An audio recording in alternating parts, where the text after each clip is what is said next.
Welcome to a quiet inner space where the noise of the day begins to fade. Tonight, we drift into Heart of Darkness by Joseph Conrad, a journey not only down a river, but into the hidden chambers of the human heart. This is not a story meant to be hurried. It moves like water in the dark, slow, heavy, hypnotic. With each mile inland, the world grows quieter and the mind grows louder. It reminds us that the deepest shadows are not always around us, but within us, in fear, in pride, in longing, and in the strange silence that follows when certainty begins to crack. As you listen, breathe slowly. Let the edges of the day soften. There is nothing to prove, nothing to fix, only the steady current of the voice carrying you forward, deeper into the night, deeper into the unknown, and safely back again. Chapter 1. The Nelly, a cruising yawl, swung to her anchor without a flutter of the sails, and was at rest. The flood had made, the wind was nearly calm, and being bound down the river, the only thing for it was to come to and wait for the turn of the tide. The sea reach of the Thames stretched before us like the beginning of an interminable waterway. In the offing, the sea and the sky were welded together without a joint, and in the luminous space, the tanned sails of the barges drifting up with the tide seemed to stand still in red clusters of canvas sharply peaked, with gleams of varnished sprits. A haze rested on the low shores that ran out to sea in vanishing flatness. The air was dark above Gravesend, and farther back still seemed condensed into a mournful gloom, brooding motionless over the biggest and the greatest town on earth. The director of companies was our captain and our host. We four affectionately watched his back as he stood in the bows looking to seaward. On the whole river, there was nothing that looked half so nautical. He resembled a pilot, which to a seaman is trustworthiness personified. It was difficult to realize his work was not out there in the luminous estuary, but behind him, within the brooding gloom. Between us there was, as I have already said somewhere, the bond of the sea. Besides holding our hearts together through long periods of separation, it had the effect of making us tolerant of each other's yarns and even convictions. The lawyer, the best of old fellows, had, because of his many years and many virtues, the only cushion on deck and was lying on the only rug. The accountant had brought out already a box of dominoes and was toying architecturally with the bones. Marlow sat cross-legged right aft, leaning against the mizzenmast. He had sunken cheeks, a yellow complexion, a straight back, an ascetic aspect, and with his arms dropped, the palms of hands outwards, resembled an idol. The director, satisfied the anchor had good hold, made his way aft and sat down amongst us. We exchanged a few words lazily. Afterwards, there was silence on board the yacht. For some reason or other, we did not begin that game of dominoes. We felt meditative and fit for nothing but placid staring. The day was ending in a serenity of still and exquisite brilliance. The water shone pacifically. The sky, without a speck, was a benign immensity of unstained light. The very mist on the Essex marsh was like a gauzy and radiant fabric hung from the wooded rises inland and draping the low shores in diaphanous folds. Only the gloom to the west, brooding over the upper reaches, became more somber every minute, as if angered by the approach of the sun.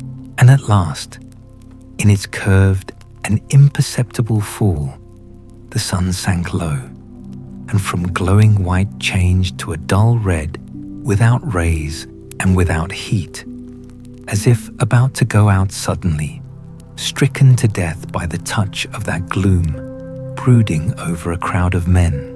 Forthwith, a change came over the waters, and the serenity became less brilliant but more profound. The old river in its broad reach rested unruffled at the decline of day, after ages of good service done to the race that peopled its banks, spread out in the tranquil dignity of a waterway leading to the uttermost ends of the earth. We looked at the venerable stream, not in the vivid flush of a short day that comes and departs forever, but in the august light of abiding memories. And indeed, nothing is easier for a man who has, as the phrase goes, followed the sea with reverence and affection, than to evoke the great spirit of the past upon the lower reaches of the Thames. The tidal current runs to and fro in its unceasing service, crowded with memories of men and ships it had borne to the rest of home, or to the battles of the sea. It had known and served all the men of whom the nation is proud, from Sir Francis Drake to Sir John Franklin, knights all, titled and untitled, the great knights errant of the sea. It had borne all the ships whose names are like jewels flashing in the night of time, from the Golden Hind returning with her rotund flanks full of treasure, to be visited by the Queen's Highness and thus pass out of the gigantic tale to the Erebus and Terror, bound on other conquests, and that never returned. It had known the ships and the men.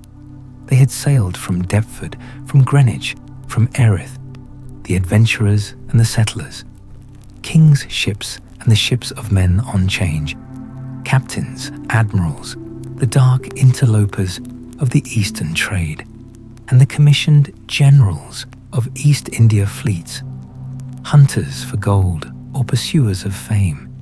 They all had gone out on that stream, bearing the sword and often the torch, messengers of the might within the land, bearers of a spark from the sacred fire.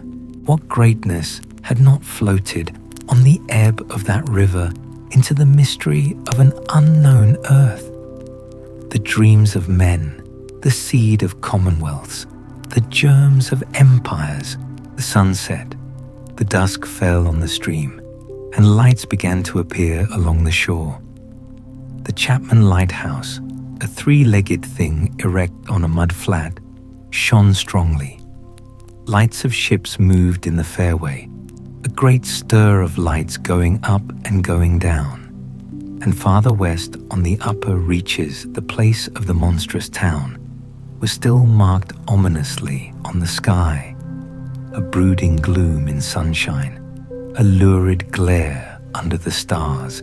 And this also, said Marlow suddenly, has been one of the dark places of the earth. He was the only man of us who still followed the sea. The worst that could be said of him was that he did not represent his class. He was a seaman, but he was a wanderer too, while most seamen lead, if one may so express it, a sedentary life. Their minds are of the stay-at-home order, and their home is always with them, the ship, and so is their country, the sea. One ship is very much like another, and the sea is always the same. In the immutability of their surroundings, the foreign shores, the foreign faces, the changing immensity of life glide past, veiled not by a sense of mystery, but by a slightly disdainful ignorance. For there is nothing mysterious to a seaman unless it be the sea itself, which is the mistress of his existence, and as inscrutable as destiny. For the rest, after his hours of work, a casual stroll or a casual spree on shore suffices to unfold for him the secret of a whole continent, and generally he finds the secret not worth knowing. The yarns of seamen have a direct simplicity, the whole meaning of which lies within the shell of a cracked nut. But Marlow was not typical, if his propensity to spin yarns be accepted, and to him The meaning of an episode was not inside like a kernel, but outside, enveloping the tale which brought it out only as a glow brings out a haze, in the likeness of one of these misty halos that sometimes are made visible by the spectral illumination of moonshine. His remark did not seem at all surprising. It was just like Marlow. It was accepted in silence. No one took the trouble to grunt even, and presently he said, very slow, "I was thinking of very old times when the Romans first came here, 1900 years ago, the other day. Light came out of this river since. You say nights? Yes, but it is like a running blaze on a plain, like a flash of lightning in the clouds. We live in the flicker. May it last as long as the old earth keeps rolling. But darkness was here yesterday. Imagine the feelings of a commander of a fine, what do you call them, trireme in the Mediterranean, ordered suddenly to the north, run overland across the Gauls in a hurry, put in charge of one of these craft the legionaries. A wonderful lot of handy men they must have been too. Used to build, apparently by the hundred, in a month or two, if we may believe what we read.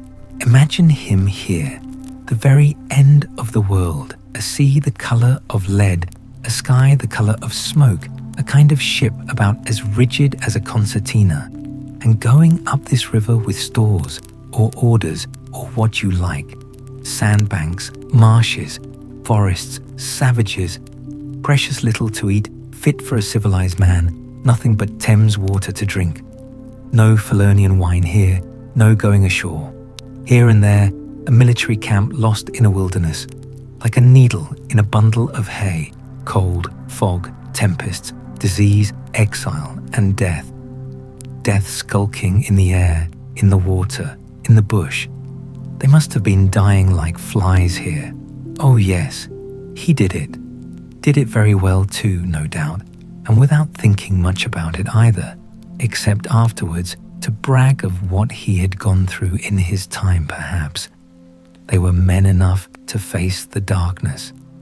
And perhaps he was cheered by keeping his eye on a chance of promotion to the fleet at Ravenna by and by, if he had good friends in Rome and survived the awful climate, or think of a decent young citizen in a toga, perhaps too much dice, you know, coming out here in the train of some prefect, or tax gatherer, or trader even, to mend his fortunes, land in a swamp, march through the woods, and in some inland post feel the savagery. The utter savagery had closed round him. All that mysterious life of the wilderness that stirs in the forest, in the jungles, in the hearts of wild men. There's no initiation either into such mysteries.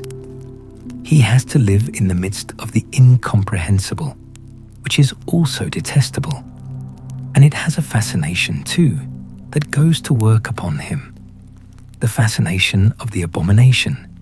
You know, imagine the growing regrets, the longing to escape, the powerless disgust, the surrender, the hate. He paused.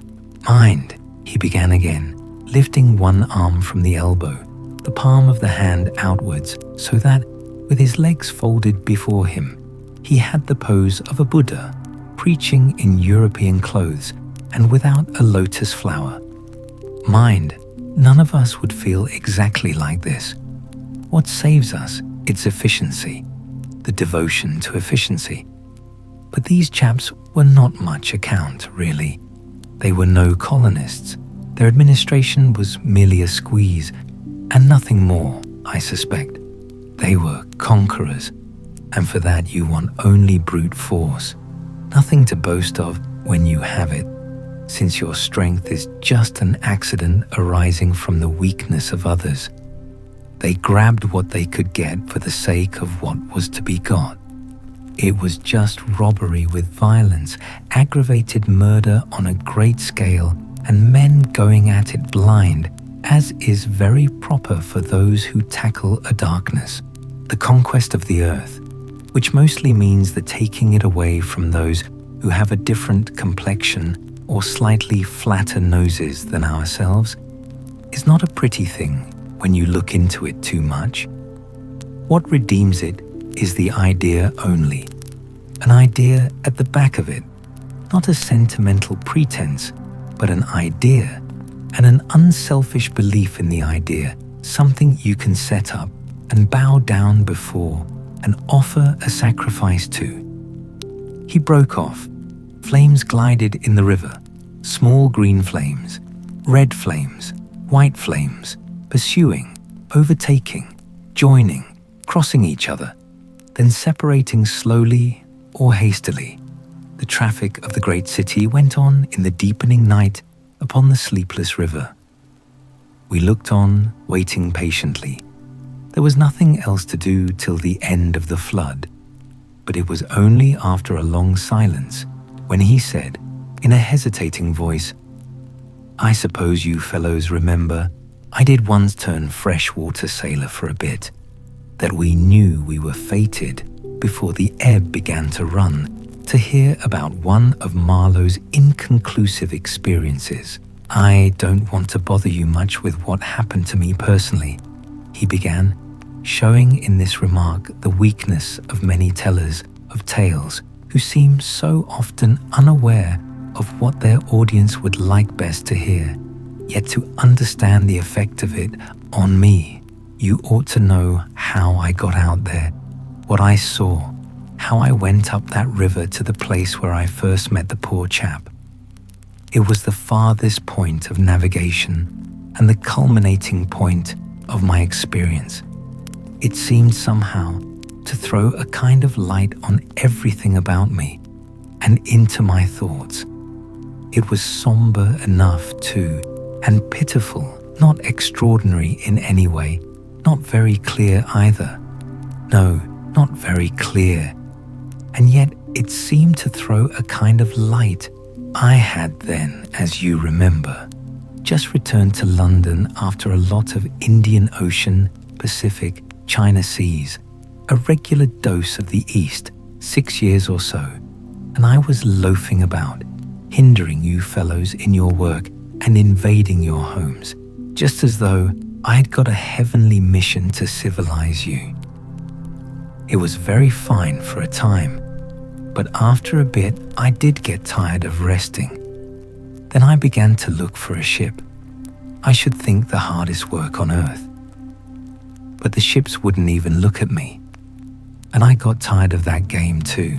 Now, when I was a little chap, I had a passion for maps. I would look for hours at South America or Africa or Australia and lose myself in all the glories of exploration. At that time, there were many blank spaces on the earth, and when I saw one that looked particularly inviting on a map, but they all looked that, I would put my finger on it and say, when I grow up, I will go there. The North Pole was one of these places, I remember. Well, I haven't been there yet, and shall not try now. The glamour's off. Other places were scattered about the hemispheres. I have been in some of them, and, well, we won't talk about that.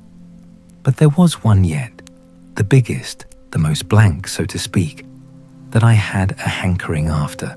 True, by this time, it was not a blank space anymore.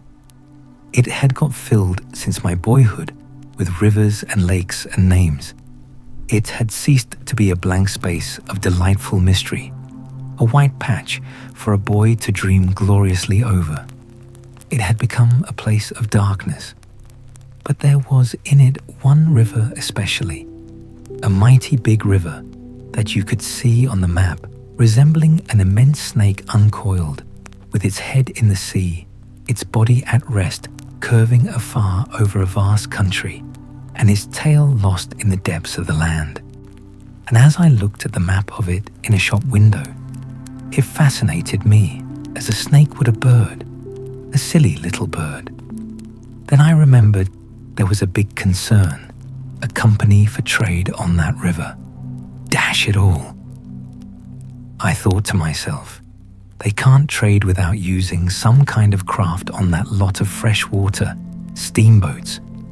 Why shouldn't I try to get charge of one? I went on along Fleet Street, but could not shake off the idea. The snake had charmed me. You understand, it was a continental concern, that trading society. But I have a lot of relations living on the continent, because it's cheap and not so nasty as it looks, they say. I am sorry to own I began to worry them. This was already a fresh departure for me. I was not used to get things that way, you know. I always went my own road and on my own legs where I had a mind to go. I wouldn't have believed it of myself. But then, you see, I felt somehow I must get there by hook or by crook. So I worried them. The men said, "My dear fellow," and did nothing. Then, would you believe it, I tried the women. I, Charlie Marlow, set the women to work to get a job. Heavens. Well, you see, the notion drove me. I had an aunt, a dear, enthusiastic soul. She wrote, "It will be delightful. I am ready to do anything for you. It is a glorious idea. I know the wife of a very high personage in the administration, and also a man who has lots of influence with, etc." She was determined to make no end of fuss to get me appointed skipper of a river steamboat, if such was my fancy.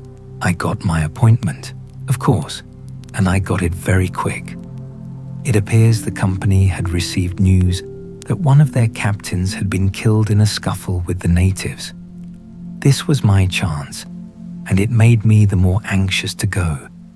It was only months and months afterwards, when I made the attempt to recover what was left of the body, that I heard the original quarrel arose from a misunderstanding about some hens. Yes, 2 black hens. Fresleven, that was the fellow's name, a Dane, thought himself wronged somehow in the bargain. So he went ashore and started to hammer the chief of the village with a stick. Oh, it didn't surprise me in the least to hear this, and at the same time to be told that Fresleven was the gentlest, quietest creature that ever walked on 2 legs. No doubt he was, but he had been a couple of years already out there, engaged in the noble cause, you know, and he probably felt the need at last of asserting his self-respect in some way. Therefore, he whacked the old nigger mercilessly, while a big crowd of his people watched him, thunderstruck, till some man, I was told the chief's son, in desperation at hearing the old chap yell, made a tentative jab with a spear at the white man. And of course, it went quite easy between the shoulder blades. Then the whole population cleared into the forest, expecting all kinds of calamities to happen, while, on the other hand, the steamer Fresleven commanded left also in a bad panic, in charge of the engineer, I believe. Afterwards, nobody seemed to trouble much about Fresleven's remains, till I got out and stepped into his shoes. I couldn't let it rest though, but when an opportunity offered at last to meet my predecessor, the grass growing through his ribs was tall enough to hide his bones. They were all there. The supernatural being had not been touched after he fell, and the village was deserted, the huts gaped black, rotting, all askew within the fallen enclosures. A calamity had come to it, sure enough. The people had vanished. Mad terror had scattered them, men, women, and children, through the bush, and they had never returned. What became of the hens, I don't know either. I should think the cause of progress got them, anyhow. However, through this glorious affair, I got my appointment before I had fairly begun to hope for it. I flew around like mad to get ready, and before 48 hours, I was crossing the channel to show myself to my employers and sign the contract. In a very few hours, I arrived in a city that always makes me think of a whited sepulchre. Prejudice, no doubt.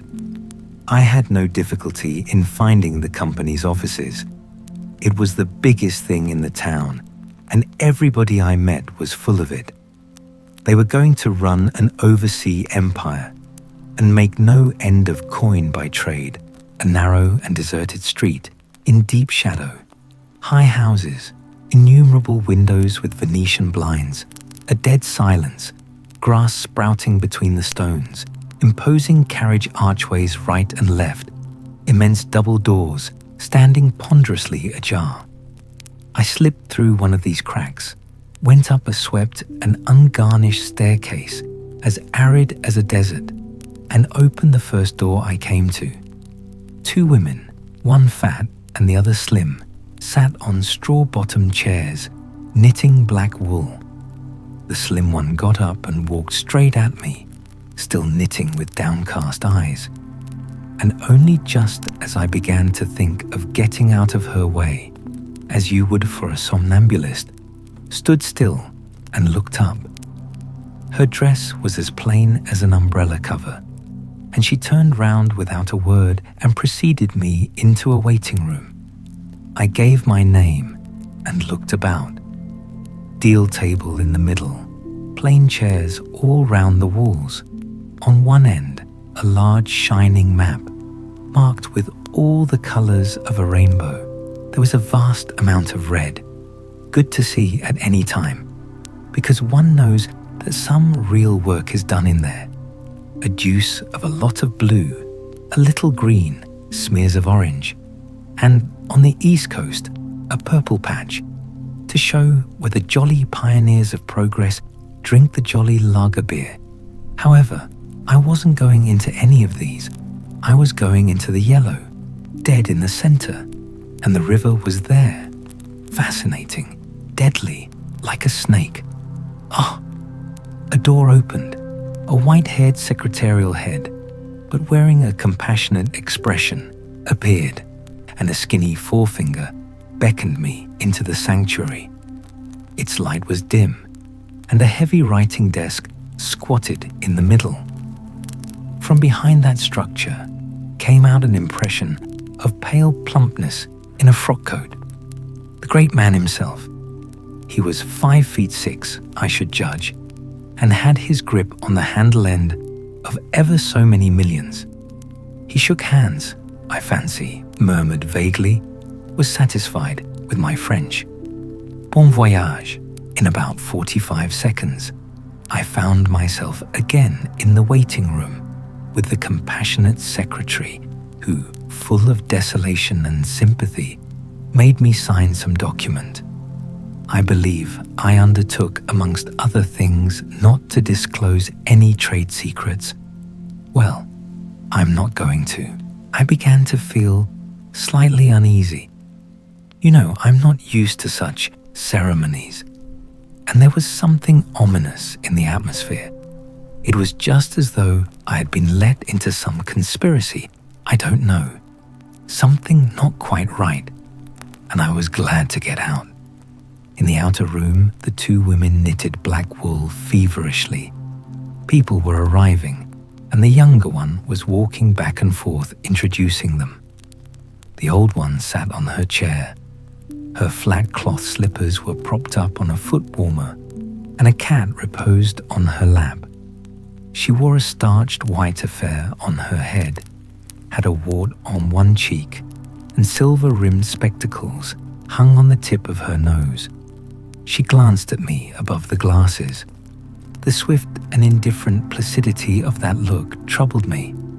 2 youths with foolish and cheery countenances were being piloted over, and she threw at them the same quick glance of unconcerned wisdom. She seemed to know all about them and about me, too. An eerie feeling came over me. She seemed uncanny and fateful. Often far away there, I thought of these 2, guarding the door of darkness, knitting black wool as for a warm pall, one introducing continuously to the unknown, the other scrutinizing the cheery and foolish faces with unconcerned old eyes. Arve, old knitter of black wool. Morituri te salutant. Not many of those she looked at ever saw her again. Not half, by a long way. There was yet a visit to the doctor. A simple formality, assured me the secretary, with an air of taking an immense part in all my sorrows. Accordingly, a young chap wearing his hat over the left eyebrow. Some clerk, I suppose. There must have been clerks in the business, though the house was as still as a house in a city of the dead, came from somewhere upstairs and led me forth. He was shabby and careless, with ink stains on the sleeves of his jacket, and his cravat was large and billowy, under a chin shaped like the toe of an old boot. It was a little too early for the doctor, so I proposed a drink, and thereupon he developed a vein of joviality. As we sat over our vermouths, he glorified the company's business, and by, I expressed casually my surprise at him not going out there. He became very cool and collected all at once. "I am not such a fool as I look," quoth Plato to his disciples, he said sententiously, emptied his glass with great resolution, and we rose. The old doctor felt my pulse, evidently thinking of something else the while. Good for there," he mumbled, and then, with a certain eagerness, asked me whether I would let him measure my head. Rather surprised, I said yes. When he produced a thing like calipers and got the dimensions back and front and every way, taking notes carefully. He was an unshaven little man in a threadbare coat like a gabardine, with his feet in slippers, and I thought him a harmless fool. I always ask leave, in the interests of science, to measure the crania of those going out there, he said. "And when they come back too?" I asked. "Oh, I never see them," he remarked. "And moreover, the changes take place inside, you know." He smiled, as if at some quiet joke.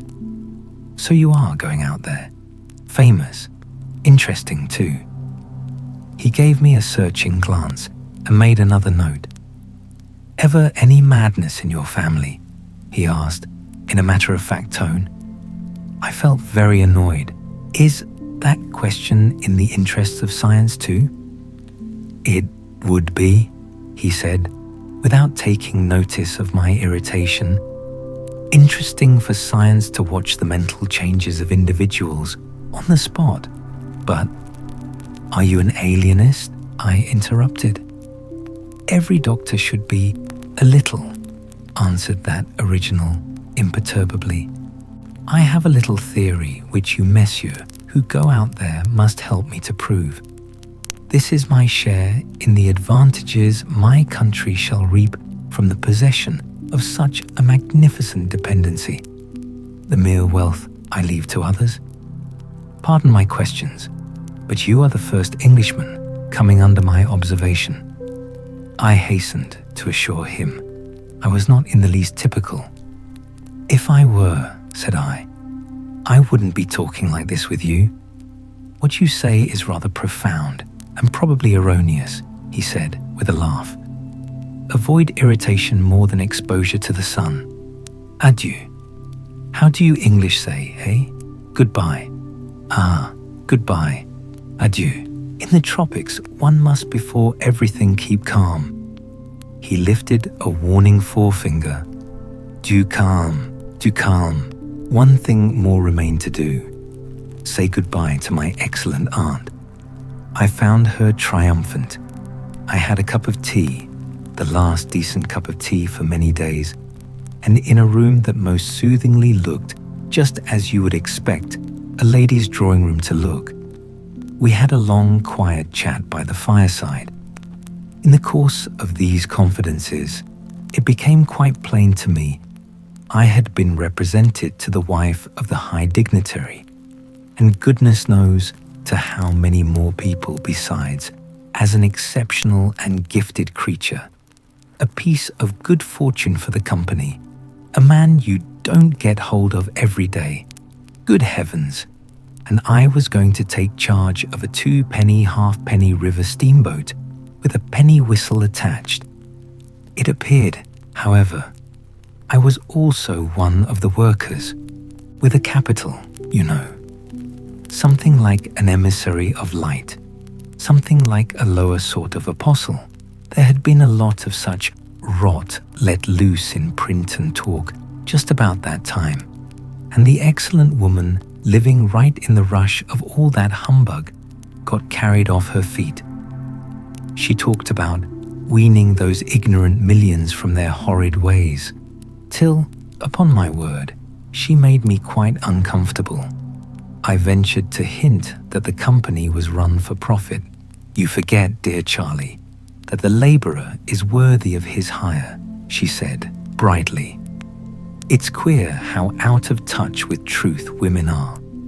They live in a world of their own, and there has never been anything like it, and never can be. It is too beautiful altogether, and if they were to set it up, it would go to pieces before the first sunset. Some confounded fact we men have been living contentedly with ever since the day of creation would start up and knock the whole thing over. After this, I got embraced, told to wear flannel, be sure to write often, and so on, and I left. In the street, I don't know why, a queer feeling came to me that I was an imposter. Odd thing that I, who used to clear out for any part of the world at 24 hours' notice, with less thought than most men give to the crossing of a street, had a moment, I won't say of hesitation, but of startled pause before this commonplace affair. The best way I can explain it to you is by saying that for a second or two, I felt as though, instead of going to the center of a continent, I were about to set off for the center of the earth. I left in a French steamer, and she called in every blamed port they have out there, for, as far as I could see, the sole purpose of landing soldiers and custom house officers. I watched the coast. Watching a coast as it slips by the ship is like thinking about an enigma. There it is before you, smiling, frowning, inviting, grand, mean, insipid, or savage, and always mute with an air of whispering. Come and find out. This one was almost featureless, as if still in the making, with an aspect of monotonous grimness. The edge of a colossal jungle, so dark green as to be almost black, fringed with white surf, ran straight, like a ruled line, far, far away along a blue sea whose glitter was blurred by a creeping mist. The sun was fierce, the land seemed to glisten and drip with steam. Here and there greyish, whitish specks showed up clustered inside the white surf, with a flag flying above them perhaps, settlements some centuries old, and still no bigger than pinheads on the untouched expanse of their background. We pounded along, stopped, landed soldiers, went on, landed custom house clerks, to levy toll in what looked like a god-forsaken wilderness, with a tin shed and a flagpole lost in it, landed more soldiers, to take care of the custom house clerks, presumably. Some, I heard, got drowned in the surf, but whether they did or not, nobody seemed particularly to care. They were just flung out there, and on we went. Every day the coast looked the same, as though we had not moved, but we passed various places, trading places, with names like Grand Bassam, Little Popo, names that seemed to belong to some sordid farce acted in front of a sinister backcloth. The idleness of a passenger, my isolation amongst all these men with whom I had no point of contact, the oily and languid sea, the uniform somberness of the coast, seemed to keep me away from the truth of things, within the toil of a mournful and senseless delusion. The voice of the surf heard now and then was a positive pleasure, like the speech of a brother. It was something natural that had its reason, that had a meaning. Now and then a boat from the shore gave one a momentary contact with reality. It was paddled by black fellows. You could see from afar the white of their eyeballs glistening. They shouted, sang. Their bodies streamed with perspiration. They had faces like grotesque masks, these chaps. But they had bone, muscle, a wild vitality, an intense energy of movement that was as natural and true as the surf along their coast. They wanted no excuse for being there. They were a great comfort to look at. For a time, I would feel I belonged still to a world of straightforward facts. But the feeling would not last long. Something would turn up to scare it away. Once, I remember, we came upon a man of war anchored off the coast. There wasn't even a shed there, and she was shelling the bush. It appears the French had one of their wars going on thereabouts. Her ensign dropped limp like a rag. The muzzles of the long 6-inch guns stuck out all over the low hull. The greasy, slimy swell swung her up lazily and let her down, swaying her thin masts. In the empty immensity of earth, sky, and water, there she was, incomprehensible, firing into a continent. Pop would go one of the 6-inch guns. A small flame would dart and vanish. A little white smoke would disappear. A tiny projectile would give a feeble screech. And nothing happened. Nothing could happen. There was a touch of insanity in the proceeding, a sense of lugubrious drollery in the sight. And it was not dissipated by somebody on board assuring me earnestly there was a camp of natives. He called them enemies, hidden out of sight somewhere. We gave her her letters. I heard the men in that lonely ship were dying of fever at the rate of 3 a day, and went on. We called at some more places with farcical names, where the merry dance of death and trade goes on in a still and earthy atmosphere, as of an overheated catacomb. All along the formless coast bordered by dangerous surf, as if nature herself had tried to ward off intruders. In and out of rivers, streams of death in life, whose banks were rotting into mud, whose waters, thickened into slime, invaded the contorted mangroves that seemed to writhe at us in the extremity of an impotent despair. Nowhere did we stop long enough to get a particularized impression, but the general sense of vague and oppressive wonder grew upon me. It was like a weary pilgrimage amongst hints for nightmares. It was upward of 30 days before I saw the mouth of the big river. We anchored off the seat of the government, but my work would not begin till some 200 miles farther on. So as soon as I could, I made a start for a place 30 miles higher up. I had my passage on a little sea-going steamer. Her captain was a Swede, and knowing me for a seaman, invited me on the bridge. He was a young man, lean, fair, and morose, with lanky hair and a shuffling gait. As we left the miserable little wharf, he tossed his head contemptuously at the shore. "Been living there?" he asked. I said, "Yes." "Fine lot, these government chaps, are they not?" he went on, speaking English with great precision and considerable bitterness. "It is funny what some people will do for a few francs a month. I wonder what becomes of that kind when it goes up country." I said to him, I expected to see that soon. "So, oh, he exclaimed. He shuffled athwart, keeping one eye ahead, vigilantly. "Don't be too sure," he continued. "The other day, I took up a man who hanged himself on the road. He was a Swede, too." "Hanged himself? Why, in God's name?" I cried. He kept on looking out watchfully. Who knows? The sun too much for him, or the country perhaps. At last, we opened a reach. A rocky cliff appeared, mounds of turned-up earth by the shore, houses on a hill, others with iron roofs amongst a waste of excavations, or hanging to the declivity. A continuous noise of the rapids above hovered over this scene of inhabited devastation. A lot of people, mostly black and naked, moved about like ants. A jetty projected into the river. A blinding sunlight drowned all this at times in a sudden recrudescence of glare.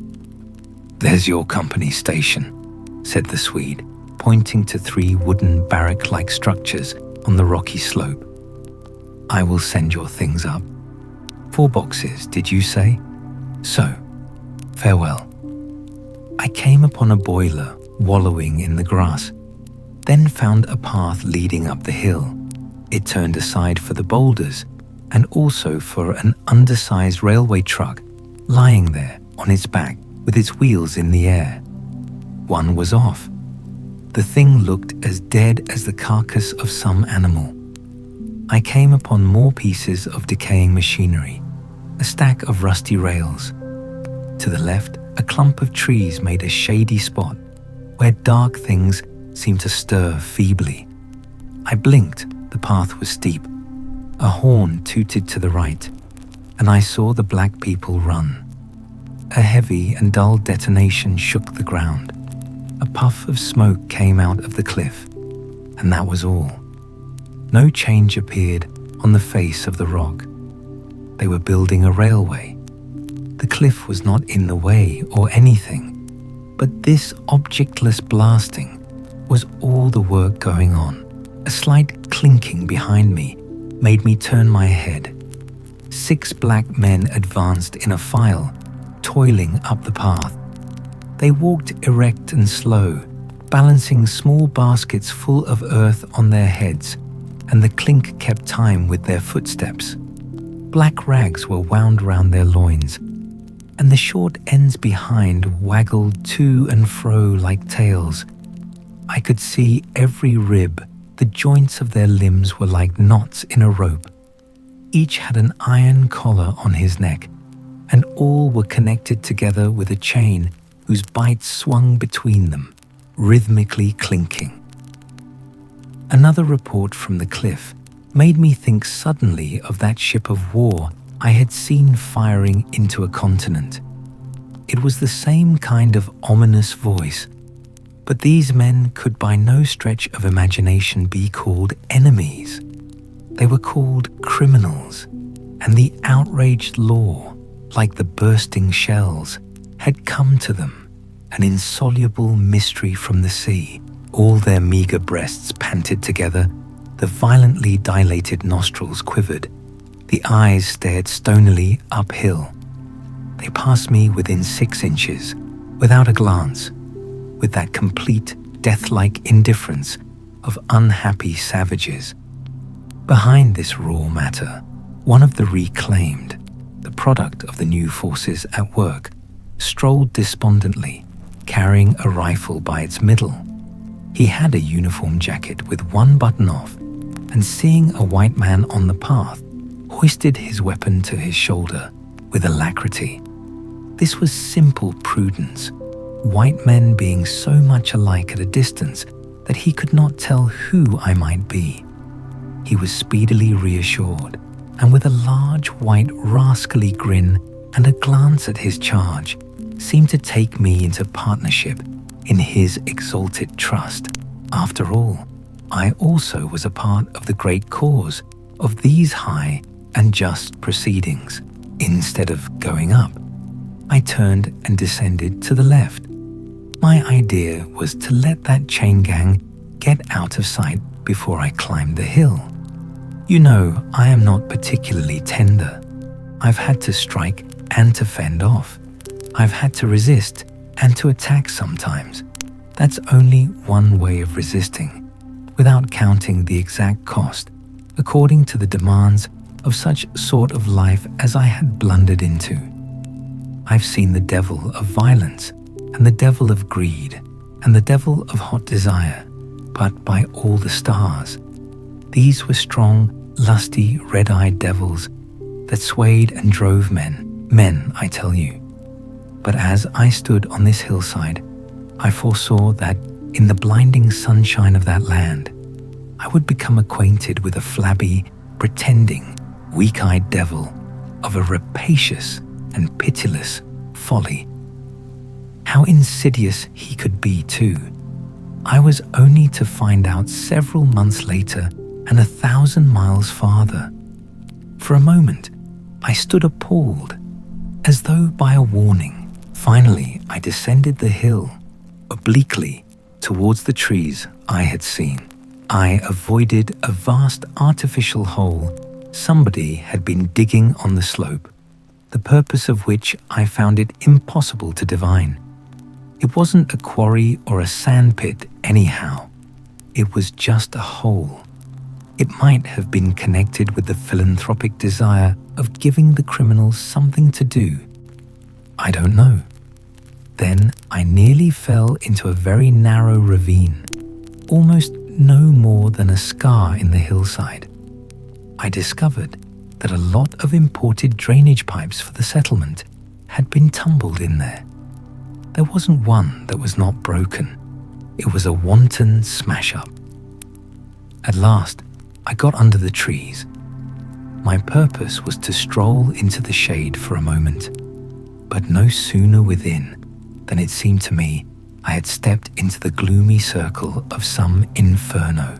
The rapids were near, and an uninterrupted, uniform, headlong, rushing noise filled the mournful stillness of the grove, where not a breath stirred, not a leaf moved, with a mysterious sound, as though the tearing pace of the launched earth had suddenly become audible. Black shapes crouched, lay, sat between the trees, leaning against the trunks, clinging to the earth, half coming out, half effaced within the dim light, in all the attitudes of pain, abandonment, and despair. Another mine on the cliff went off, followed by a slight shudder of the soil under my feet. The work was going on. The work. And this was the place where some of the helpers had withdrawn to die. They were dying slowly. It was very clear. They were not enemies. They were not criminals. They were nothing earthly now. Nothing but black shadows of disease and starvation lying confusedly in the greenish gloom, brought from all the recesses of the coast in all the legality of time contracts, lost in uncongenial surroundings, fed on unfamiliar food. They sickened, became inefficient, and were then allowed to crawl away and rest. These moribund shapes were free as air and nearly as thin. I began to distinguish the gleam of the eyes under the trees. Then, glancing down, I saw a face near my hand.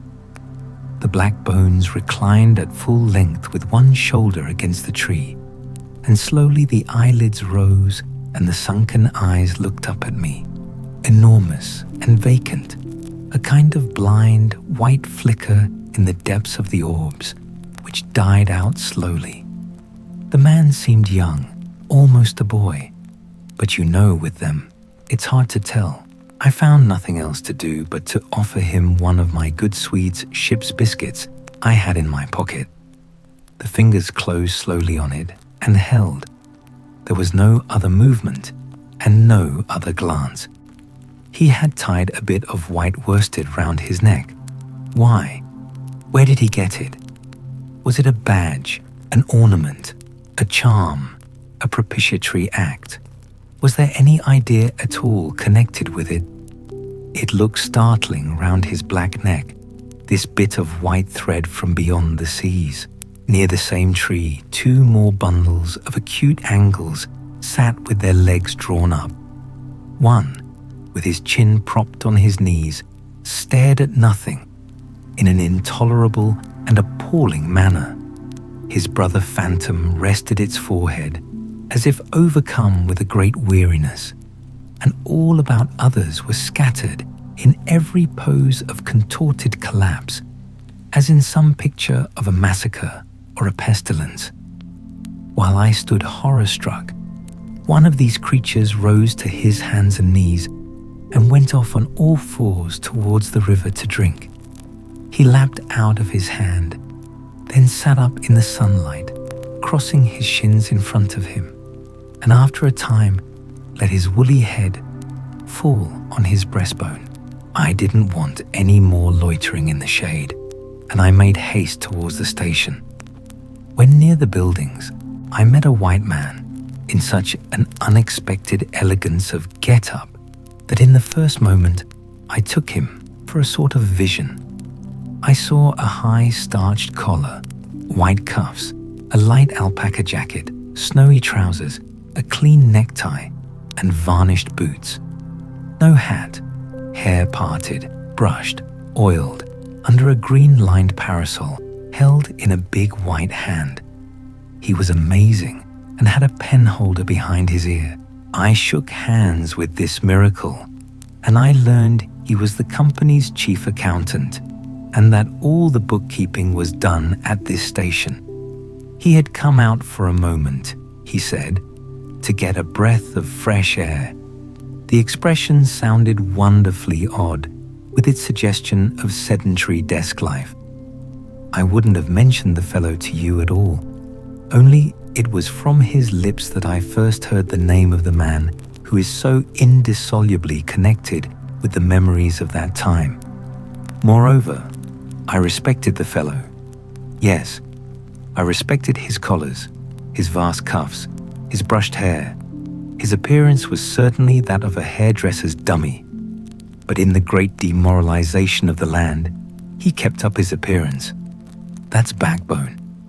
His starched collars and got-up shirt fronts were achievements of character. He had been out nearly 3 years, and later I could not help asking him how he managed to sport such linen. He had just the faintest blush and said modestly, "I've been teaching one of the native women about the station. It was difficult. She had a distaste for the work." Thus, this man had verily accomplished something, and he was devoted to his books, which were in apple pie order. Everything else in the station was in a muddle. Heads, things, buildings, strings of dusty niggers with splay feet arrived and departed, a stream of manufactured goods, rubbishy cottons, beads, and brass wires sent into the depths of darkness, and in return came a precious trickle of ivory. I had to wait in the station for 10 days, an eternity. I lived in a hut in the yard, but to be out of the chaos, I would sometimes get into the accountant's office. It was built of horizontal planks and so badly put together that, as he bent over his high desk, he was barred from neck to heels with narrow strips of sunlight. There was no need to open the big shutter to see. It was hot there too. Big flies buzzed fiendishly and did not sting, but stabbed. I sat generally on the floor, while of faultless appearance and even slightly scented, perching on a high stool, he wrote. Sometimes he stood up for exercise. When a truckle bed with a sick man, some invalid agent from upcountry, was put in there, he exhibited a gentle annoyance. "The groans of this sick person," he said, "distract my attention, and without that, it is extremely difficult to guard against clerical errors in this climate."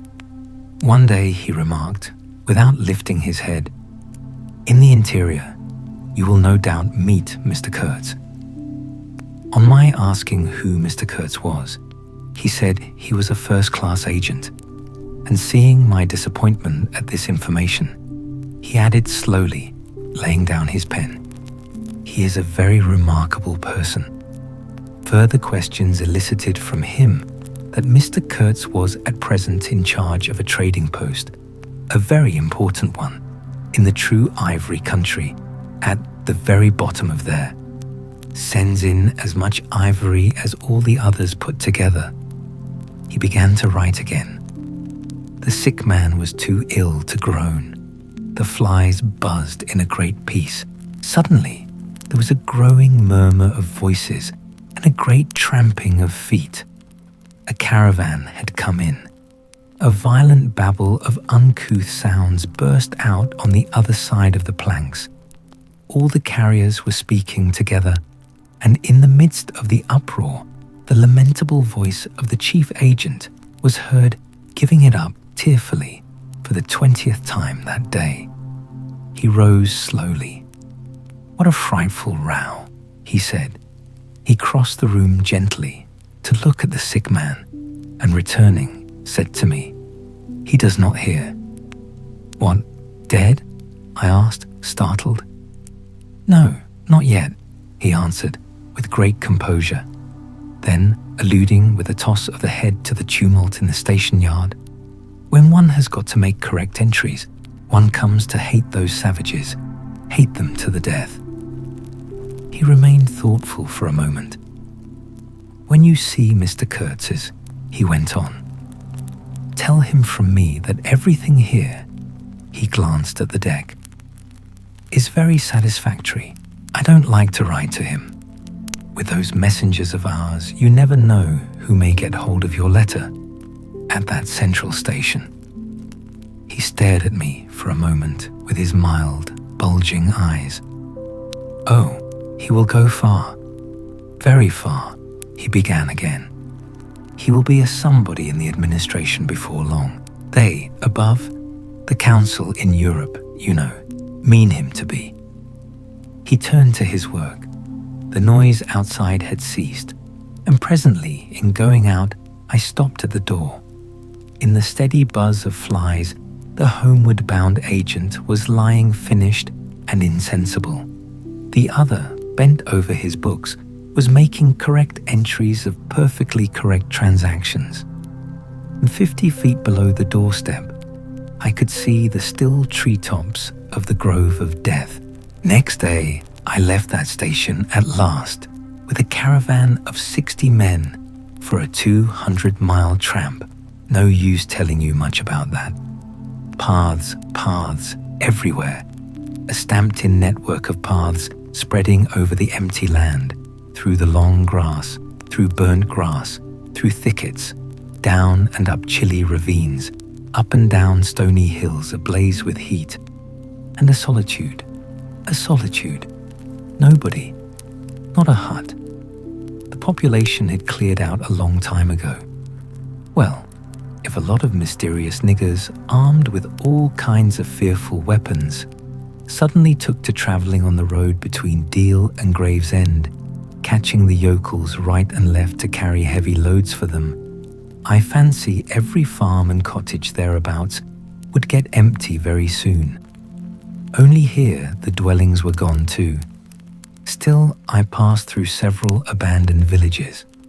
There's something pathetically childish in the ruins of grass walls. Day after day, with the stamp and shuffle of 60 pair of bare feet behind me, each pair under a 60 elbaz. Load, camp, cook, sleep, strike camp, march. Now and then a carrier dead in harness, at rest in the long grass near the path, with an empty water gourd and his long staff lying by his side. A great silence around and above. Perhaps on some quiet night, the tremor of far-off drums, sinking, swelling, a tremor vast, faint, a sound weird, appealing, suggestive, and wild, and perhaps with as profound a meaning as the sound of bells in a Christian country.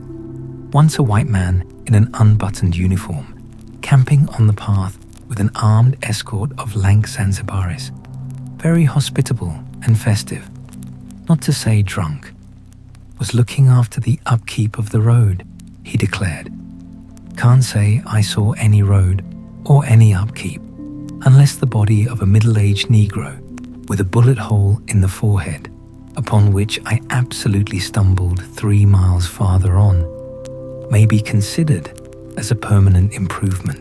I had a white companion too, Not a bad chap, but rather too fleshy and with the exasperating habit of fainting on the hot hillsides, miles away from the least bit of shade and water. Annoying, you know, to hold your own coat like a parasol over a man's head while he is coming to. I couldn't help asking him once what he meant by coming there at all. To make money, of course. What do you think? He said scornfully.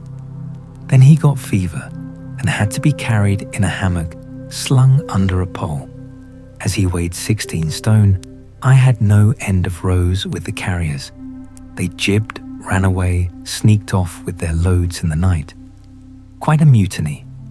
So, one evening, I made a speech in English with gestures, not one of which was lost to the 60 pairs of eyes before me. And the next morning, I started the hammock off, in front all right. An hour afterwards, I came upon the whole concern wrecked in a bush. Man, hammock, groans, blankets, horrors. The heavy pole had skinned his poor nose. He was very anxious for me to kill somebody, but there wasn't the shadow of a carrier near. I remembered the old doctor. It would be interesting for science to watch the mental changes of individuals on the spot. I felt I was becoming scientifically interesting. However, all that is to no purpose. On the 15th day, I came in sight of the big river again and hobbled into the central station. It was on a backwater, surrounded by scrub and forest, with a pretty border of smelly mud on one side, and on the 3 others enclosed by a crazy fence of rushes. A neglected gap was all the gate it had, and the first glance at the place was enough to let you see the flabby devil was running that show. White men with long staves in their hands appeared languidly from amongst the buildings, strolling up to take a look at me, and then retired out of sight somewhere.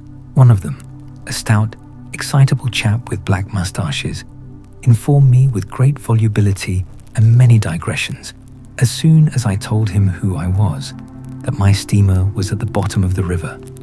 I was thunderstruck. What? How? Why? Oh, it was all right.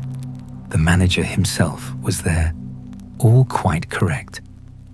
Everybody had behaved splendidly. You must, he said in agitation, go and see the general manager at once. He is waiting. I did not see the real significance of that wreck at once. I fancy I see it now, but I am not sure. Not at all.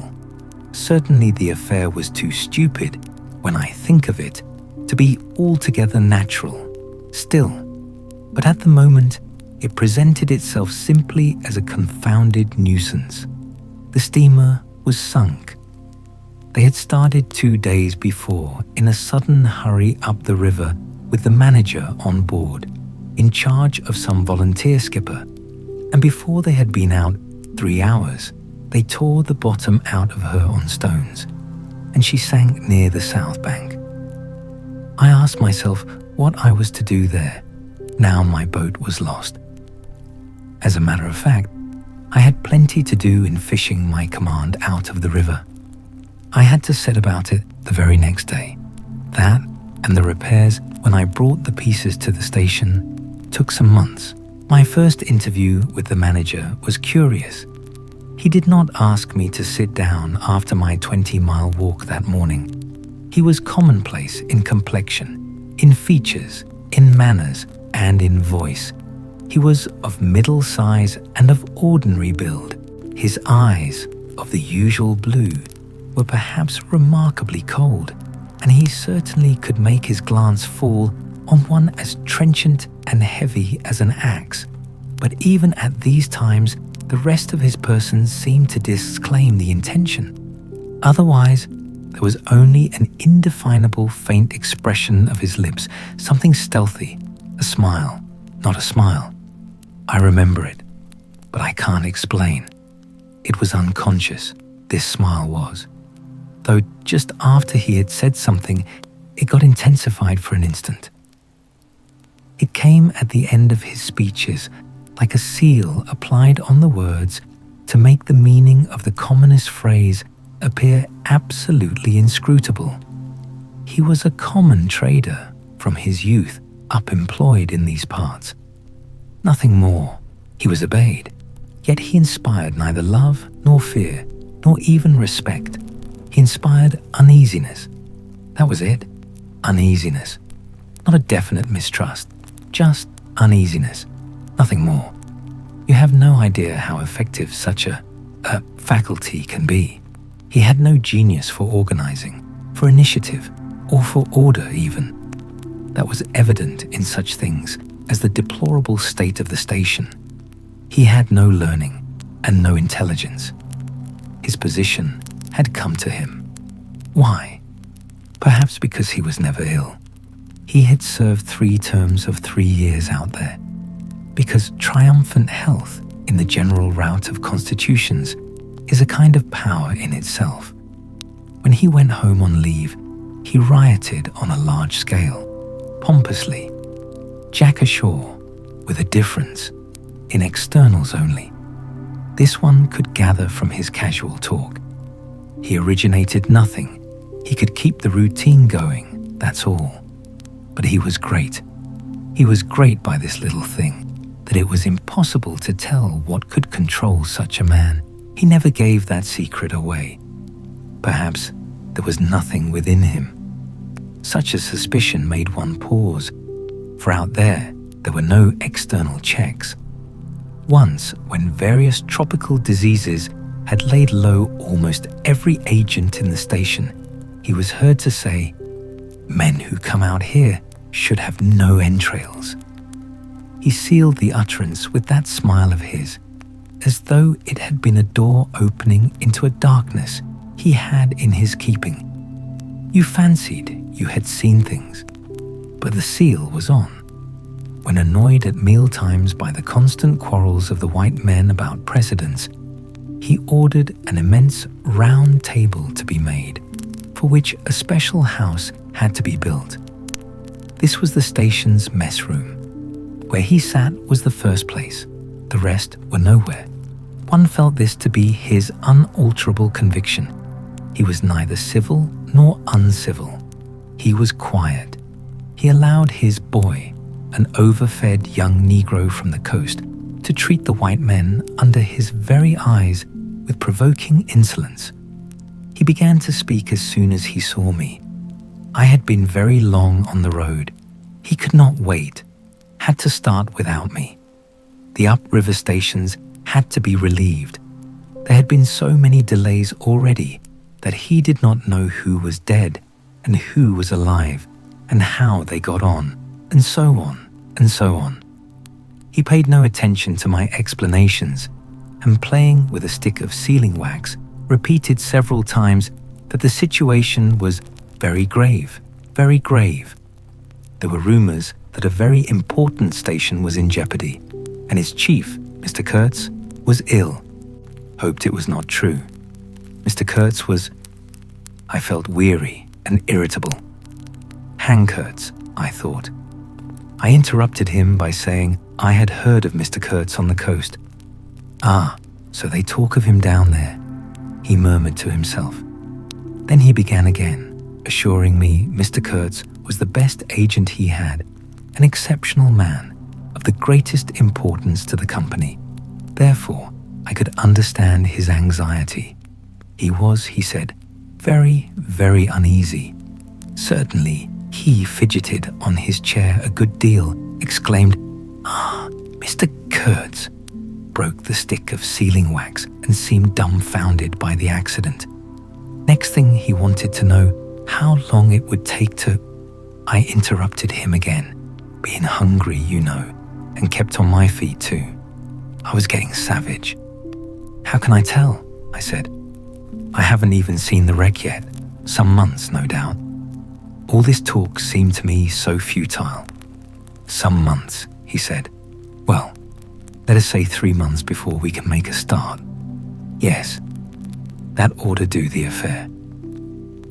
I flung out of his hut He lived all alone in a clay hut with a sort of veranda, muttering to myself my opinion of him. He was a chattering idiot.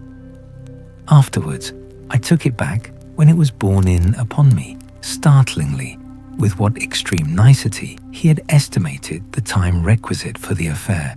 I went to work the next day, turning, so to speak, my back on that station. In that way, only it seemed to me I could keep my hold on the redeeming facts of life. Still, one must look about sometimes.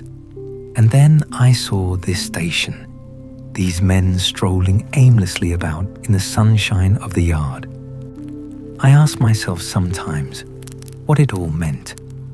They wandered here and there with their absurd long staves in their hands, like a lot of faithless pilgrims bewitched inside a rotten fence. The word ivory rang in the air, was whispered, was sighed. You would think they were praying to it. A taint of imbecile rapacity blew through it all, like a whiff from some corpse. By Jove, I've never seen anything so unreal in my life.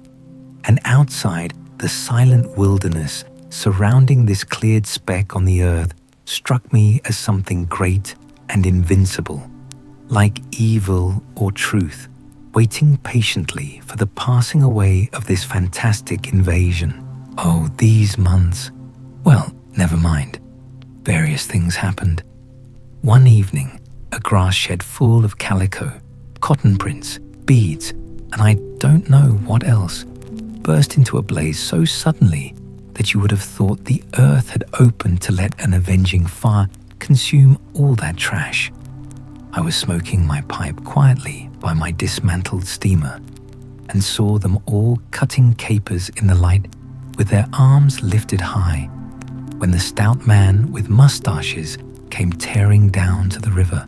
A tin pail in his hand assured me that everybody was behaving splendidly, dipped about a quart of water and tore back again.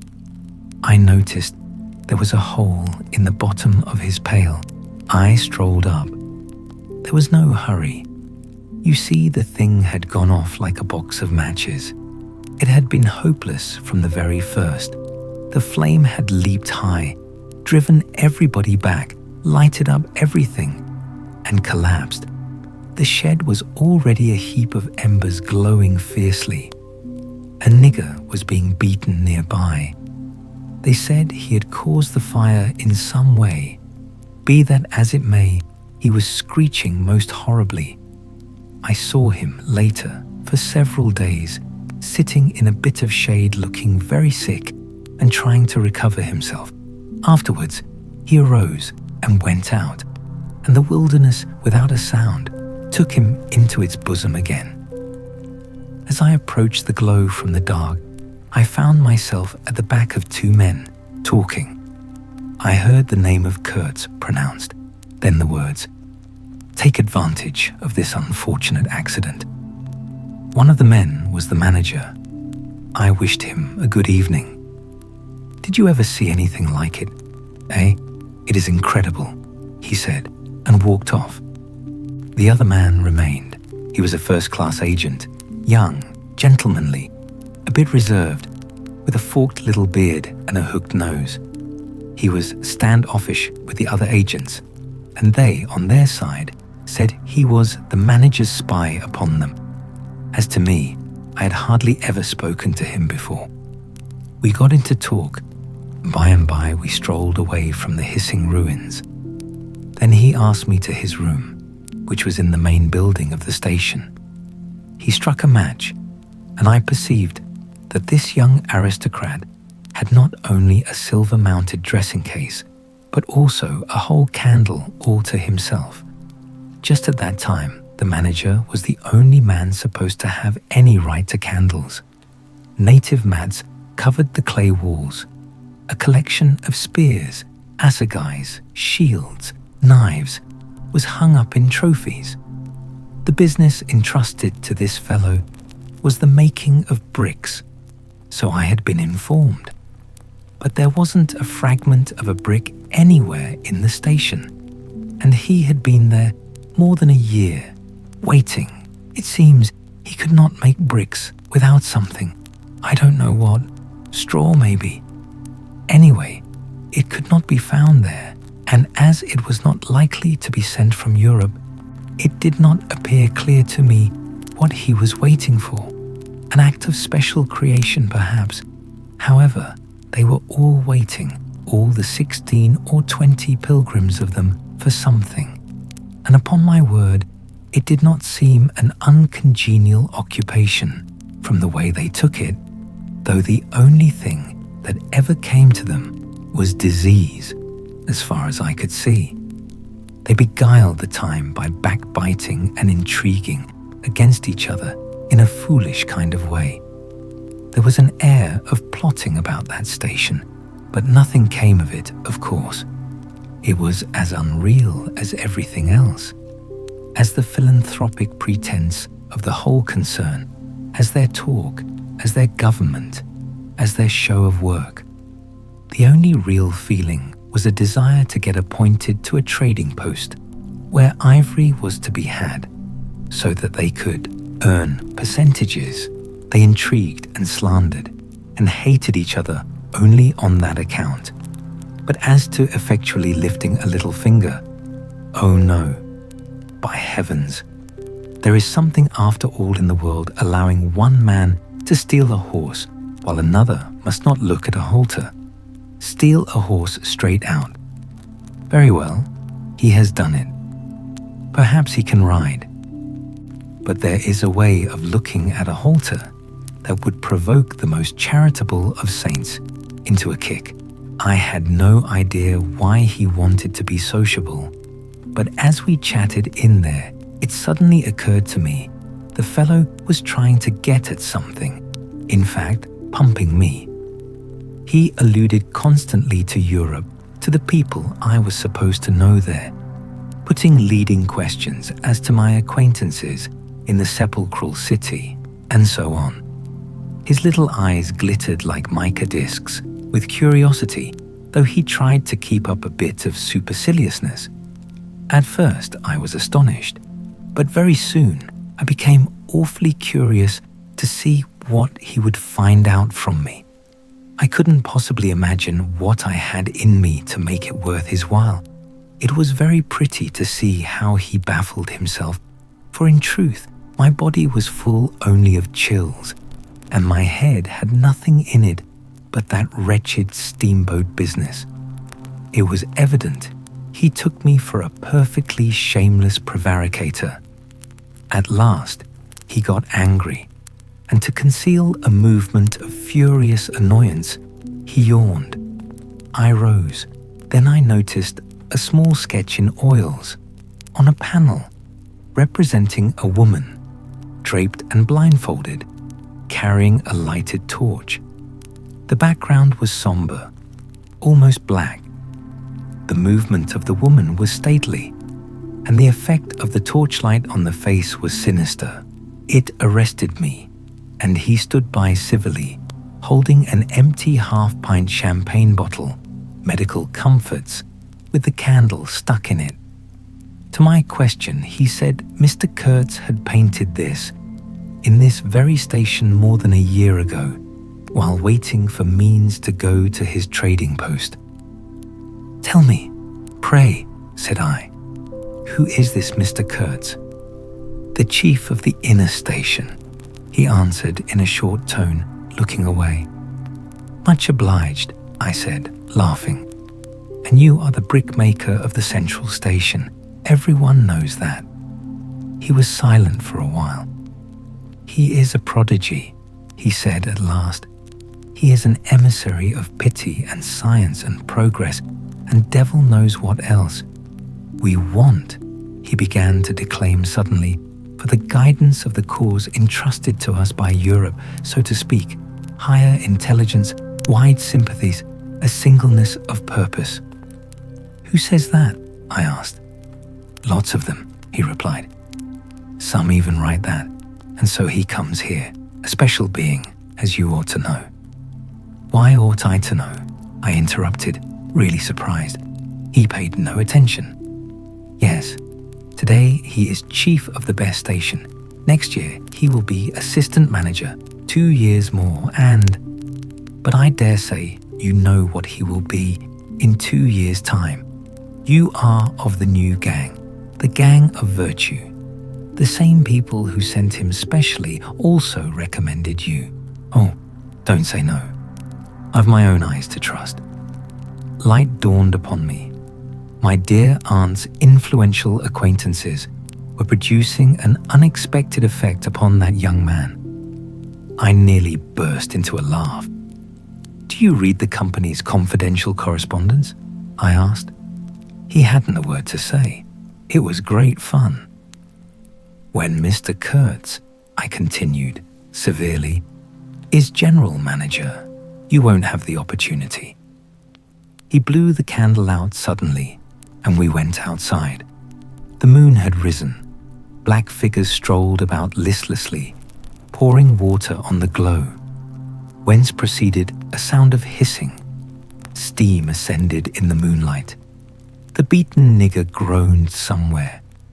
"What a row the brute makes," said the indefatigable man with the moustaches, appearing near us. "Serve him right. Transgression, punishment, bang, pitiless, pitiless. That's the only way. This will prevent all conflagrations for the future."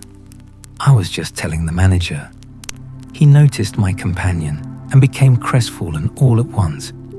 "Not in bed yet," he said, with a kind of servile heartiness. "It's so natural. Huh? Danger, agitation." He vanished. I went on to the riverside, and the other followed me. I heard a scathing murmur at my ear. "Heap of muffs, go to." The pilgrims could be seen in knots, gesticulating, discussing. Several had still their staves in their hands. I verily believe they took these sticks to bed with them. Beyond the fence, the forest stood up spectrally in the moonlight.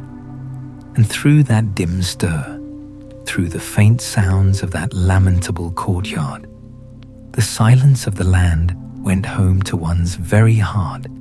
Its mystery, its greatness, the amazing reality of its concealed life. The hurt nigger moaned feebly somewhere nearby, and then fetched a deep sigh that made me mend my pace away from there. I felt a hand introducing itself under my arm. "My dear sir," said the fellow, "I don't want to be misunderstood, and especially by you, who will see Mr. Kurtz long before I can have that pleasure. I wouldn't like him to get a false idea of my disposition." I let him run on, this papier-mâché Mephistopheles, and it seemed to me that if I tried, I could poke my forefinger through him and would find nothing inside but a little loose dirt, maybe. He, don't you see, had been planning to be assistant manager by and by under the present man, and I could see that the coming of that Kurtz had upset them both, not a little. He talked precipitately, and I did not try to stop him. I had my shoulders against the wreck of my steamer, hauled up on the slope like a carcass of some big river animal. The smell of mud, of primeval mud, by Jove, was in my nostrils. The high stillness of primeval forest was before my eyes. There were shiny patches on the Black Creek. The moon had spread over everything a thin layer of silver. Over the rank grass, over the mud, upon the wall of matted vegetation standing higher than the wall of a temple. Over the great river I could see through a somber gap glittering, as it flowed broadly by without a murmur. All this was great, expectant, mute, while the man jabbered about himself. I wondered whether the stillness on the face of the immensity looking at us two were meant as an appeal or as a menace. What were we who had strayed in here?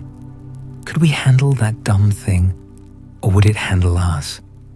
I felt how big, how confoundedly big, was that thing that couldn't talk, and perhaps was deaf as well. What was in there? I could see a little ivory coming out from there, and I had heard Mr. Kurtz was in there. I had heard enough about it too, God knows. Yet somehow it didn't bring any image with it, no more than if I had been told an angel or a fiend was in there. I believed it in the same way one of you might believe there are inhabitants in the planet Mars. I knew once a Scotch sailmaker who was certain, dead sure, there were people in Mars. If you asked him for some idea how they looked and behaved, he would get shy and mutter something about walking on all fours. If you as much as smiled, he would, though a man of 60, offer to fight you. I would not have gone so far as to fight for Kurtz, but I went for him near enough to a lie. You know, I hate, detest, and can't bear a lie, not because I am straighter than the rest of us, but simply because it appalls me. There is a taint of death, a flavor of mortality in lies, which is exactly what I hate and detest in the world, what I want to forget. It makes me miserable and sick, like biting something rotten would do. Temperament, I suppose. Well, I went near enough to it by letting the young fool there believe anything he liked to imagine as to my influence in Europe. I became in an instant as much of a pretense as the rest of the bewitched pilgrims. This simply because I had a notion it somehow would be of help to that Kurtz, whom at the time I did not see. You understand? He was just a word for me. I did not see the man in the name any more than you do. Do you see him? Do you see the story? Do you see anything? It seems to me I am trying to tell you a dream, making a vain attempt, because no relation of a dream can convey the dream sensation, that commingling of absurdity, surprise, and bewilderment in a tremor of struggling revolt, that notion of being captured by the incredible, which is of the very essence of dreams. He was silent for a while. No, it is impossible. It is impossible to convey the life sensation of any given epoch of one's existence, that which makes its truth, its meaning, its subtle and penetrating essence. It is impossible. We live as we dream, alone. He paused again, as if reflecting, then added, "Of course, in this you fellows see more than I could then. You see me, whom you know." It had become so pitch dark that we listeners could hardly see one another. For a long time already he, sitting apart, had been no more to us than a voice. There was not a word from anybody.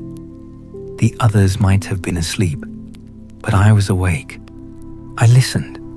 I listened on the watch for the sentence, for the word that would give me the clue to the faint uneasiness inspired by this narrative that seemed to shape itself without human lips in the heavy night air of the river.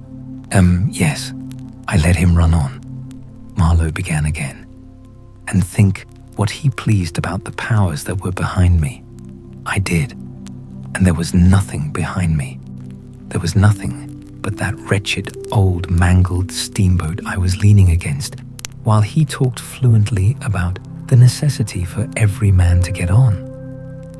And when one comes out here, you conceive, it is not to gaze at the moon. Mr. Kurtz was a universal genius, but even a genius would find it easier to work with adequate tools, intelligent men. He did not make bricks. Why, there was a physical impossibility in the way, as I was well aware. And if he did secretarial work for the manager, it was because no sensible man rejects wantonly the confidence of his superiors. Did I see it? I saw it. What more did I want? What I really wanted was rivets, by heaven, rivets, to get on with the work, to stop the hole, Rivets I wanted. There were cases of them down at the coast, cases piled up, burst, split. You kicked a loose rivet at every second step in that station yard on the hillside. Rivets had rolled into the grove of death. You could fill your pockets with rivets for the trouble of stooping down, and there wasn't one rivet to be found where it was wanted. We had plates that would do, but nothing to fasten them with. And every week the messenger, a long Negro, letter bag on shoulder and staff in hand, left our station for the coast. And several times a week, a coast caravan came in with trade goods, ghastly glazed calico that made you shudder only to look at it, glass beads value about a penny a quart, confounded spotted cotton handkerchiefs, and no rivets. 3 carriers could have brought all that was wanted to set that steamboat afloat. He was becoming confidential now, but I fancy my unresponsive attitude must have exasperated him at last, for he judged it necessary to inform me he feared neither God nor devil, let alone any mere man. I said I could see that very well, but what I wanted was a certain quantity of rivets, and rivets were what really Mr. Kurtz wanted if he had only known it. Now letters went to the coast every week. "My dear sir," he cried, "I write from dictation." I demanded rivets. There was a way for an intelligent man. He changed his manner, became very cold, and suddenly began to talk about a hippopotamus. Wondered whether sleeping on board the steamer, I stuck to my salvage night and day. I wasn't disturbed. There was an old hippo that had the bad habit of getting out on the bank and roaming at night over the station grounds. The pilgrims used to turn out in a body and empty every rifle they could lay hands on at him. Some even had sat up o' nights for him. All this energy was wasted, though. "That animal has a charmed life," he said. "But you can say this only of brutes in this country. No man, you apprehend me, no man here bears a charmed life." He stood there for a moment in the moonlight, with his delicate hooked nose set a little askew, and his mica eyes glittering without a wink. Then, with a curt "good night," he strode off. I could see he was disturbed and considerably puzzled, which made me feel more hopeful than I had been for days. It was a great comfort to turn from that chap to my influential friend, the battered, twisted, ruined tin pot steamboat. I clambered on board. She rang under my feet like an empty Huntley and Palmer biscuit tin kicked along a gutter. She was nothing so solid in make and rather less pretty in shape, but I had expended enough hard work on her to make me love her. No influential friend would have served me better. She had given me a chance to come out a bit, to find out what I could do. No, I don't like work. I had rather laze about and think of all the fine things that can be done. I don't like work. No man does. But I like what is in the work, the chance to find yourself, your own reality, for yourself, not for others, what no other man can ever know. They can only see the mere show, and never can tell what it really means. I was not surprised to see somebody sitting aft, on the deck, with his legs dangling over the mud. You see, I rather chummed with the few mechanics there were in that station, whom the other pilgrims naturally despised, on account of their imperfect manners, I suppose. This was the foreman, a boilermaker by trade, a good worker. He was a lank, bony, yellow-faced man, with big, intense eyes. His aspect was worried, and his head was as bald as the palm of my hand, but his hair in falling seemed to have stuck to his chin, and had prospered in the new locality, for his beard hung down to his waist. He was a widower with 6 young children. He had left them in charge of a sister of his to come out there, and the passion of his life was pigeon flying. He was an enthusiast and a connoisseur. He would rave about pigeons.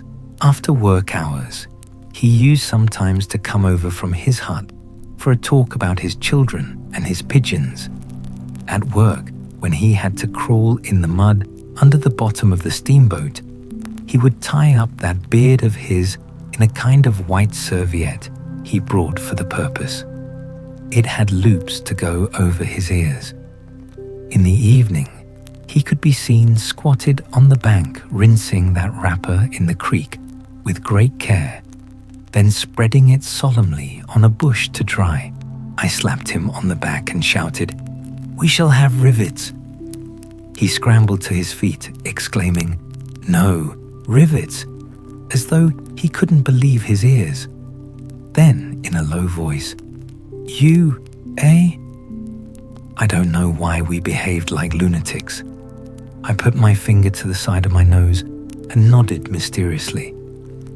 "Good for you," he cried, snapped his fingers above his head, lifting one foot.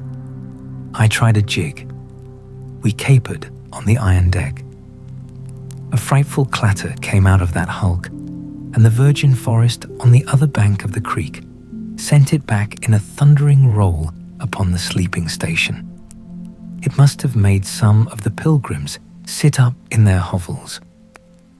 A dark figure obscured the lighted doorway of the manager's hut, vanished. Then, a second or so after, the doorway itself vanished too.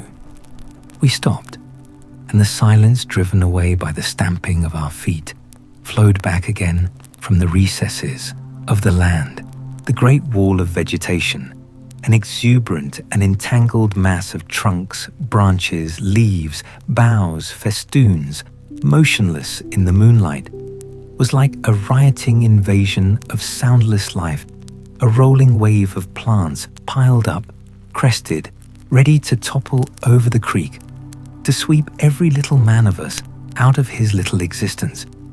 And it moved not. A deadened burst of mighty splashes and snorts reached us from afar, as though an ichthyosaurus had been taking a bath of glitter in the great river. "After all," said the boilermaker in a reasonable tone, "why shouldn't we get the rivets?" Why not, indeed? I did not know of any reason why we shouldn't. "They'll come in 3 weeks," I said confidently, but they didn't.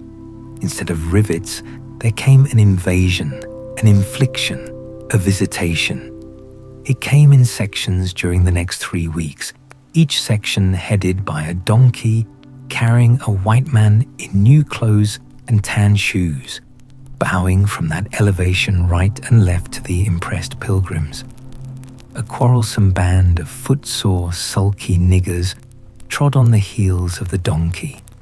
A lot of tents, camp stools, tin boxes, white cases, brown bales would be shot down in the courtyard, and the air of mystery would deepen a little over the muddle of the station.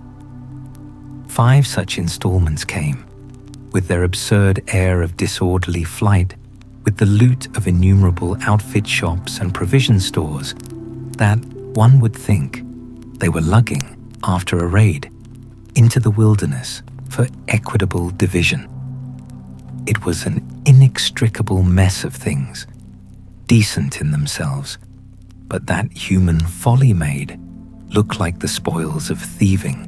This devoted band called itself the El Dorado Exploring Expedition, and I believe they were sworn to secrecy. Their talk, however, was the talk of sordid buccaneers.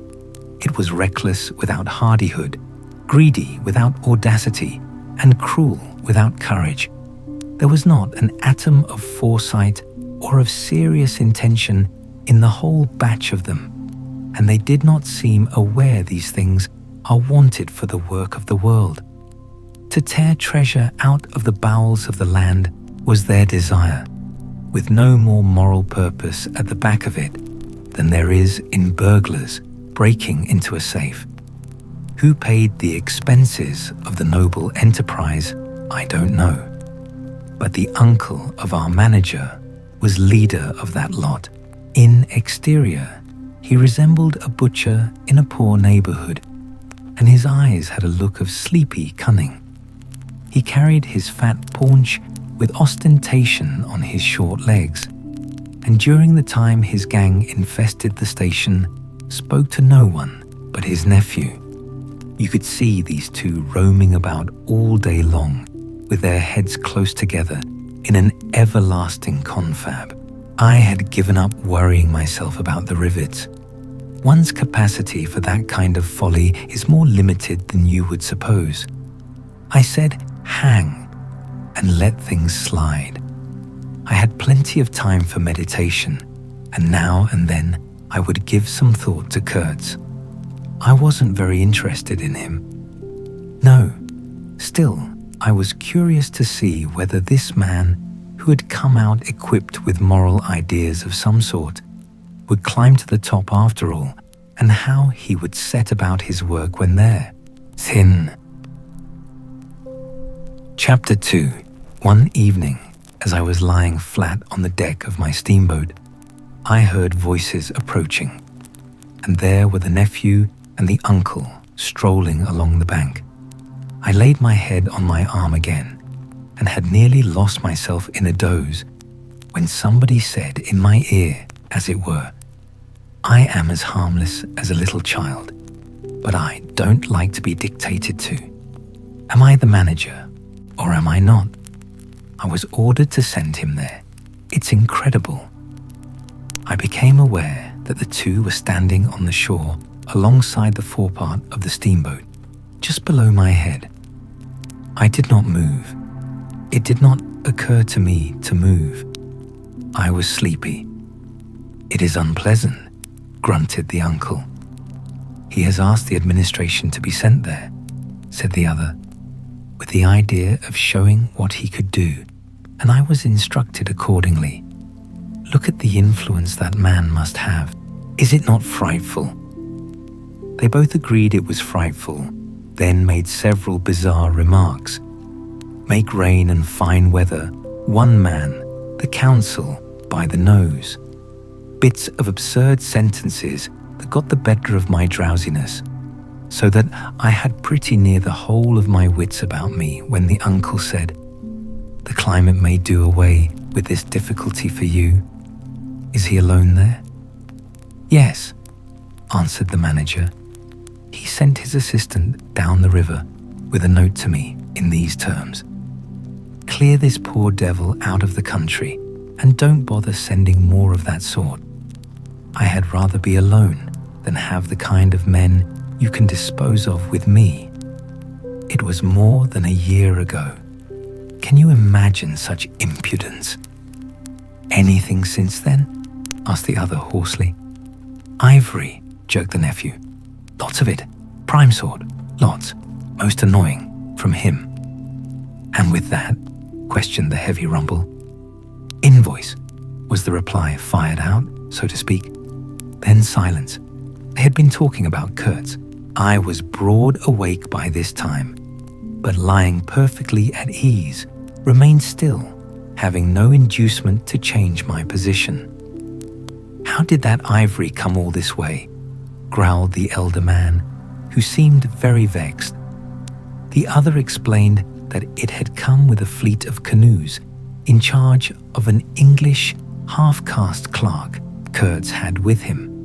That Kurtz had apparently intended to return himself, the station being by that time bare of goods and stores, but after coming 300 miles, had suddenly decided to go back, which he started to do alone in a small dugout with 4 paddlers, leaving the half-caste to continue down the river with the ivory. The 2 fellows there seemed astounded at anybody attempting such a thing. They were at a loss for an adequate motive. As to me, I seemed to see Kurtz for the first time. It was a distinct glimpse. The dugout, 4 paddling savages, and the lone white man turning his back suddenly on the headquarters, on relief, on thoughts of home, perhaps setting his face towards the depths of the wilderness, towards his empty and desolate station. I did not know the motive. Perhaps he was just simply a fine fellow who stuck to his work for its own sake. His name, you understand, had not been pronounced once. He was that man, the half-caste who, as far as I could see, had conducted a difficult trip with great prudence and pluck, was invariably alluded to as that scoundrel. The scoundrel had reported that the man had been very ill, had recovered imperfectly. The two below me moved away then a few paces and strolled back and forth at some little distance. I heard military post, doctor, 200 miles, quite alone now. Unavoidable delays, 9 months, no news, strange rumors. They approached again, just as the manager was saying, "No one, as far as I know, unless a species of wandering trader, a pestilential fellow, snapping ivory from the natives." Who was it they were talking about now? I gathered in snatches that this was some man supposed to be in Kurtz's district, and of whom the manager did not approve. "We will not be free from unfair competition till one of these fellows is hanged for an example," he said. "Certainly," grunted the other. "Get him hanged. Why not? Anything can be done in this country. That's what I say. Nobody here, you understand, here can endanger your position. And why? You stand the climate. You outlast them all. The danger is in Europe. But there before I left, I took care to..." They moved off and whispered. Then their voices rose again. "The extraordinary series of delays is not my fault. I did my best."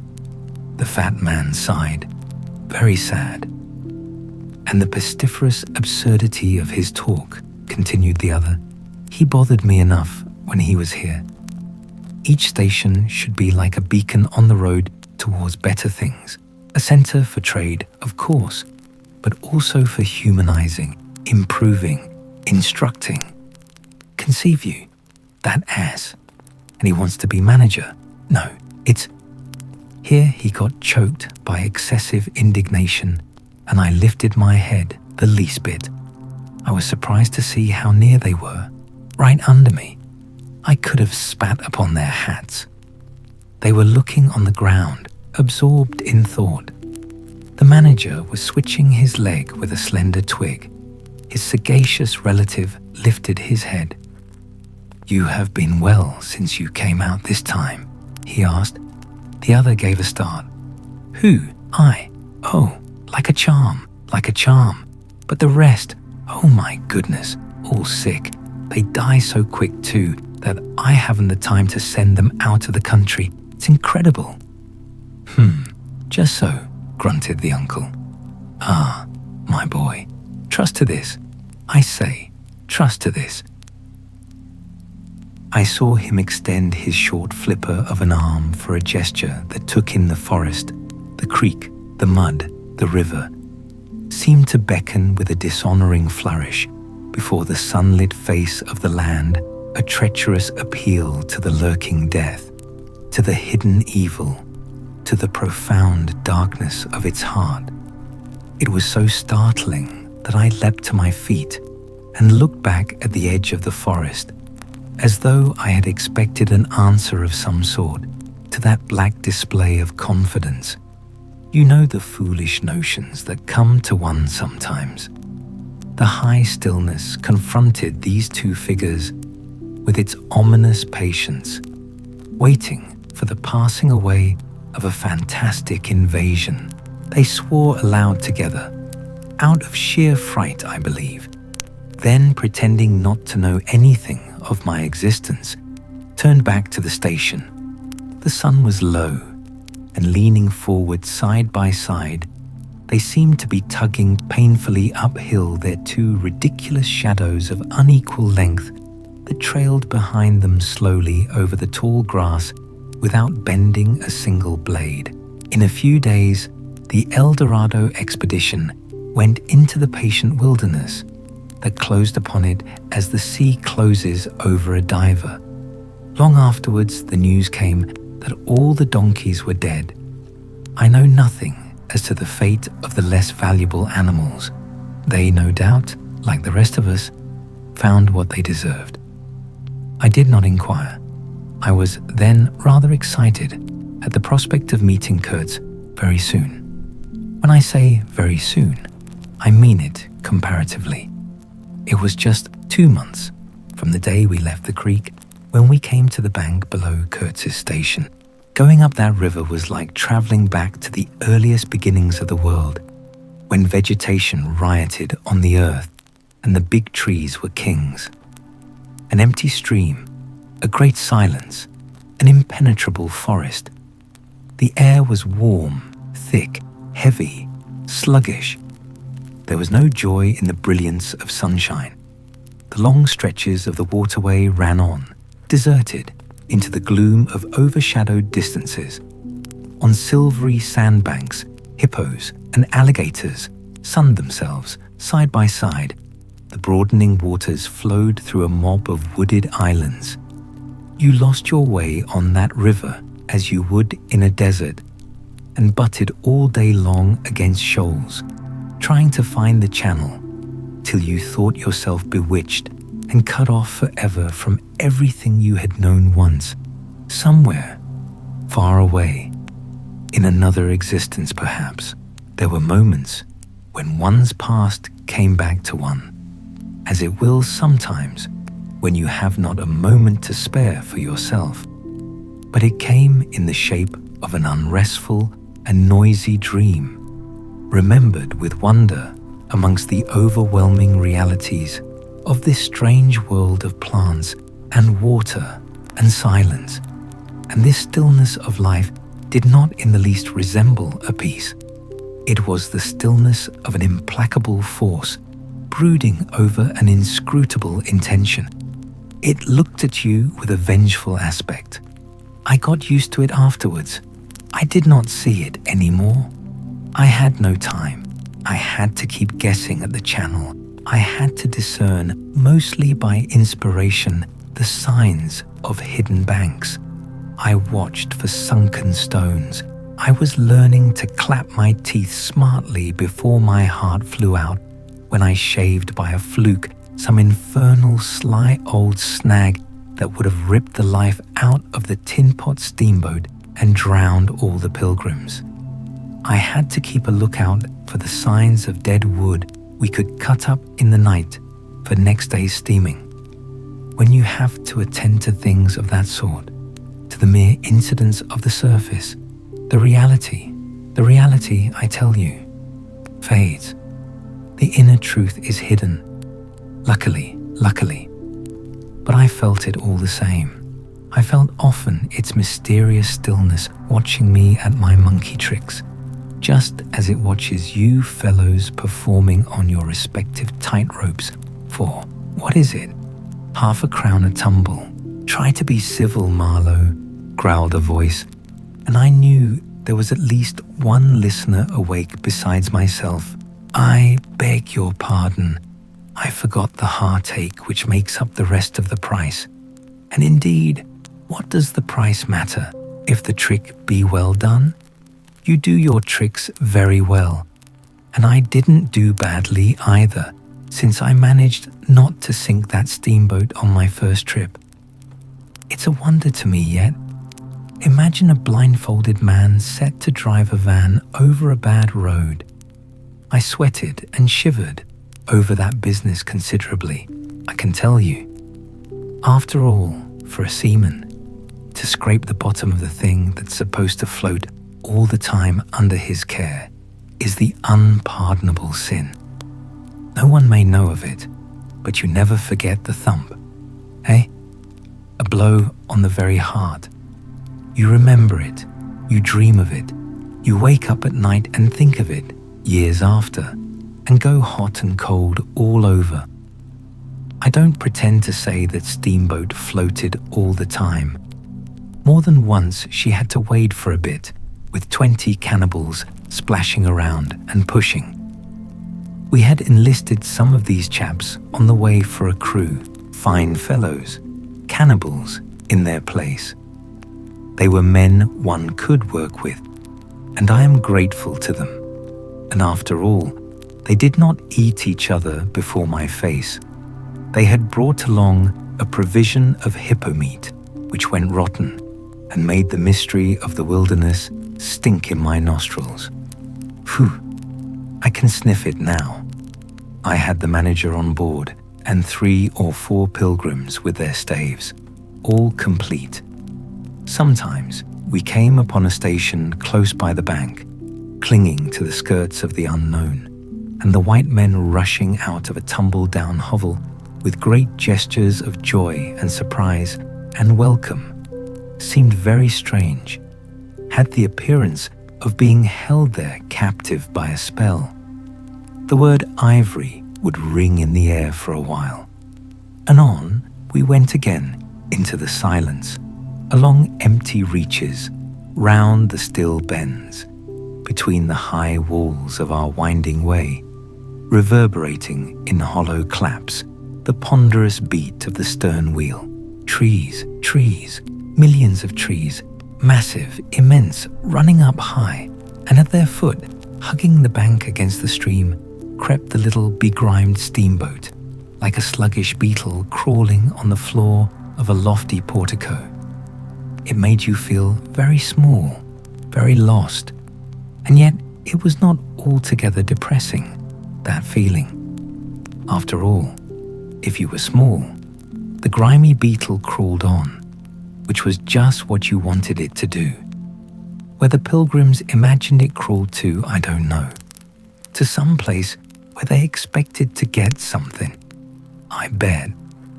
For me, it crawled towards Kurtz, exclusively. But when the steam pipes started leaking, we crawled very slow. The reaches opened before us and closed behind, as if the forest had stepped leisurely across the water to bar the way for our return. We penetrated deeper and deeper into the heart of darkness. It was very quiet there.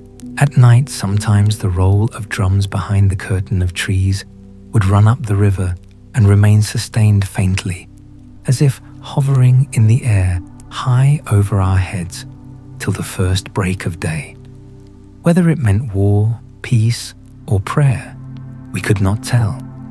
The dawns were heralded by the descent of a chill stillness. The woodcutters slept, their fires burned low. The snapping of a twig would make you start. We were wanderers on a prehistoric earth, on an earth that wore the aspect of an unknown planet. We could have fancied ourselves the first of men taking possession of an accursed inheritance to be subdued at the cost of profound anguish and of excessive toil. But suddenly, as we struggled round a bend, there would be a glimpse of rush walls, of peaked grass roofs, a burst of yells, a whirl of black limbs, a mass of hands clapping, of feet stamping, of bodies swaying, of eyes rolling. Under the droop of heavy and motionless foliage, the steamer toiled along slowly on the edge of a black and incomprehensible frenzy. The prehistoric man was cursing us, praying to us, welcoming us. Who could tell? We were cut off from the comprehension of our surroundings. We glided past like phantoms, wondering and secretly appalled, as sane men would be before an enthusiastic outbreak in a madhouse. We could not understand because we were too far and could not remember because we were traveling in the night of first ages, of those ages that are gone, leaving hardly a sign and no memories. The earth seemed unearthly. We are accustomed to look upon the shackled form of a conquered monster, but there, There you could look at a thing monstrous and free. It was unearthly, and the men were, no, they were not inhuman. Well, that was the worst of it.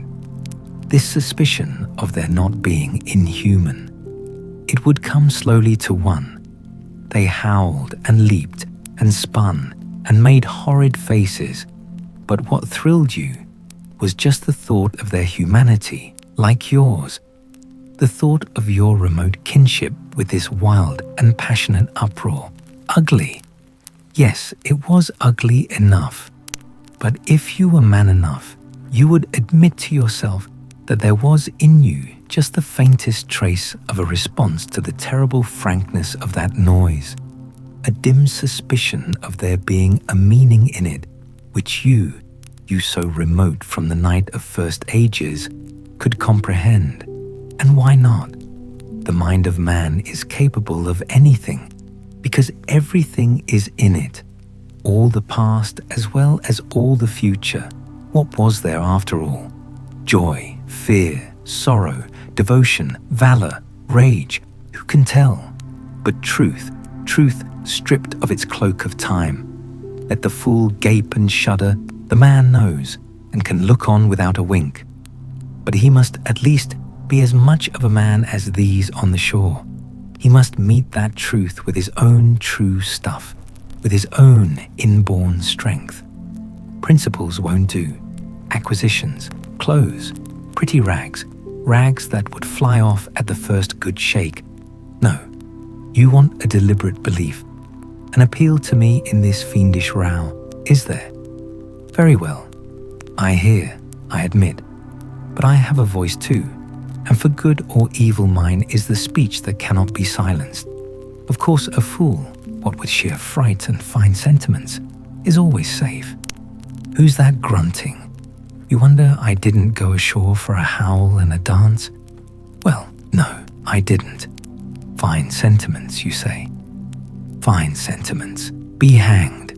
I had no time. I had to mess about with white lead and strips of woolen blanket, helping to put bandages on those leaky steam pipes. I tell you, I had to watch the steering and circumvent those snags and get the tin pot along by hook or by crook. There was surface truth enough in these things to save a wiser man. And between whiles, I had to look after the savage who was fireman. He was an improved specimen. He could fire up a vertical boiler.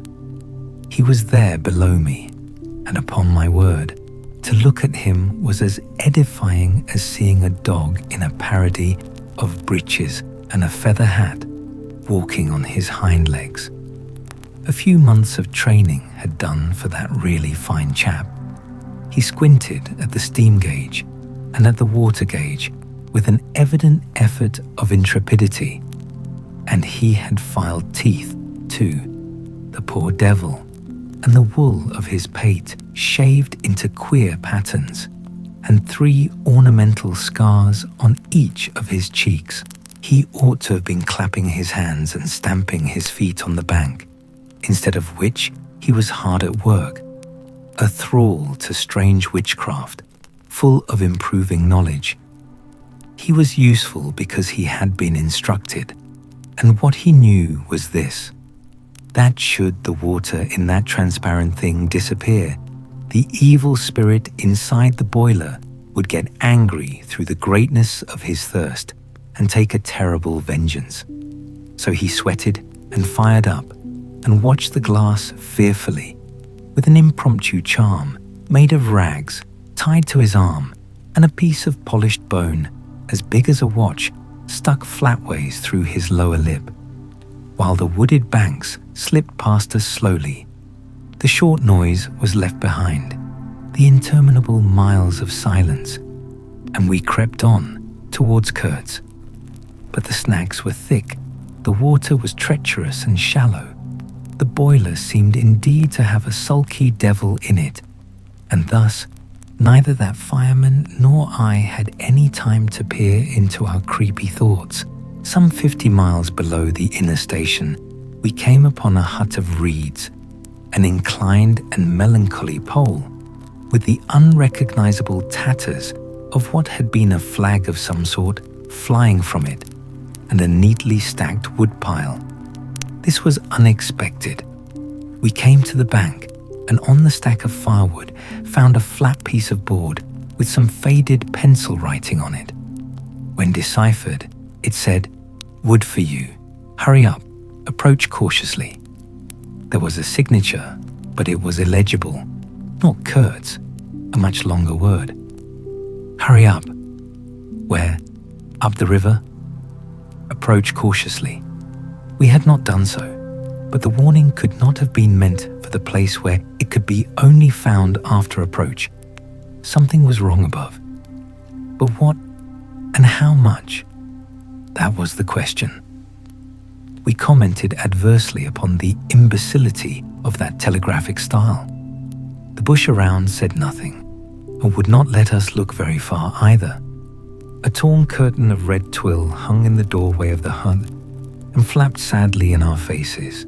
The dwelling was dismantled, but we could see a white man had lived there not very long ago.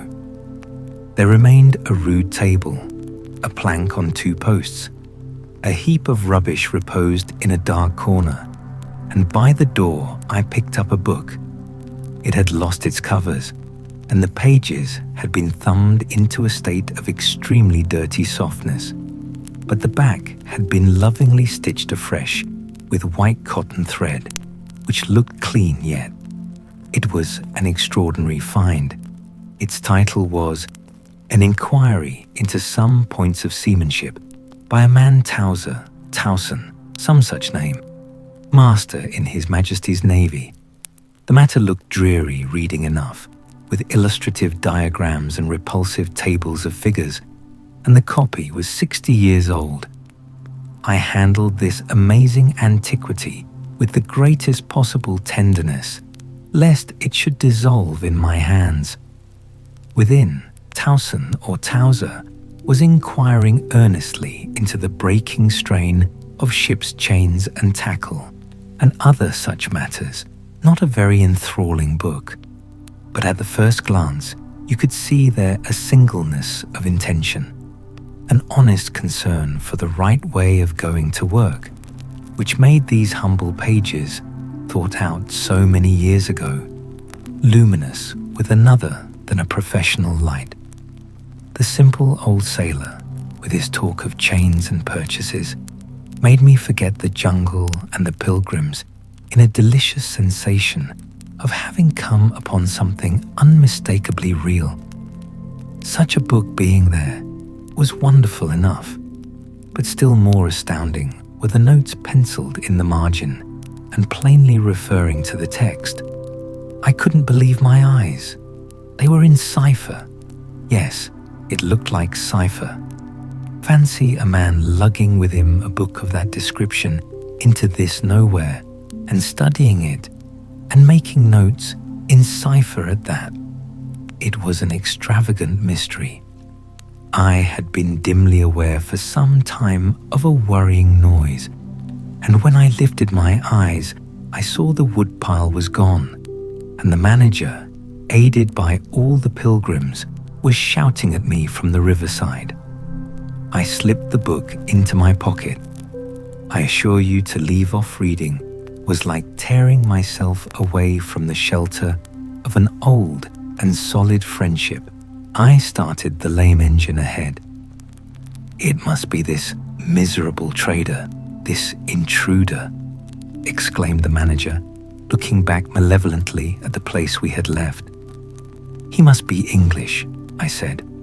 "It will not save him from getting into trouble if he is not careful," muttered the manager darkly. I observed with assumed innocence that no man was safe from trouble in this world. The current was more rapid now. The steamer seemed at her last gasp. The stern wheel flopped languidly, and I caught myself listening on tiptoe for the next beat of the boat. For in sober truth, I expected the wretched thing to give up every moment. It was like watching the last flickers of a life. But still we crawled.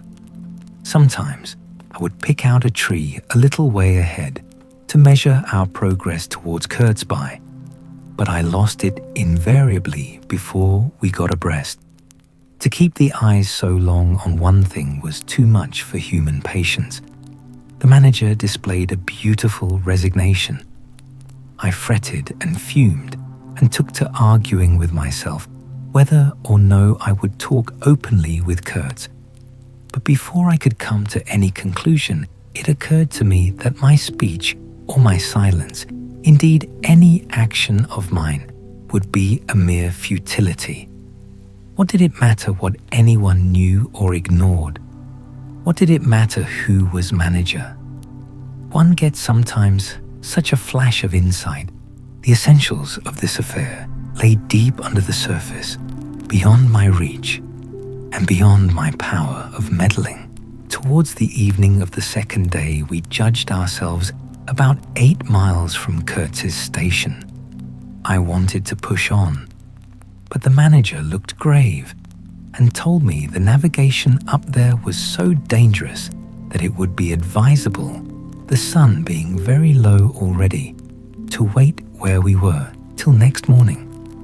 Moreover, he pointed out that if the warning to approach cautiously were to be followed, we must approach in daylight, not at dusk or in the dark. This was sensible enough. 8 miles meant nearly 3 hours steaming for us, and I could also see suspicious ripples at the upper end of the reach. Nevertheless, I was annoyed beyond expression at the delay, and most unreasonably too, since one night more could not matter much after so many months. As we had plenty of wood, and caution was the word, I brought up in the middle of the stream. The reach was narrow, straight, with high sides like a railway cutting. The dusk came gliding into it long before the sun had set. The current ran smooth and swift, but a dumb immobility sat on the banks. The living trees, lashed together by the creepers and every living bush of the undergrowth, might have been changed into stone, even to the slenderest twig, to the lightest leaf. It was not sleep. It seemed unnatural, like a state of trance. Not the faintest sound of any kind could be heard. You looked on amazed and began to suspect yourself of being deaf. Then the night came suddenly and struck you blind as well. About 3 a.m, some large fish leaped, and the loud splash made me jump as though a gun had been fired. When the sun rose, there was a white fog, very warm and clammy, and more blinding than the night. It did not shift or drive. It was just there, standing all round you like something solid. At 8 or 9 perhaps, it lifted as a shutter lifts. We had a glimpse of the towering multitude of trees, of the immense matted jungle, with the blazing little ball of the sun hanging over it, all perfectly still. And then the white shutter came down again, smoothly, as if sliding in greased grooves. I ordered the chain, which we had begun to heave in, to be paid out again. Before it stopped running with a muffled rattle, a cry, a very loud cry, as of infinite desolation, soared slowly in the opaque air. It ceased. A complaining clamor, modulated in savage discords, filled our ears. The sheer unexpectedness of it made my hair stir under my cap. I don't know how it struck the others. To me, it seemed as though the mist itself had screamed, so suddenly, and apparently from all sides at once, did this tumultuous and mournful uproar arise. It culminated in a hurried outbreak of almost intolerably excessive shrieking, which stopped short, leaving us stiffened in a variety of silly attitudes and obstinately listening to the nearly as appalling and excessive silence. "Good God, what is the meaning?" stammered at my elbow one of the pilgrims, a little fat man with sandy hair and red whiskers, who wore side-spring boots and pink pajamas tucked into his socks. 2 others remained open-mouthed a whole minute, then dashed into the little cabin to rush out incontinently and stand darting scared glances with Winchesters at ready in their hands. What we could see was just the steamer we were on, her outlines blurred as though she had been on the point of dissolving, and a misty strip of water, perhaps 2 feet broad, around her. And that was all. The rest of the world was nowhere, as far as our eyes and ears were concerned. Just nowhere. Gone, disappeared, swept off without leaving a whisper or a shadow behind. I went forward and ordered the chain to be hauled in short so as to be ready to trip the anchor and move the steamboat at once if necessary. "Will they attack?" whispered an awed voice. "We will be all butchered in this fog," murmured another. The faces twitched with the strain. The hands trembled slightly. The eyes forgot to wink. It was very curious to see the contrast of expressions of the white men and of the black fellows of our crew, who were as much strangers to that part of the river as we, though their homes were only 800 miles away. The whites, of course, greatly discomposed, had besides a curious look of being painfully shocked by such an outrageous row. The others had an alert, naturally interested expression, but their faces were essentially quiet, even those of the 1 or 2 who grinned as they hauled at the chain. Several exchanged short, grunting phrases which seemed to settle the matter to their satisfaction. Their headman, a young, broad-chested black, severely draped in dark blue fringed cloths, with fierce nostrils and his hair all done up artfully in oily ringlets, stood near me. "Aha," I said, just for good fellowship's sake. "Catch him," he snapped, with a bloodshot widening of his eyes and a flash of sharp teeth. "Catch him. Give him to us." "To you, eh?" I asked. "What would you do with them?" "Eat him," he said curtly, and leaning his elbow on the rail, looked out into the fog in a dignified and profoundly pensive attitude. I would no doubt have been properly horrified had it not occurred to me that he and his chaps must be very hungry, that they must have been growing increasingly hungry for at least this month past. They had been engaged for 6 months. I don't think a single one of them had any clear idea of time, as we at the end of countless ages have. They still belonged to the beginnings of time, had no inherited experience to teach them, as it were. And of course, as long as there was a piece of paper written over in accordance with some farcical law or other made down the river, it didn't enter anybody's head to trouble how they would live. Certainly, they had brought with them some rotten hippo meat, which couldn't have lasted very long anyway, even if the pilgrims hadn't, in the midst of a shocking hullabaloo, thrown a considerable quantity of it overboard. It looked like a high-handed proceeding, but it was really a case of legitimate self-defense. You can't breathe dead hippo waking, sleeping, and eating, and at the same time keep your precarious grip on existence.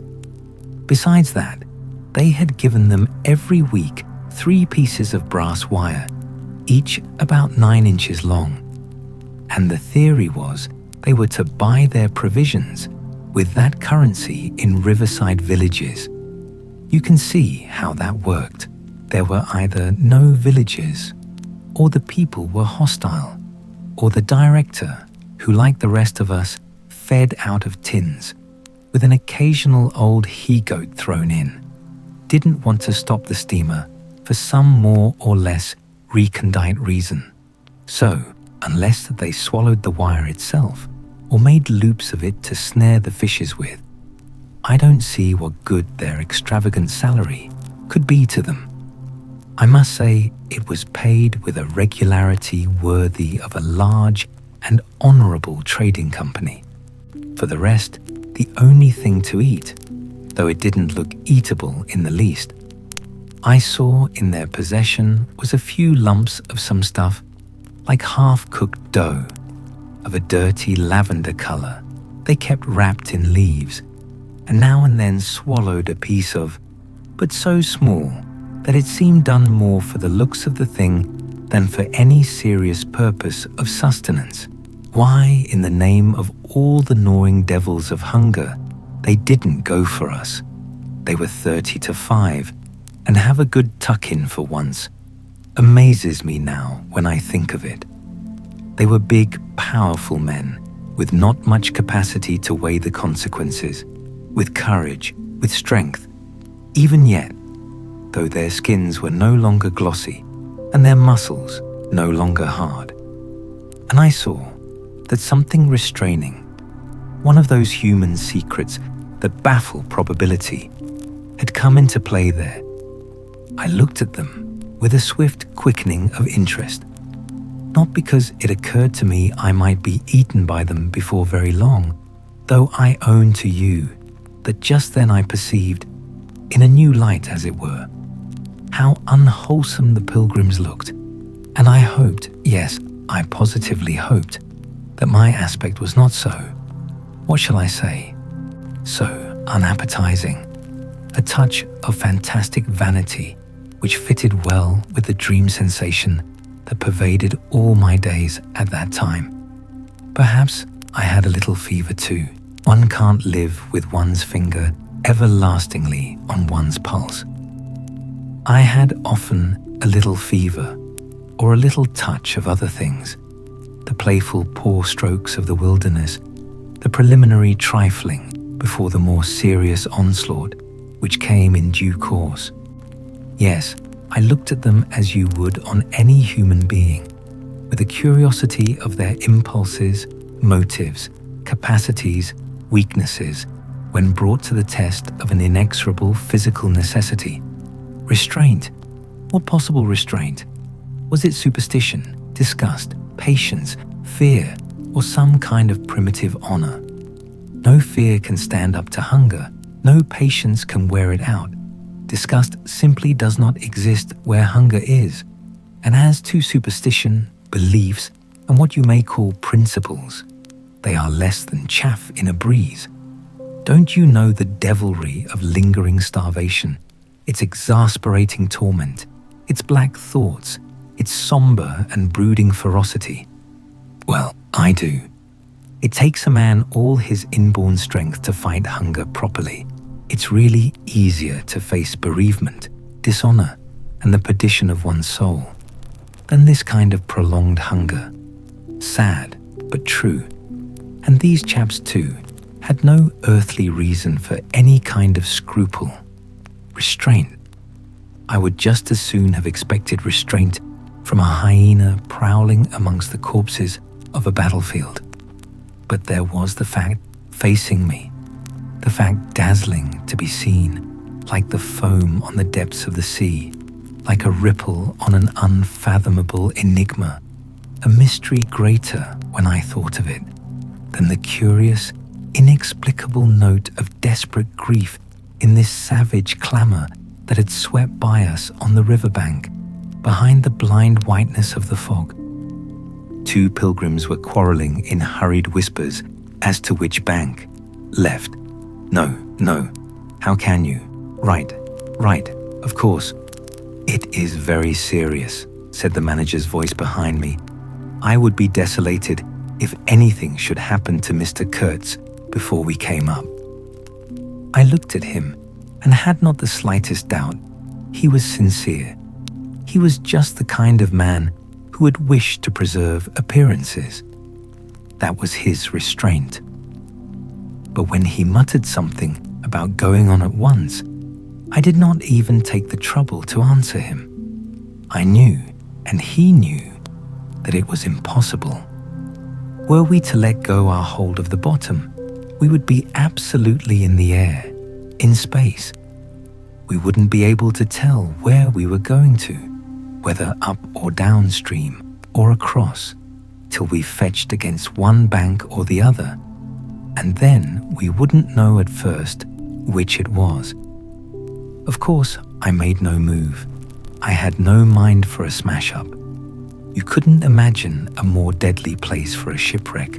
Whether we drowned at once or not, we were sure to perish speedily in one way or another.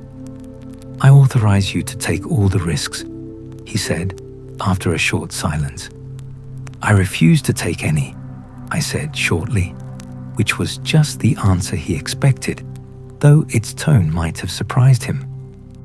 Well, I must defer to your judgment. You are captain, he said with marked civility.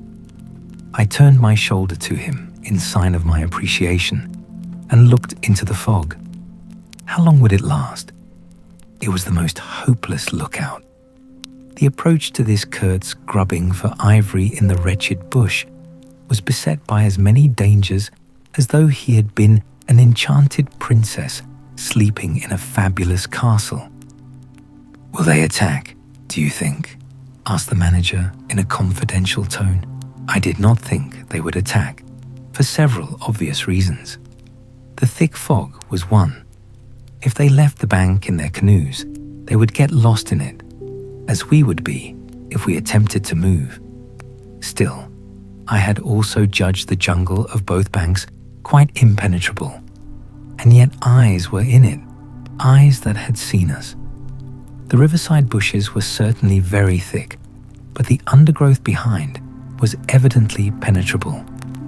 However, during the short lift, I had seen no canoes anywhere in the reach, certainly not abreast of the steamer. But what made the idea of attack inconceivable to me was the nature of the noise, of the cries we had heard. They had not the fierce character boding immediate hostile intention. Unexpected, wild, and violent as they had been, they had given me an irresistible impression of sorrow. The glimpse of the steamboat had for some reason filled those savages with unrestrained grief. The danger, if any, I expounded, was from our proximity to a great human passion let loose. Even extreme grief may ultimately vent itself in violence, but more generally takes the form of apathy. You should have seen the pilgrims stare. They had no heart to grin, or even to revile me. But I believe they thought me gone mad, with fright maybe. I delivered a regular lecture. My dear boys, it was no good bothering. Keep a lookout. Well, you may guess I watched the fog for the signs of lifting as a cat watches a mouse. But for anything else, our eyes were of no more use to us than if we had been buried miles deep in a heap of cotton wool. It felt like it too, choking, warm, stifling. Besides, all I said, though it sounded extravagant, was absolutely true to fact. What we afterwards alluded to as an attack was really an attempt at repulse. The action was very far from being aggressive. It was not even defensive in the usual sense. It was undertaken under the stress of desperation, and in its essence was purely protective. It developed itself, I should say, 2 hours after the fog lifted, and its commencement was at a spot, roughly speaking, about 1.5 miles below Kurtz's station. We had just floundered and flopped round a bend when I saw an islet, a mere grassy hummock of bright green, in the middle of the stream. It was the only thing of the kind, but as we opened the reach more, I perceived it was the head of a long sandbank, or rather of a chain of shallow patches stretching down the middle of the river. They were discoloured, just awash, and the whole lot was seen just under the water, exactly as a man's backbone is seen running down the middle of his back under the skin. Now, as far as I did see, I could go to the right or to the left of this. I didn't know either channel, of course. The banks looked pretty well alike. The depth appeared the same. But as I had been informed the station was on the west side, I naturally headed for the western passage. No sooner had we fairly entered it than I became aware it was much narrower than I had supposed. To the left of us, there was the long, uninterrupted shoal, and to the right, a high, steep bank heavily overgrown with bushes. Above the bush, the trees stood in serried ranks. The twigs overhung the current thickly, and from distance to distance, a large limb of some tree projected rigidly over the stream. It was then well on. In the afternoon, the face of the forest was gloomy, and a broad strip of shadow had already fallen on the water. In this shadow, we steamed up, very slowly, as you may imagine. I sheered her well inshore, the water being deepest near the bank, as the sounding pole informed me. One of my hungry and forbearing friends was sounding in the bows just below me. This steamboat was exactly like a decked scow. On the deck, there were two little teakwood houses with doors and windows. The boiler was in the fore end and the machinery right astern. Over the whole, there was a light roof supported on stanchions. The funnel projected through that roof, and in front of the funnel, a small cabin built of light planks served for a pilot house. It contained a couch, 2 camp stools, a loaded Martini Henry leaning in one corner, a tiny table, and the steering wheel. It had a wide door in front and a broad shutter at each side. All these were always thrown open, of course. I spent my days perched up there on the extreme fore end of that roof before the door. At night I slept, or tried to, on the couch.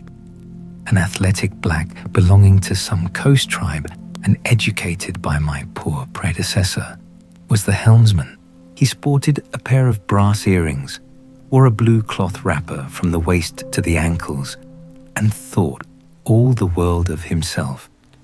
He was the most unstable kind of fool I had ever seen. He steered with no end of a swagger while you were by, but if he lost sight of you, he became instantly the prey of an abject funk and would let that cripple of a steamboat get the upper hand of him in a minute. I was looking down at the sounding pole and feeling much annoyed to see at each try a little more of it stick out of that river, when I saw my poleman give up on the business suddenly and stretch himself flat on the deck without even taking the trouble to haul his pole in. He kept hold on it though, and it trailed in the water. At the same time, the fireman, whom I could also see below me, sat down abruptly before his furnace and ducked his head. I was amazed.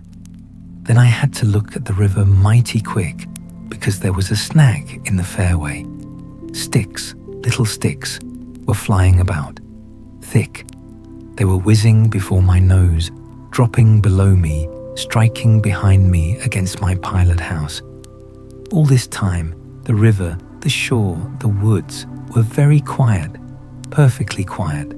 I could only hear the heavy splashing thump of the stern wheel and the patter of these things. We cleared the snag clumsily. Arrows, by Jove! We were being shot at. I stepped in quickly to close the shutter on the land side. That fool helmsman, his hands on the spokes, was lifting his knees high, stamping his feet, champing his mouth like a reined-in horse. Confound him, and we were staggering within 10 feet of the bank. I had to lean right out to swing the heavy shutter, and I saw a face amongst the leaves on the level with my own, looking at me very fierce and steady. And then suddenly, as though a veil had been removed from my eyes, I made out, deep in the tangled gloom, naked breasts, arms, legs, glaring eyes. The bush was swarming with human limbs in movement, glistening of bronze color. The twigs shook, swayed and rustled. The arrows flew out of them, and then the shutter came to. "Steer her straight," I said to the helmsman. He held his head rigid, face forward, but his eyes rolled. He kept on lifting and setting down his feet gently. His mouth foamed a little. "Keep quiet," I said in a fury. I might just as well have ordered a tree not to sway in the wind. I darted out. Below me, there was a great scuffle of feet on the iron deck. Confused exclamations. A voice screamed, "Can you turn back?" I caught sight of a V-shaped ripple on the water ahead. What? Another snag. A fusillade burst out under my feet. The pilgrims had opened with their Winchesters and were simply squirting lead into that bush. A deuce of a lot of smoke came up and drove slowly forward. I swore at it. Now I couldn't see the ripple or the snag either. I stood in the doorway, peering, and the arrows came in swarms. They might have been poisoned, but they looked as though they wouldn't kill a cat. The bush began to howl. Our woodcutters raised a warlike whoop. The report of a rifle just at my back deafened me. I glanced over my shoulder, and the pilot house was yet full of noise and smoke when I made a dash at the wheel. The fool nigger had dropped everything to throw the shutter open and let off that Martini Henry. He stood before the wide opening, glaring, and I yelled at him to come back while I straightened the sudden twist out of that steamboat. There was no room to turn even if I had wanted to.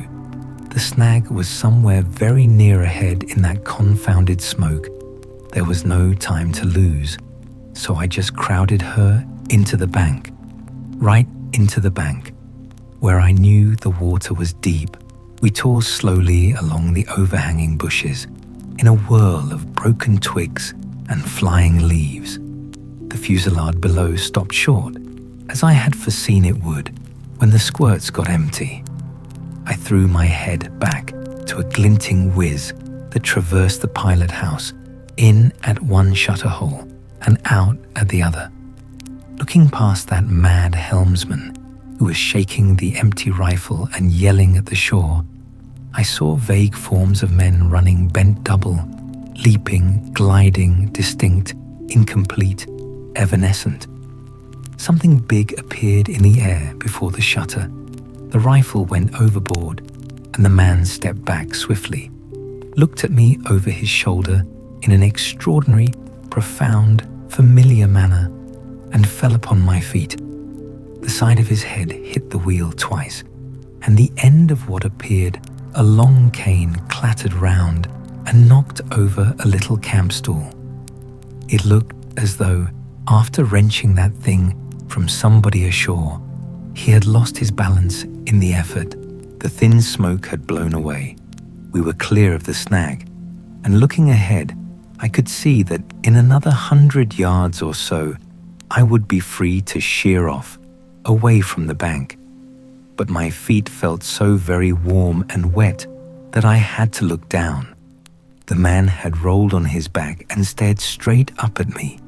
Both his hands clutched that cane. It was the shaft of a spear that, either thrown or lunged through the opening, had caught him in the side, just below the ribs. The blade had gone in out of sight after making a frightful gash. My shoes were full. A pool of blood lay very still, gleaming dark red under the wheel. His eyes shone with an amazing luster. The fusillade burst out again.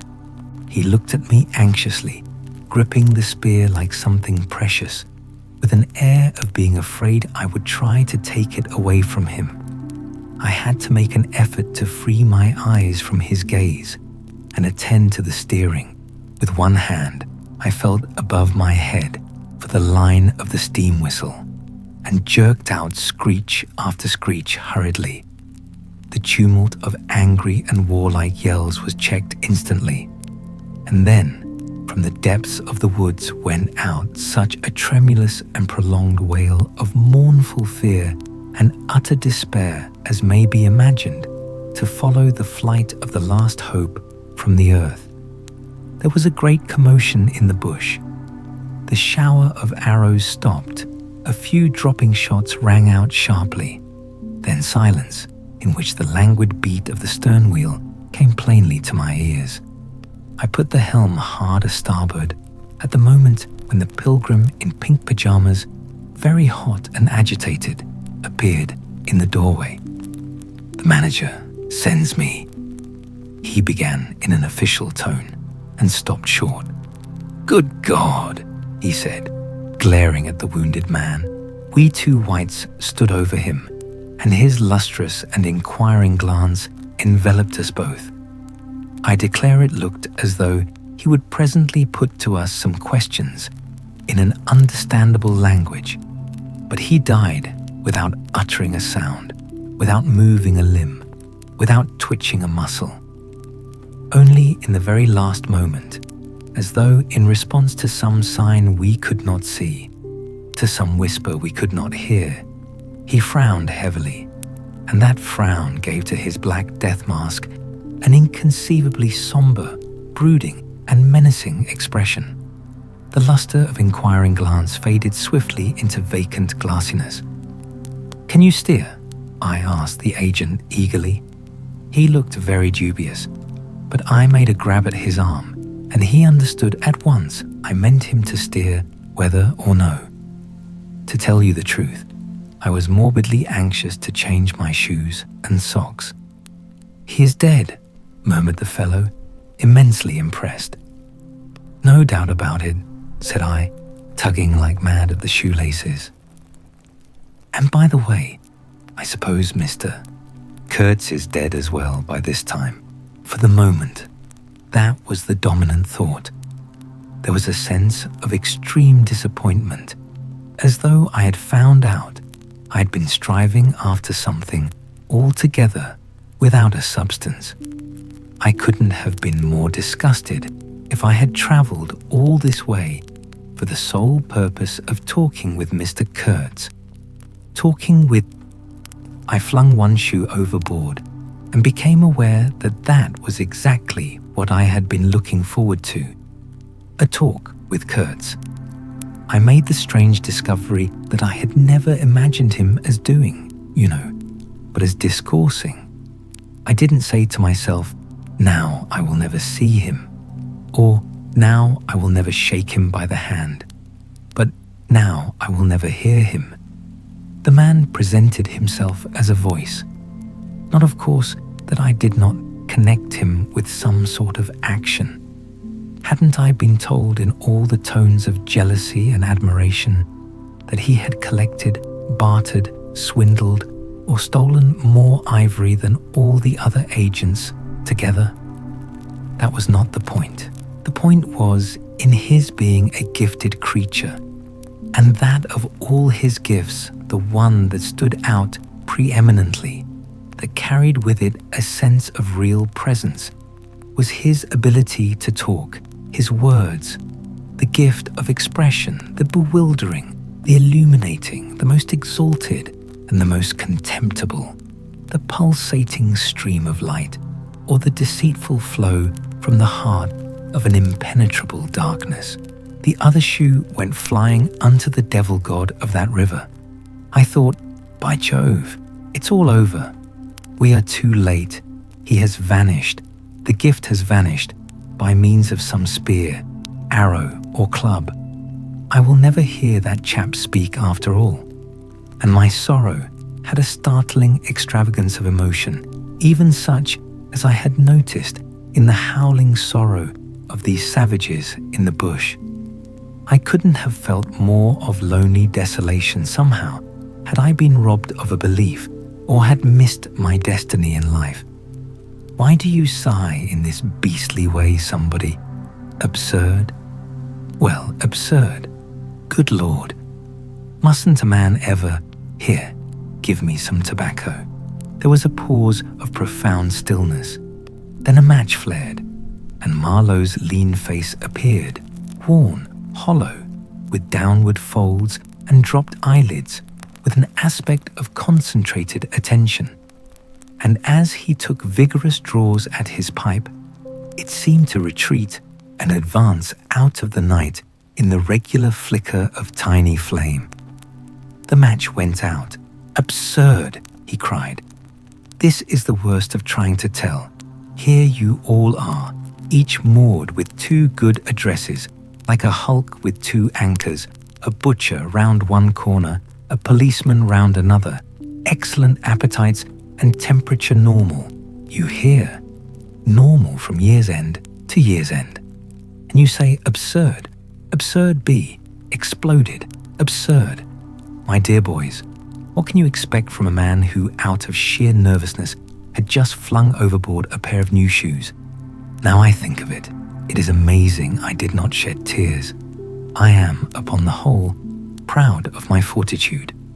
I was cut to the quick at the idea of having lost the inestimable privilege of listening to the gifted Kurtz. Of course I was wrong. The privilege was waiting for me. Oh yes, I heard more than enough. And I was right too. A voice. He was very little more than a voice. And I heard him, it, this voice, other voices. All of them were so little more than voices. And the memory of that time itself lingers around me, impalpable, like a dying vibration of one immense jabber, silly, atrocious, sordid, savage, or simply mean, without any kind of sense.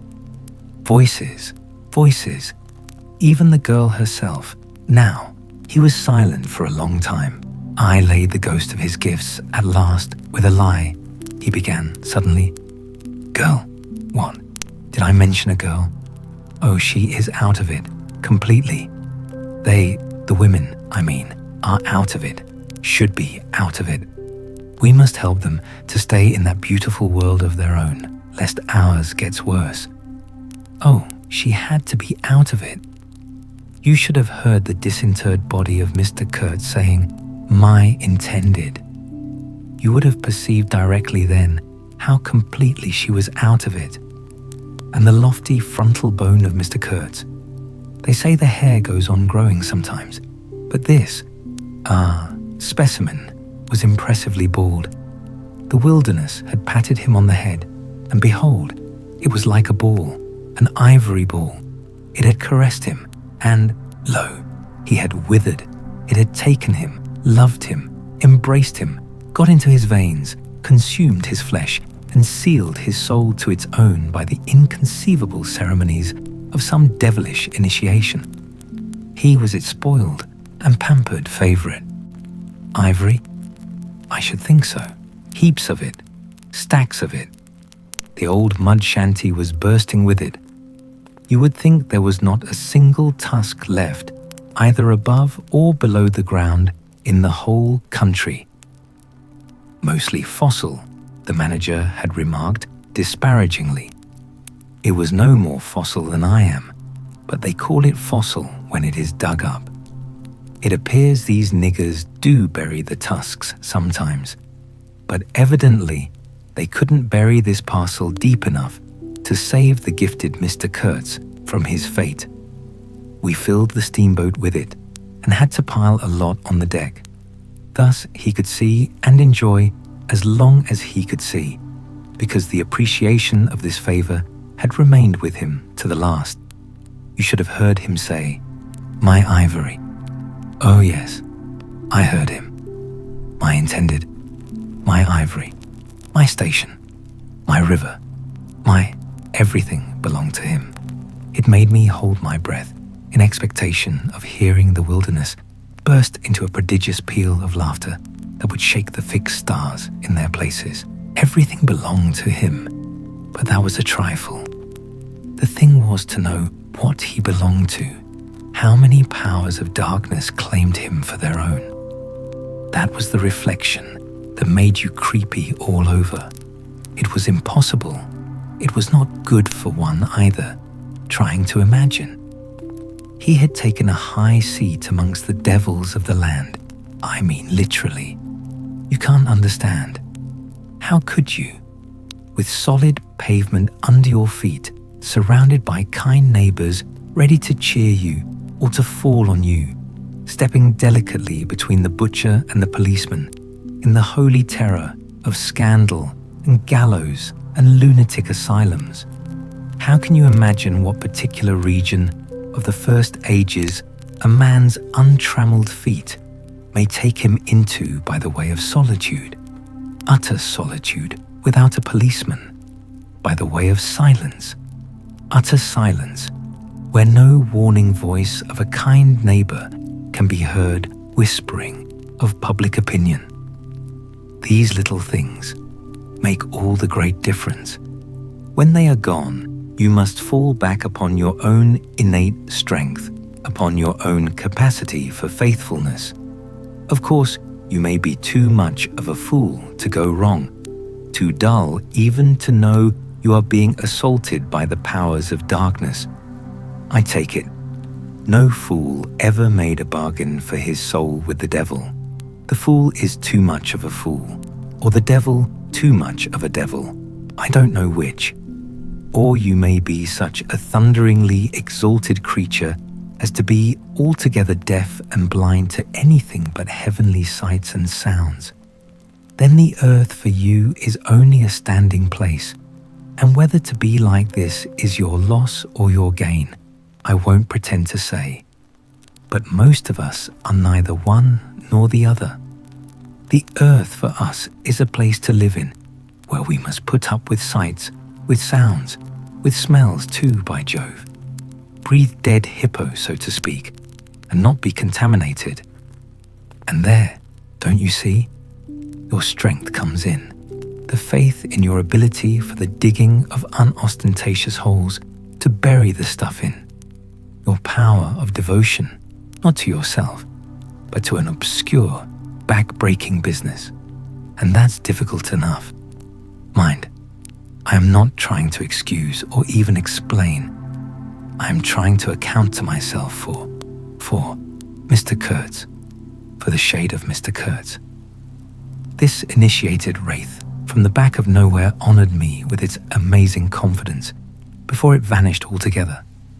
This was because it could speak English to me. The original Kurtz had been educated partly in England, and, as he was good enough to say himself, his sympathies were in the right place. His mother was half English. His father was half French. All Europe contributed to the making of Kurtz, and by I learned that, most appropriately, the International Society for the Suppression of Savage Customs had entrusted him with the making of a report for its future guidance, and he had written it too. I've seen it. I've read it. It was eloquent, vibrating with eloquence, but too high-strung, I think. 17 pages of close writing he had found time for. But this must have been before his, let us say, nerves went wrong and caused him to preside at certain midnight dances, ending with unspeakable rites, which, as far as I reluctantly gathered from what I heard at various times, were offered up to him. Do you understand? To Mr. Kurtz himself. But it was a beautiful piece of writing. The opening paragraph, however, in the light of later information, strikes me now as ominous. He began with the argument that we whites, from the point of development we had arrived at, must necessarily appear to them savages in the nature of supernatural beings. We approach them with the might of a deity, and so on, and so on. By the simple exercise of our will, we can exert a power for good practically unbounded, etc., etc. From that point he soared and took me with him. The peroration was magnificent, though difficult to remember, you know. He gave me the notion of an exotic immensity ruled by an august benevolence. It made me tingle with enthusiasm. This was the unbounded power of eloquence, of words, of burning noble words. There were no practical hints to interrupt the magic current of phrases unless a kind of note at the foot of the last page, scrawled evidently much later in an unsteady hand, may be regarded as the exposition of a method. It was very simple, and at the end of that moving appeal to every altruistic sentiment, it blazed at you, luminous and terrifying, like a flash of lightning in a serene sky. Exterminate all the brutes. The curious part was that he had apparently forgotten all about that valuable postscriptum, because later on, when he in a sense came to himself, he repeatedly entreated me to take good care of my pamphlet, he called it, as it was sure to have in the future a good influence upon his career.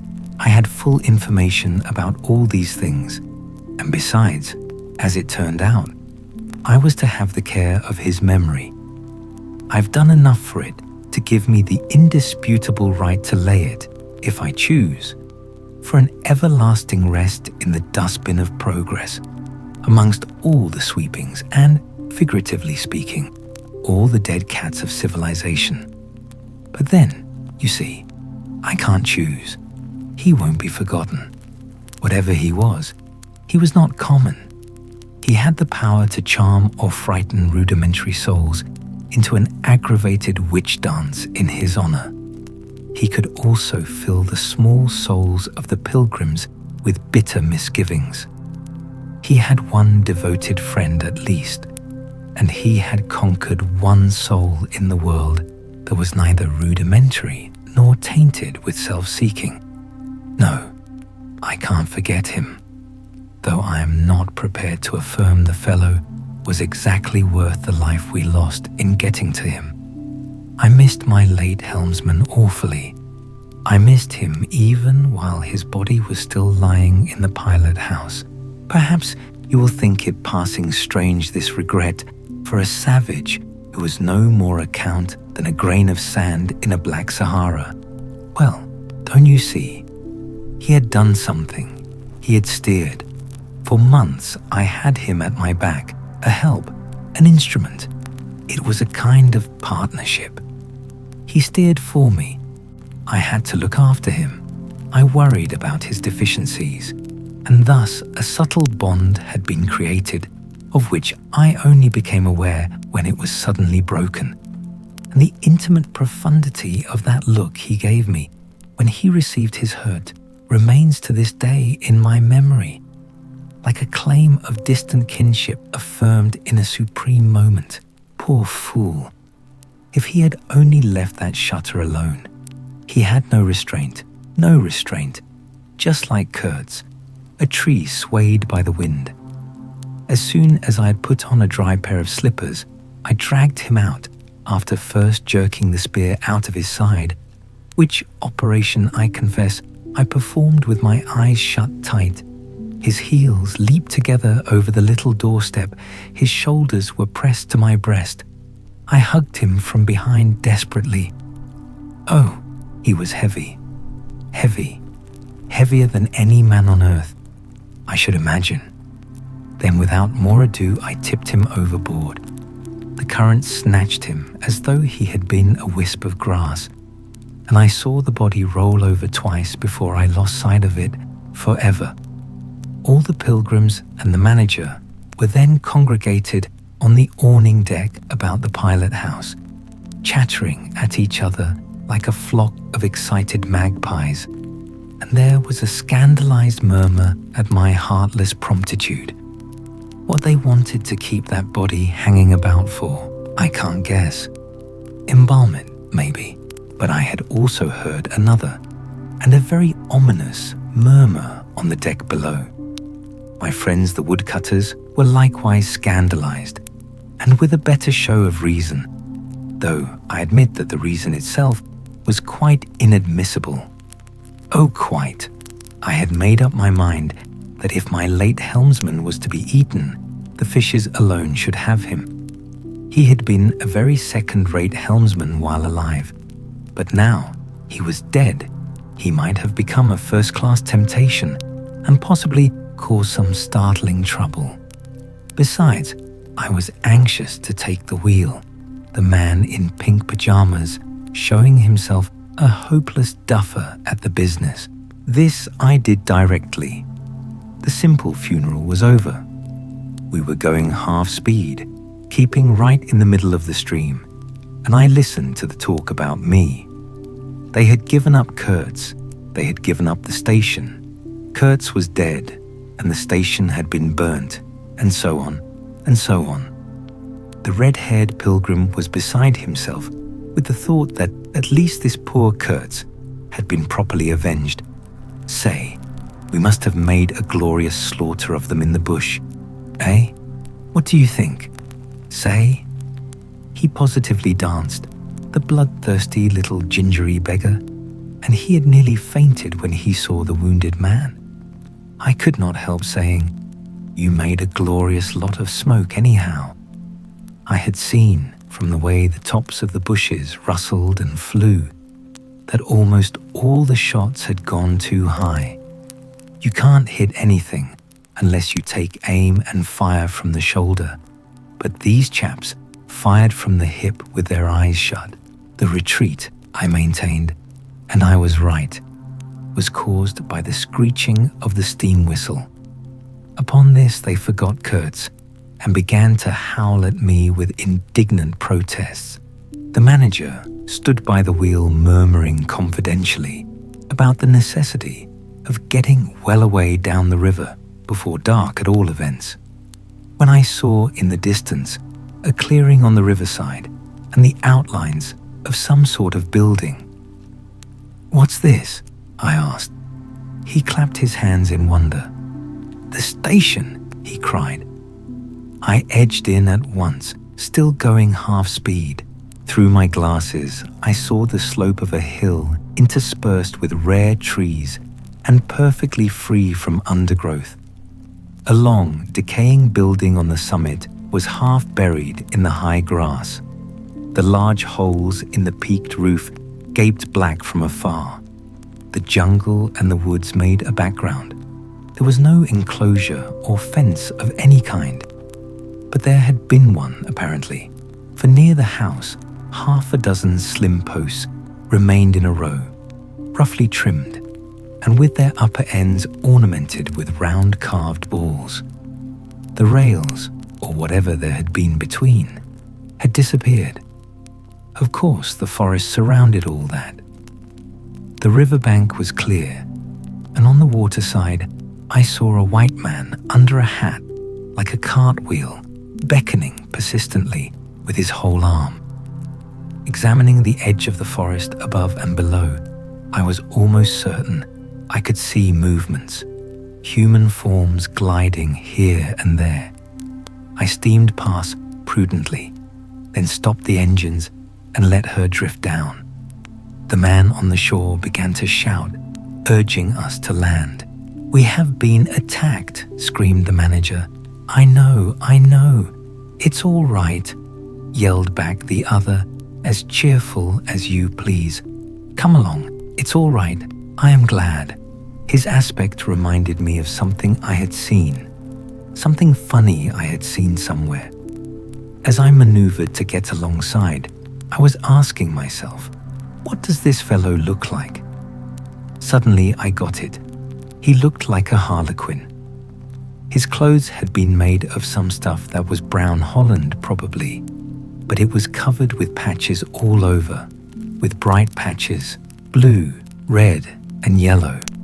Patches on the back, patches on the front, patches on elbows, on knees, colored binding around his jacket, scarlet edging at the bottom of his trousers, and the sunshine made him look extremely gay and wonderfully neat withal, because you could see how beautifully all this patching had been done.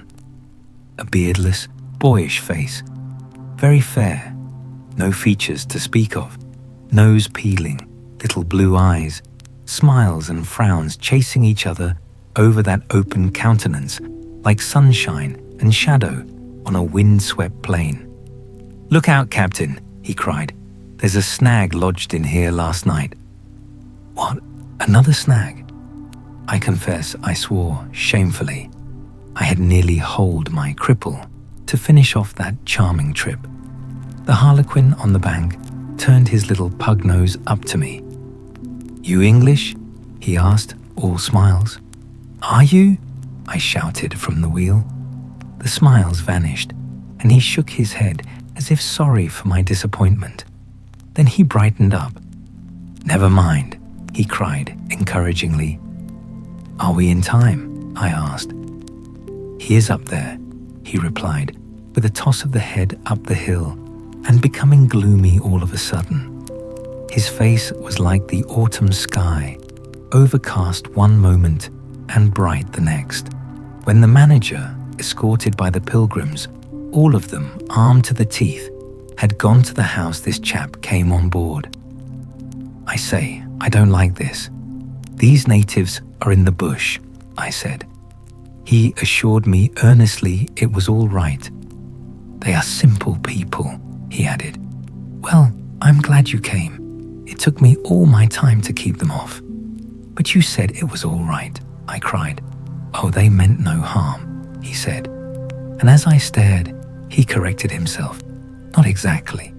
Then vivaciously, "My faith, your pilot house wants a clean-up." In the next breath, he advised me to keep enough steam on the boiler to blow the whistle in case of any trouble. "One good screech will do more for you than all your rifles. They are simple people," he repeated. He rattled away at such a rate, he quite overwhelmed me. He seemed to be trying to make up for lots of silence and actually hinted, laughing, that such was the case. "Don't you talk with Mr. Kurtz," I said. "You don't talk with that man. You listen to him," he exclaimed with severe exultation. But now, he waved his arm, and in the twinkling of an eye was in the uttermost depths of despondency. In a moment, he came up again with a jump, possessed himself of both my hands, shook them continuously, while he gabbled, "Brother sailor, honor, pleasure, delight, introduce myself, Russian, son of an archpriest, government of Tambov. What? Tobacco, English tobacco, the excellent English tobacco.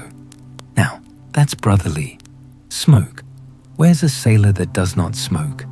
The pipe soothed him, and gradually I made out he had run away from school, had gone to sea in a Russian ship, ran away again, served some time in English ships, was now reconciled with the archpriest. He made a point of that. But when one is young, one must see things, gather experience, ideas, enlarge the mind. "Here," I interrupted. "You can never tell. Here I met Mr. Kurtz," he said, youthfully solemn and reproachful. I held my tongue after that.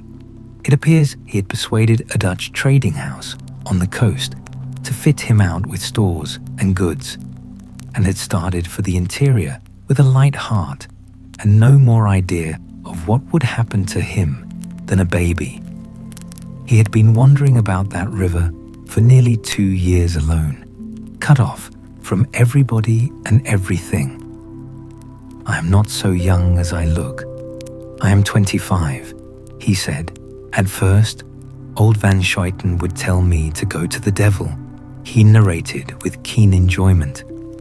But I stuck to him and talked, till at last he got afraid I would talk the hind leg off his favorite dog. So he gave me some cheap things and a few guns, and told me he hoped he would never see my face again. Good old Dutchman, Van Scheiten. I've sent him one small lot of ivory a year ago, so that he can't call me a little thief when I get back. I hope he got it. And for the rest, I don't care. I had some wood stacked for you. That was my old house. Did you see?" I gave him Towson's book. He made as though he would kiss me, but restrained himself. "The only book I had left, and I thought I had lost it," he said, looking at it ecstatically. "So many accidents happen to a man going about alone, you know. Canoes get upset sometimes, and sometimes you've got to clear out so quick when the people get angry. He thumbed the pages. You made notes in Russian? I asked. He nodded. I thought they were written in cipher, I said. He laughed, then became serious. I had lots of trouble to keep these people off, he said. Did they want to kill you? I asked. Oh no, he cried and checked himself. Why did they attack us? I pursued. He hesitated, then said shamefacedly, They don't want him to go. Don't they? I said curiously. He nodded a nod full of mystery and wisdom. I tell you, he cried, this man has enlarged my mind. He opened his arms wide, staring at me with his little blue eyes that were perfectly round. Chapter 3. I looked at him, lost in astonishment. There he was before me, in motley, as though he had absconded from a troupe of mimes, enthusiastic, fabulous. His very existence was improbable, inexplicable, and altogether bewildering. He was an insoluble problem. It was inconceivable how he had existed, how he had succeeded in getting so far, how he had managed to remain, why he did not instantly disappear. I went a little farther, he said, then still a little farther, till I had gone so far that I don't know how I'll ever get back. Never mind. Plenty time. I can manage. You take Kurtz away quick. Quick, I tell you. The glamour of youth enveloped his parti-colored rags, his destitution, his loneliness, the essential desolation of his futile wanderings. For months, for years, his life hadn't been worth a day's purchase, and there he was gallantly, thoughtlessly alive, to all appearances indestructible, solely by the virtue of his few years and of his unreflecting audacity. I was seduced into something like admiration, like envy. Glamour urged him on. Glamour kept him unscathed. He surely wanted nothing from the wilderness but space to breathe in and to push on through. His need was to exist and to move onwards at the greatest possible risk and with a maximum of privation. If the absolutely pure, uncalculating, unpractical spirit of adventure had ever ruled a human being, it ruled this bepatched youth. I almost envied him the possession of this modest and clear flame. It seemed to have consumed all thought of self so completely that even while he was talking to you, you forgot that it was he, the man before your eyes, who had gone through these things. I did not envy him his devotion to Kurtz, though. He had not meditated over it.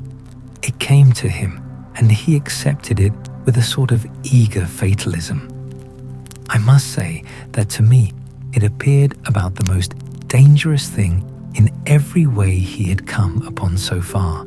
They had come together unavoidably, like two ships becalmed near each other, and lay rubbing sides at last.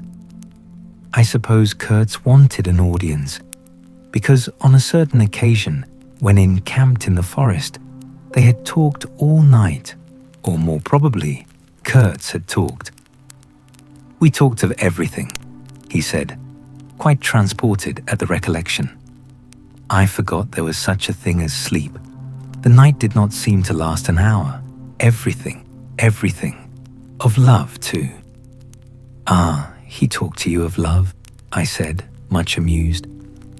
It isn't what you think, he cried, almost passionately. It was in general. He made me see things. He threw his arms up.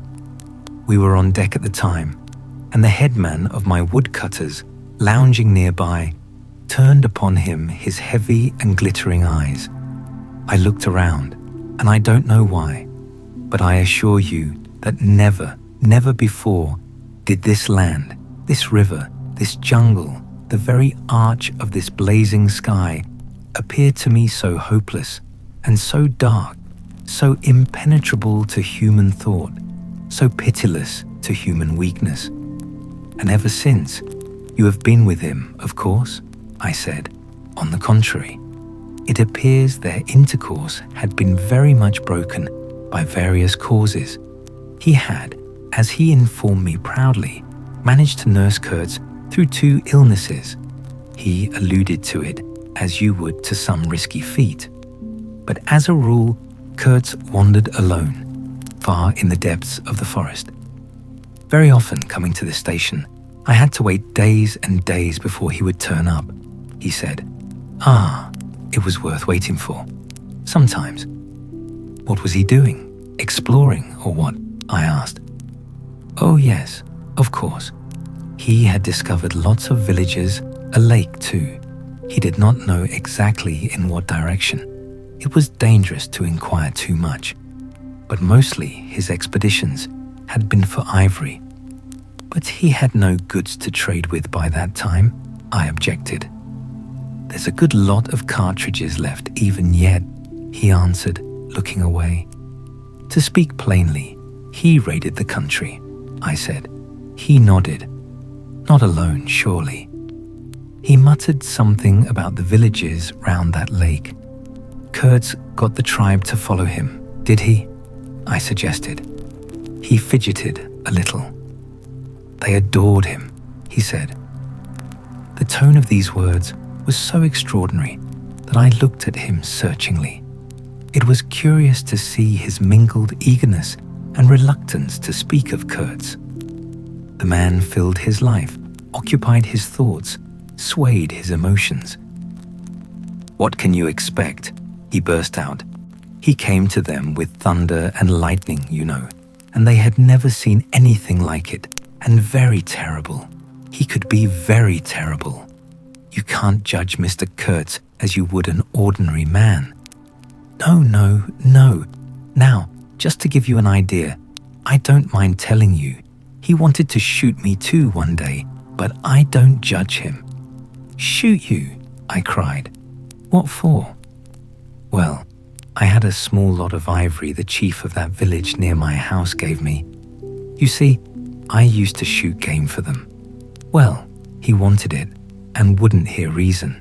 He declared he would shoot me unless I gave him the ivory, and then cleared out of the country because he could do so and had a fancy for it, and there was nothing on earth to prevent him killing whom he jolly well pleased. And it was true too. I gave him the ivory. What did I care? But I didn't clear out. No, I couldn't leave him. I had to be careful, of course, till we got friendly again for a time. He had his second illness then. Afterwards, I had to keep out of the way, but I didn't mind. He was living for the most part in those villages on the lake. When he came down to the river, sometimes he would take to me, and sometimes it was better for me to be careful. This man suffered too much. He hated all this, and somehow he couldn't get away. When I had a chance, I begged him to try and leave while there was time. I offered to go back with him, and he would say yes. And then he would remain, go off on another ivory hunt, disappear for weeks, forget himself amongst these people. Forget himself, you know. Why, he's mad, I said. He protested indignantly. Mr. Kurtz couldn't be mad. If I had heard him talk only 2 days ago, I wouldn't dare hint at such a thing. I had taken up my binoculars while we talked and was looking at the shore, sweeping the limit of the forest at each side and at the back of the house. The consciousness of there being people in that bush, so silent, so quiet, as silent and quiet as the ruined house on the hill, made me uneasy. There was no sign on the face of nature of this amazing tale. There was not so much told as suggested to me in desolate exclamations, completed by shrugs, in interrupted phrases, in hints ending in deep sighs. The woods were unmoved like a mask, heavy like the closed door of a prison. They looked with their air of hidden knowledge, of patient expectation, of unapproachable silence. The Russian was explaining to me that it was only lately that Mr. Kurtz had come down to the river, bringing along with him all the fighting men of that lake tribe. He had been absent for several months, getting himself adored, I suppose, and had come down unexpectedly with the intention, to all appearance, of making a raid either across the river or downstream. Evidently, the appetite for more ivory had got the better of the, what shall I say, less material aspirations. However, he had got much worse suddenly. I heard he was lying helpless, and so I came up, took my chance, said the Russian. Oh, he is bad, very bad. I directed my glass to the house. There were no signs of life, but there was the ruined roof, the long mud wall peeping above the grass, with 3 little square window holes, no 2 of the same size. All this brought within reach of my hand, as it were. And then I made a brusque movement, and one of the remaining posts of that vanished fence leapt up in the field of my glass. You remember I told you I had been struck at the distance by certain attempts at ornamentation, rather remarkable in the ruinous aspect of the place. Now I had suddenly a nearer view, and its first result was to make me throw my head back as if before a blow.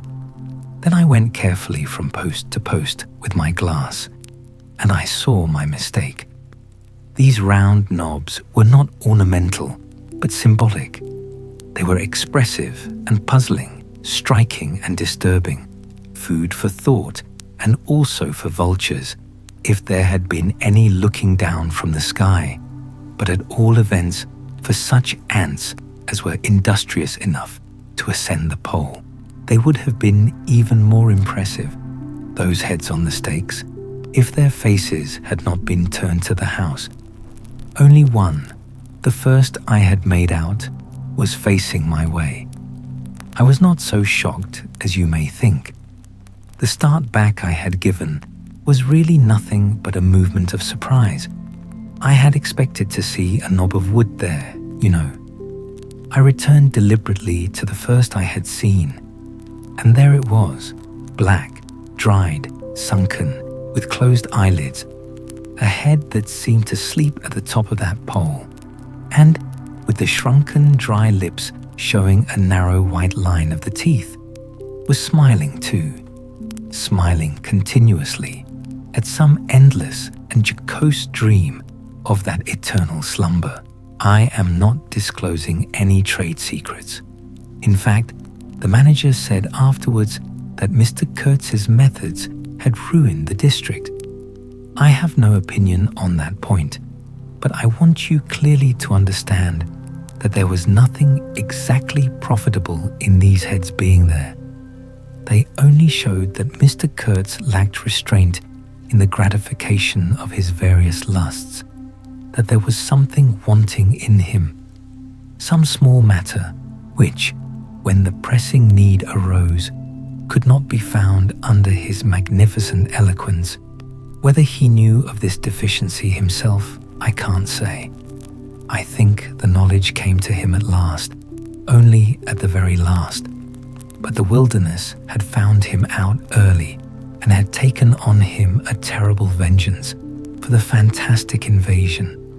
I think it had whispered to him things about himself which he did not know, things of which he had no conception till he took counsel with this great solitude, and the whisper had proved irresistibly fascinating. It echoed loudly within him because he was hollow at the core.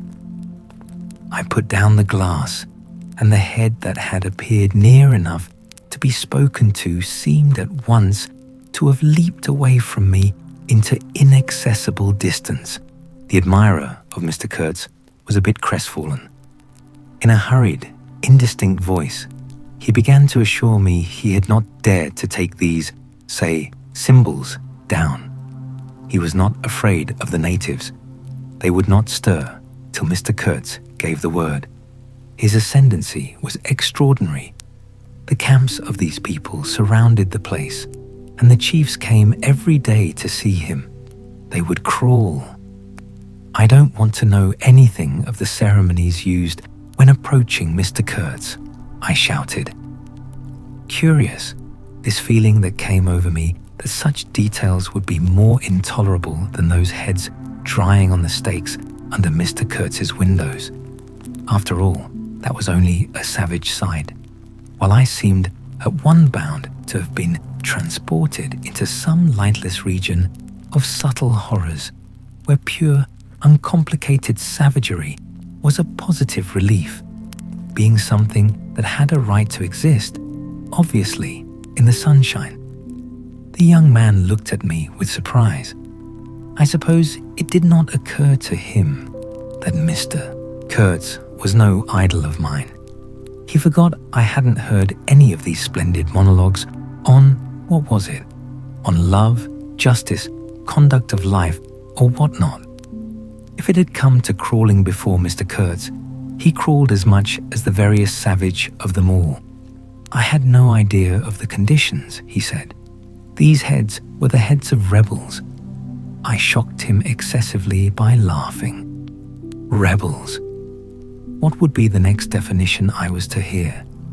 There had been enemies, criminals, workers, and these were rebels. Those rebellious heads looked very subdued to me on their sticks.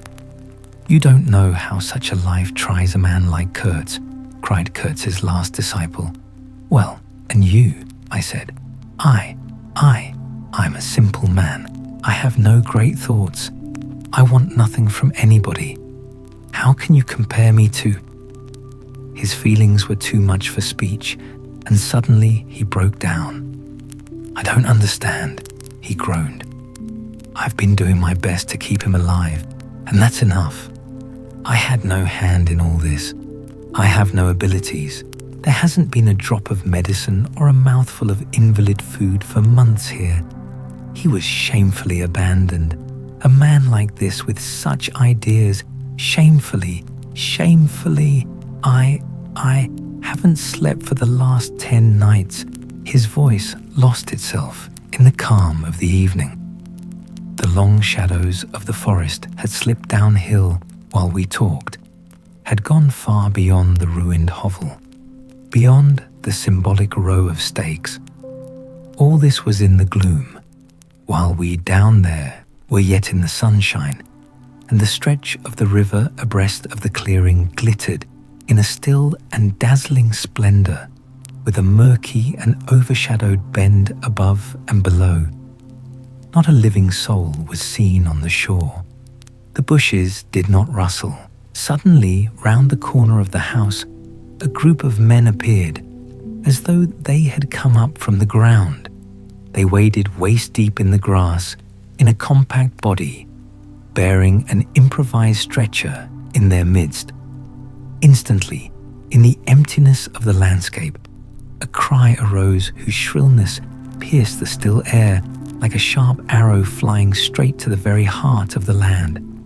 And, as if by enchantment, streams of human beings, of naked human beings, with spears in their hands, with bows, with shields, with wild glances and savage movements, were poured into the clearing by the dark-faced and pensive forest. The bushes shook, the grass swayed for a time, and then everything stood still in attentive immobility. Now, if he does not say the right thing to them, we are all done for, said the Russian at my elbow. The knot of men with the stretcher had stopped too, halfway to the steamer, as if petrified. I saw the man on the stretcher sit up, lank and with an uplifted arm above the shoulders of the bearers. Let us hope that the man who can talk so well of love in general will find some particular reason to spare us this time, I said. I resented bitterly the absurd danger of our situation, as if to be at the mercy of that atrocious phantom had been a honoring necessity. I could not hear a sound, but through my glasses I saw the thin arm extended commandingly, the lower jaw moving, the eyes of that apparition shining darkly far in its bony head that nodded with grotesque jerks. Kurtz, Kurtz. That means short in German, don't it? Well, the name was as true as everything else in his life and death. He looked at least 7 feet long. His covering had fallen off, and his body emerged from it pitiful and appalling as from a winding sheet. I could see the cage of his ribs all astir, the bones of his arm waving. It was as though an animated image of death carved out of old ivory had been shaking its hand with menaces at a motionless crowd of men made of dark and glittering bronze. I saw him open his mouth wide. It gave him a weirdly voracious aspect, as though he had wanted to swallow all the air, all the earth, all the men before him. A deep voice reached me faintly. He must have been shouting. He fell back suddenly. The stretcher shook as the bearers staggered forward again, and almost at the same time I noticed that the crowd of savages was vanishing without any perceptible movement of retreat, as if the forest that had ejected these beings so suddenly had drawn them in again, as the breath is drawn in a long aspiration. Some of the pilgrims behind the stretcher carried his arms, 2 shotguns, a heavy rifle, and a light revolver carbine, the thunderbolts of that pitiful Jupiter. The manager bent over him murmuring as he walked beside his head. They laid him down in one of the little cabins, just a room for a bed place, and a camp stool or 2, you know. We had brought his belated correspondence, and a lot of torn envelopes and open letters littered his bed. His hand roamed feebly amongst these papers. I was struck by the fire of his eyes and the composed languor of his expression. It was not so much the exhaustion of disease. He did not seem in pain. This shadow looked satiated and calm, as though for the moment it had had its fill of all the emotions. He rustled one of the letters and, looking straight in my face, said, "I am glad." Somebody had been writing to him about me. These special recommendations were turning up again. The volume of tone he emitted without effort, almost without the trouble of moving his lips, amazed me. A voice, a voice. It was grave, profound, vibrating, while the man did not seem capable of a whisper. However, he had enough strength in him, factitious no doubt, to very nearly make an end of us, as you shall hear directly. The manager appeared silently in the doorway. I stepped out at once, and he drew the curtain after me. The Russian, eyed curiously by the pilgrims, was staring at the shore. I followed the direction of his glance. Dark human shapes could be made out in the distance, flitting indistinctly against the gloomy border of the forest. And near the river, 2 bronze figures, leaning on tall spears, stood in the sunlight under fantastic headdresses of spotted skins, warlike and still in statuesque repose. And from right to left along the lighted shore moved a wild and gorgeous apparition of a woman. She walked with measured steps, draped in striped and fringed cloths, treading the earth proudly, with a slight jingle and flash of barbarous ornaments. She carried her head high. Her hair was done in the shape of a helmet. She had brass leggings to the knee, brass wire gauntlets to the elbow, a crimson spot on her tawny cheek, innumerable necklaces of glass beads on her neck, bizarre things, charms, gifts of witchmen that hung about her, glittered and trembled at every step.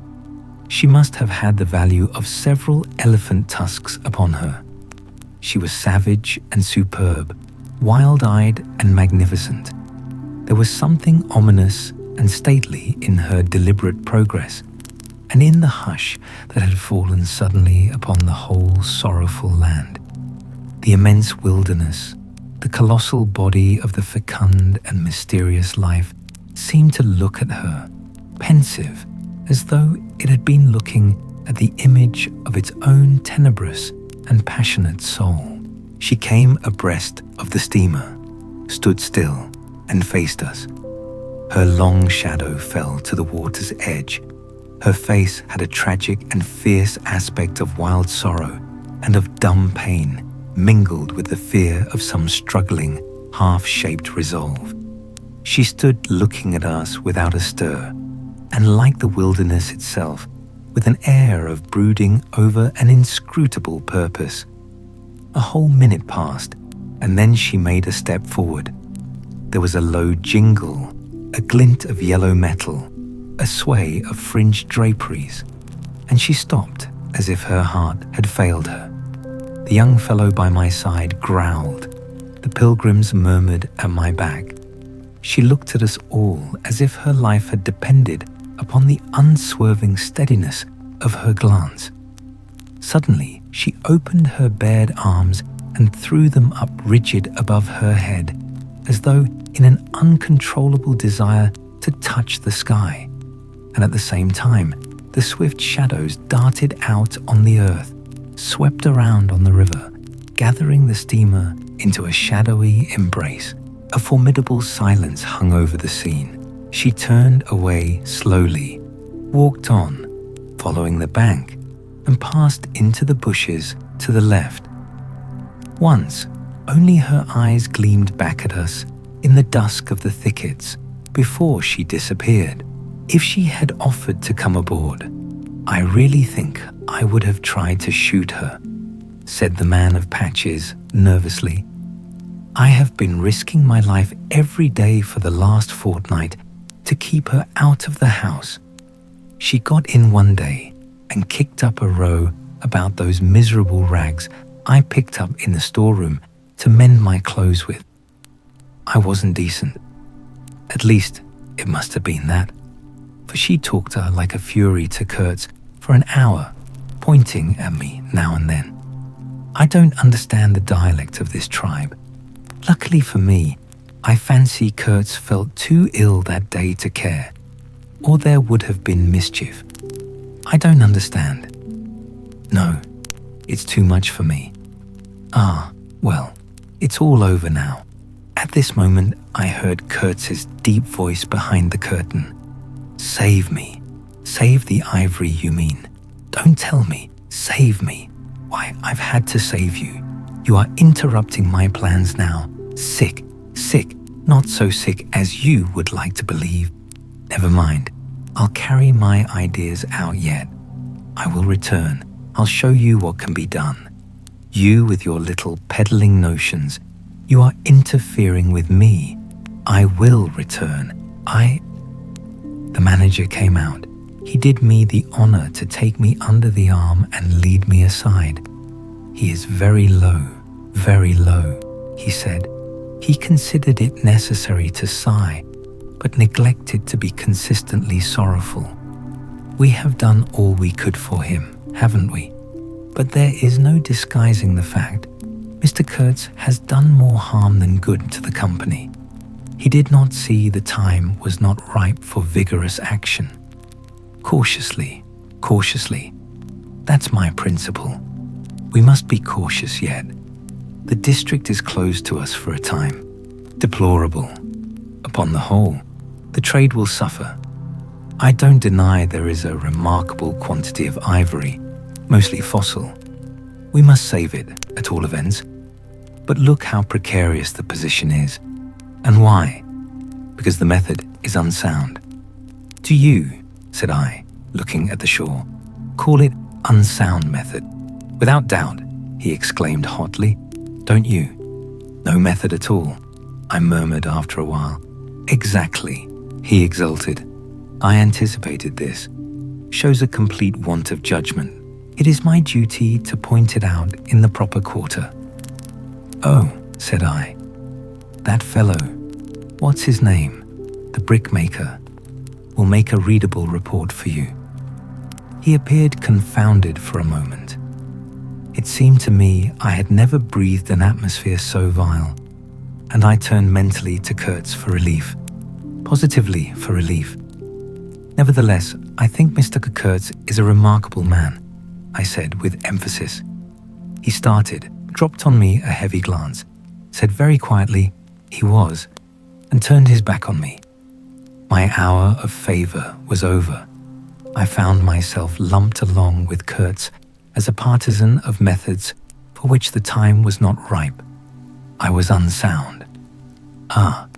But it was something to have at least a choice of nightmares. I had turned to the wilderness, really, not to Mr. Kurtz, who, I was ready to admit, was as good as buried. And for a moment, it seemed to me as if I also were buried in a vast grave full of unspeakable secrets. I felt an intolerable weight oppressing my breast, the smell of the damp earth, the unseen presence of victorious corruption, the darkness of an impenetrable night. The Russian tapped me on the shoulder. I heard him mumbling and stammering something about Brother Seaman couldn't conceal knowledge of matters that would affect Mr. Kurtz's reputation. I waited. For him, evidently, Mr. Kurtz was not in his grave. I suspected that for him, Mr. Kurtz was one of the immortals. "Well," said I at last, "speak out. As it happens, I am Mr. Kurtz's friend, in a way." He stated with a good deal of formality that had we not been of the same profession, he would have kept the matter to himself without regard to consequences. He suspected there was an active ill will towards him on the part of these white men that— "You are right," I said, remembering a certain conversation I had overheard. "The manager thinks you ought to be hanged." He showed a concern at this intelligence which amused me at first. "I had better get out of the way quietly," he said earnestly. "I can do no more for Kurtz now, and they would soon find some excuse. What's to stop them? There's a military post 300 miles from here." "Well, upon my word," said I. "Perhaps you had better go if you have any friends amongst the savages nearby." "Plenty," he said. "They are simple people, and I want nothing, you know." He stood biting his lip. Then, "I don't want any harm to happen to these whites here, but of course, I was thinking of Mr. Kurtz's reputation. But you are a brother seaman and—" "All right," said I after a time. "Mr. Kurtz's reputation is safe with me." I did not know how truly I spoke. He informed me, lowering his voice, that it was Kurtz who had ordered the attack to be made on the steamer. He hated sometimes the idea of being taken away and then again. But I don't understand these matters. I'm a simple man. He thought it would scare you away, that you would give it up, thinking him dead. I could not stop him. "Oh, I had an awful time of it this last month." "Very well," I said. "He's all right now." Yes," he muttered, not very convinced apparently. "Thanks," said I. "I shall keep my eyes open." "But quietly," he urged anxiously. "It would be awful for his reputation if anybody here—" I promised a complete discretion with great gravity. "I have a canoe and 3 black fellows waiting not very far. I'm off. Could you give me a few Martini Henry cartridges?"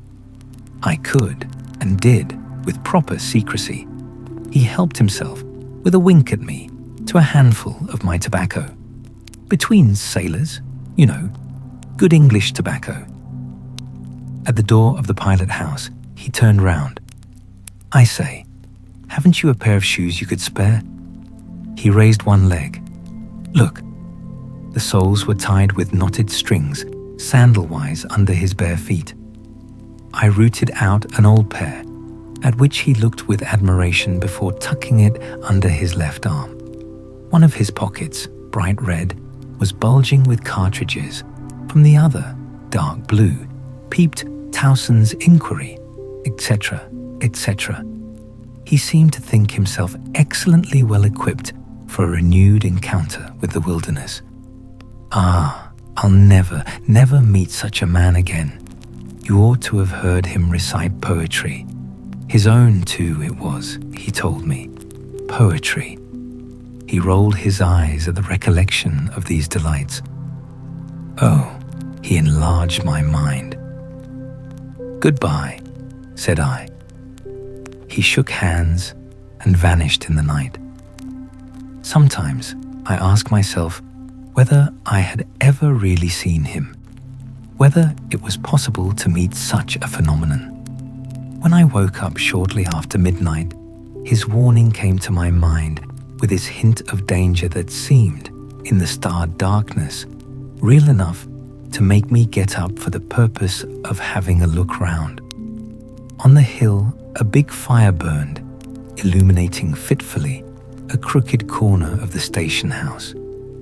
One of the agents, with a picket of a few of our blacks, armed for the purpose, was keeping guard over the ivory, but deep within the forest, red gleams that wavered, that seemed to sink and rise from the ground amongst confused columnar shapes of intense blackness, showed the exact position of the camp where Mr. Kurtz's adorers were keeping their uneasy vigil.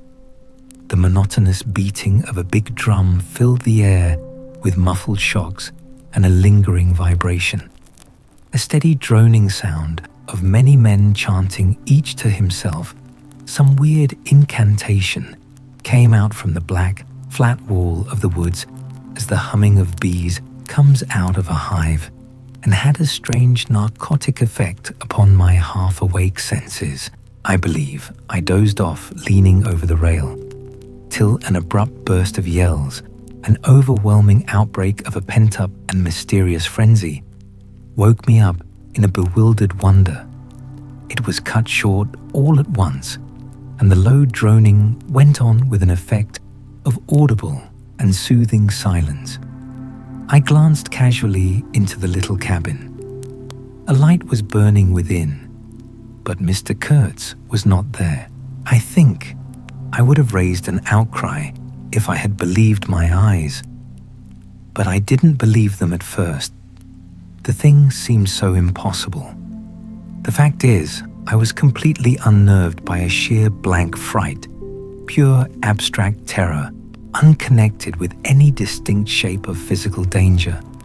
What made this emotion so overpowering was, how shall I define it? The moral shock I received, as if something altogether monstrous, intolerable to thought, and odious to the soul, had been thrust upon me unexpectedly. This lasted, of course, the merest fraction of a second, and then the usual sense of commonplace, deadly danger, the possibility of a sudden onslaught and massacre, or something of the kind, which I saw impending, was positively welcome and composing. It pacified me, in fact, so much that I did not raise an alarm. There was an agent buttoned up inside an ulster and sleeping on a chair on deck within 3 feet of me. The yells had not awakened him. He snored very slightly. I left him to his slumbers and leaped ashore. I did not betray Mr. Kurtz. It was ordered I should never betray him. It was written I should be loyal to the nightmare of my choice. I was anxious to deal with this shadow by myself alone, and to this day, I don't know why I was so jealous of sharing with anyone the peculiar blackness of that experience. As soon as I got on the bank, I saw a trail, a broad trail through the grass. I remember the exultation with which I said to myself, "He can't walk, he's crawling on all fours. I've got him." The grass was wet with dew. I strode rapidly with clenched fists. I fancy I had some vague notion of falling upon him and giving him a drubbing. I don't know. I had some imbecile thoughts. The knitting old woman with the cat obtruded herself upon my memory as a most improper person to be sitting at the other end of such an affair. I saw a row of pilgrims squirting lead in the air out of Winchesters held to the hip. I thought I would never get back to the steamer and imagined myself living alone and unarmed in the woods to an advanced age. Such silly things, you know. And I remember I confounded the beat of the drum with the beating of my heart and was pleased at its calm regularity. I kept to the track though, then stopped to listen. The night was very clear, a dark blue space sparkling with dew and starlight, in which black things stood very still. I thought I could see a kind of motion ahead of me. I was strangely cocksure of everything that night. I actually left the track and ran in a wide semicircle, I verily believe chuckling to myself, so as to get in front of that stir, of that motion I had seen, if indeed I had seen anything. I was circumventing Kurtz as though it had been a boyish game. I came upon him, and if he had not heard me coming, I would have fallen over him too, but he got up in time. He rose, unsteady, long, pale, indistinct, like a vapor exhaled by the earth, and swayed slightly, misty and silent before me, while at my back the fires loomed between the trees, and the murmur of many voices issued from the forest. I had cut him off cleverly, but when actually confronting him, I seemed to come to my senses. I saw the danger in its right proportion. It was by no means over yet. Suppose he began to shout, though he could hardly stand. There was still plenty of vigor in his voice. "Go away, hide yourself," he said in that profound tone. It was very awful. I glanced back. We were within 30 yards from the nearest fire. A black figure stood up, strode on long black legs, waving long black arms across the glow. It had horns, antelope horns, I think, on its head. Some sorcerer, some witch man, no doubt. It looked fiend-like enough. "Do you know what you are doing?" I whispered. "Perfectly," he answered, raising his voice for that single word. It sounded to me far off and yet loud, like a hail through a speaking trumpet. If he makes a row, we are lost, I thought to myself. This clearly was not a case for fisticuffs, even apart from the very natural aversion I had to beat that shadow, this wandering and tormented thing. "You will be lost," I said, "utterly lost. One gets sometimes such a flash of inspiration, you know." I did say the right thing, though indeed he could not have been more irretrievably lost than he was at this very moment, when the foundations of our intimacy were being laid to endure, even to the end, even beyond. "I had immense plans," he muttered irresolutely. "Yes," said I, "but if you try to shout, I'll smash your head with—" There was not a stick or a stone near. "I will throttle you for good," I corrected myself. I was on the threshold of great things, he pleaded, in a voice of longing, with a wistfulness of tone that made my blood run cold.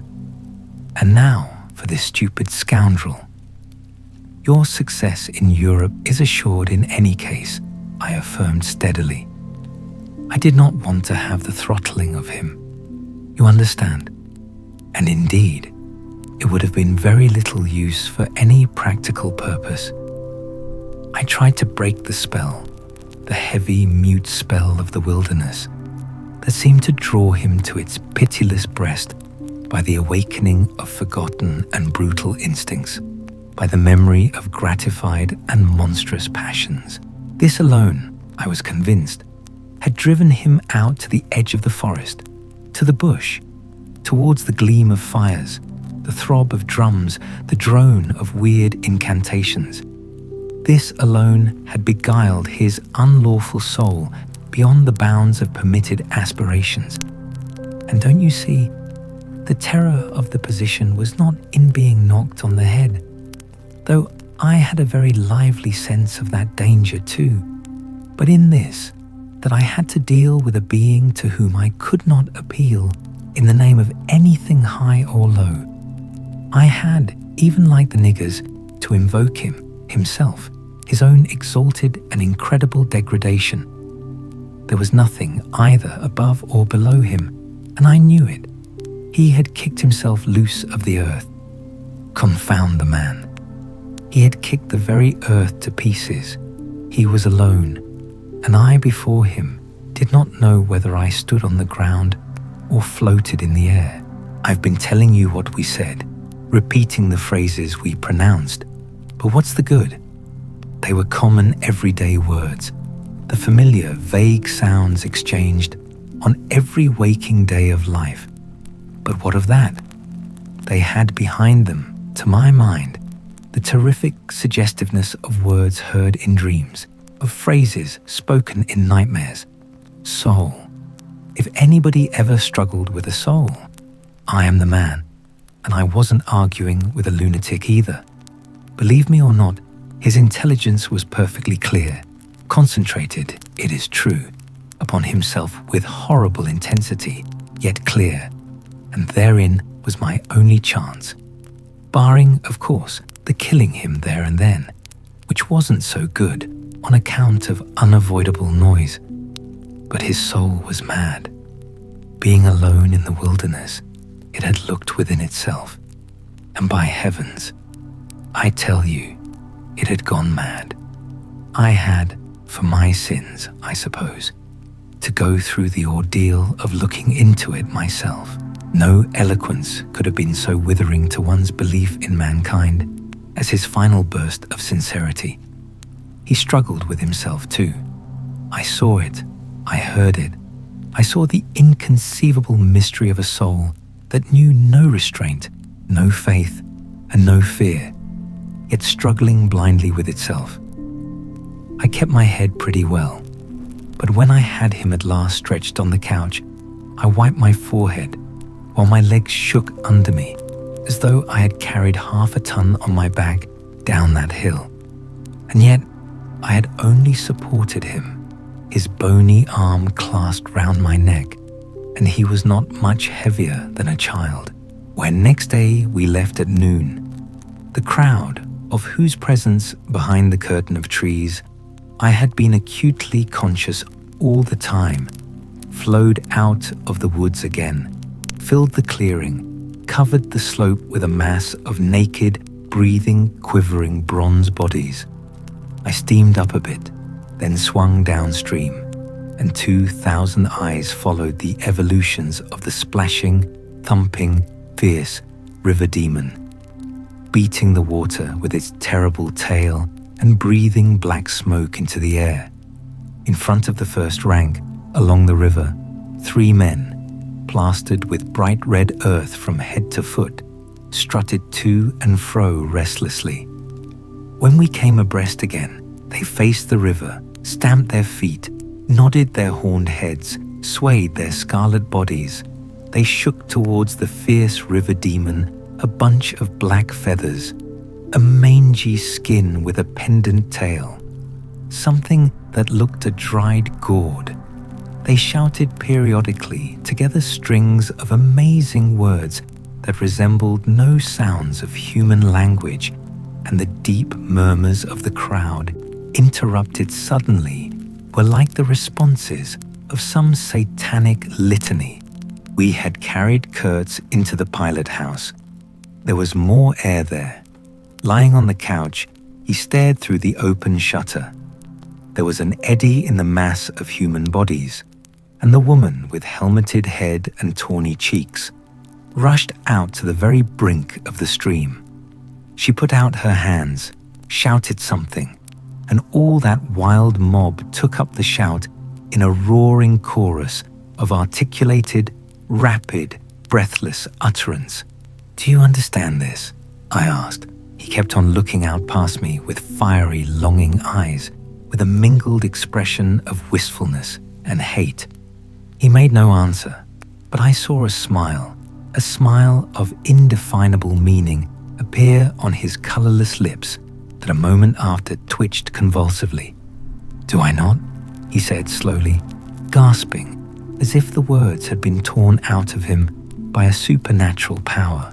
I pulled the string of the whistle, and I did this because I saw the pilgrims on deck getting out their rifles with an air of anticipating a jolly lark. At the sudden screech, there was a movement of abject terror through that wedged mass of bodies. Don't you frighten them away," cried someone on deck disconsolately. I pulled the string time after time. They broke and ran, they leaped, they crouched, they swerved, they dodged the flying terror of the sound.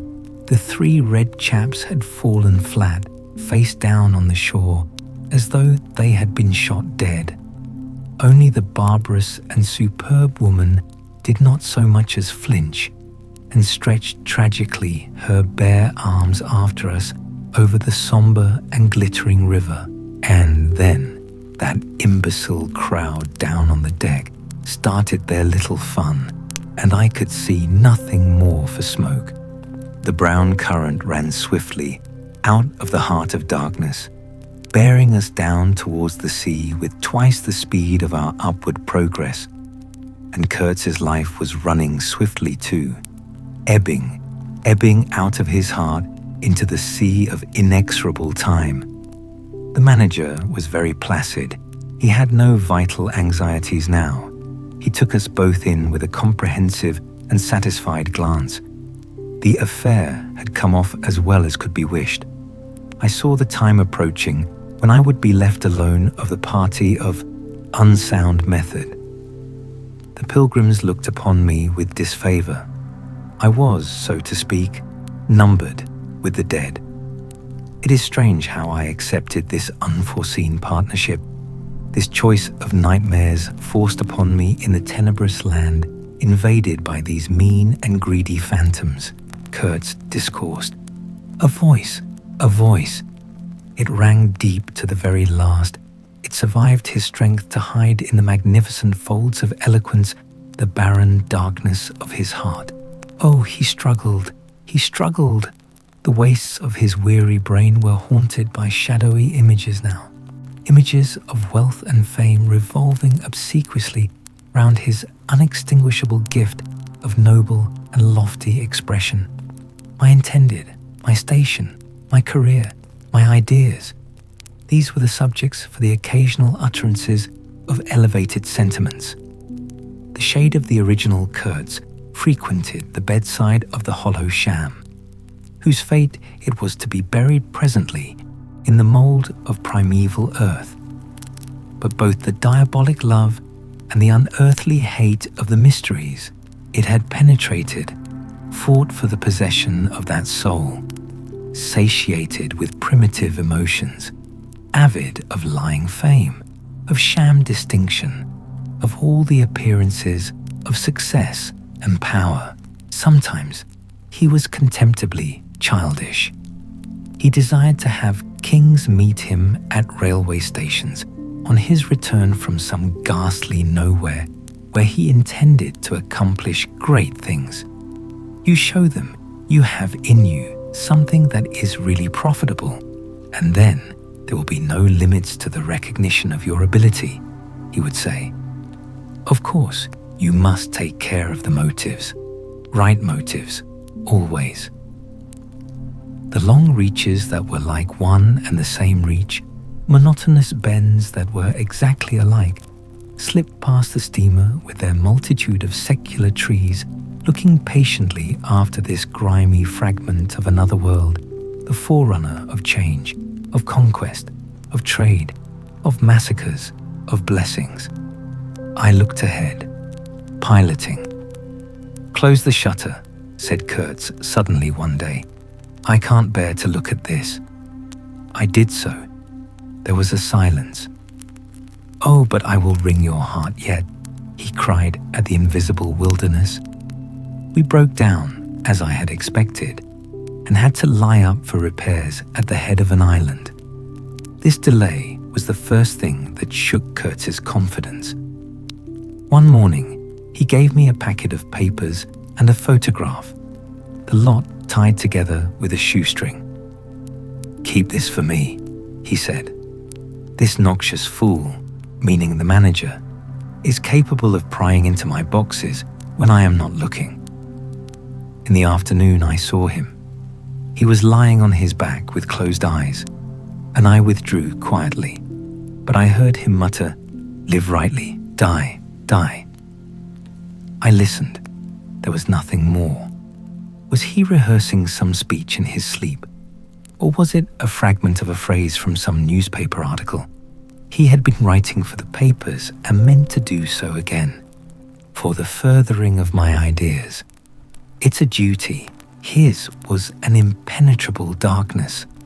I looked at him as you peer down at a man who is lying at the bottom of a precipice where the sun never shines. But I had not much time to give him because I was helping the engine driver to take to pieces the leaky cylinders, to straighten a bent connecting rod, and in other such matters. I lived in an infernal mess of rust, filings, nuts, bolts, spanners, hammers, ratchet drills, things I abominate, because I don't get on with them. I tended the little forge we fortunately had aboard. I toiled wearily in a wretched scrap heap, unless I had the shakes too bad to stand. One evening, coming in with a candle, I was startled to hear him say a little tremulously, "I am lying here in the dark waiting for death." The light was within a foot of his eyes.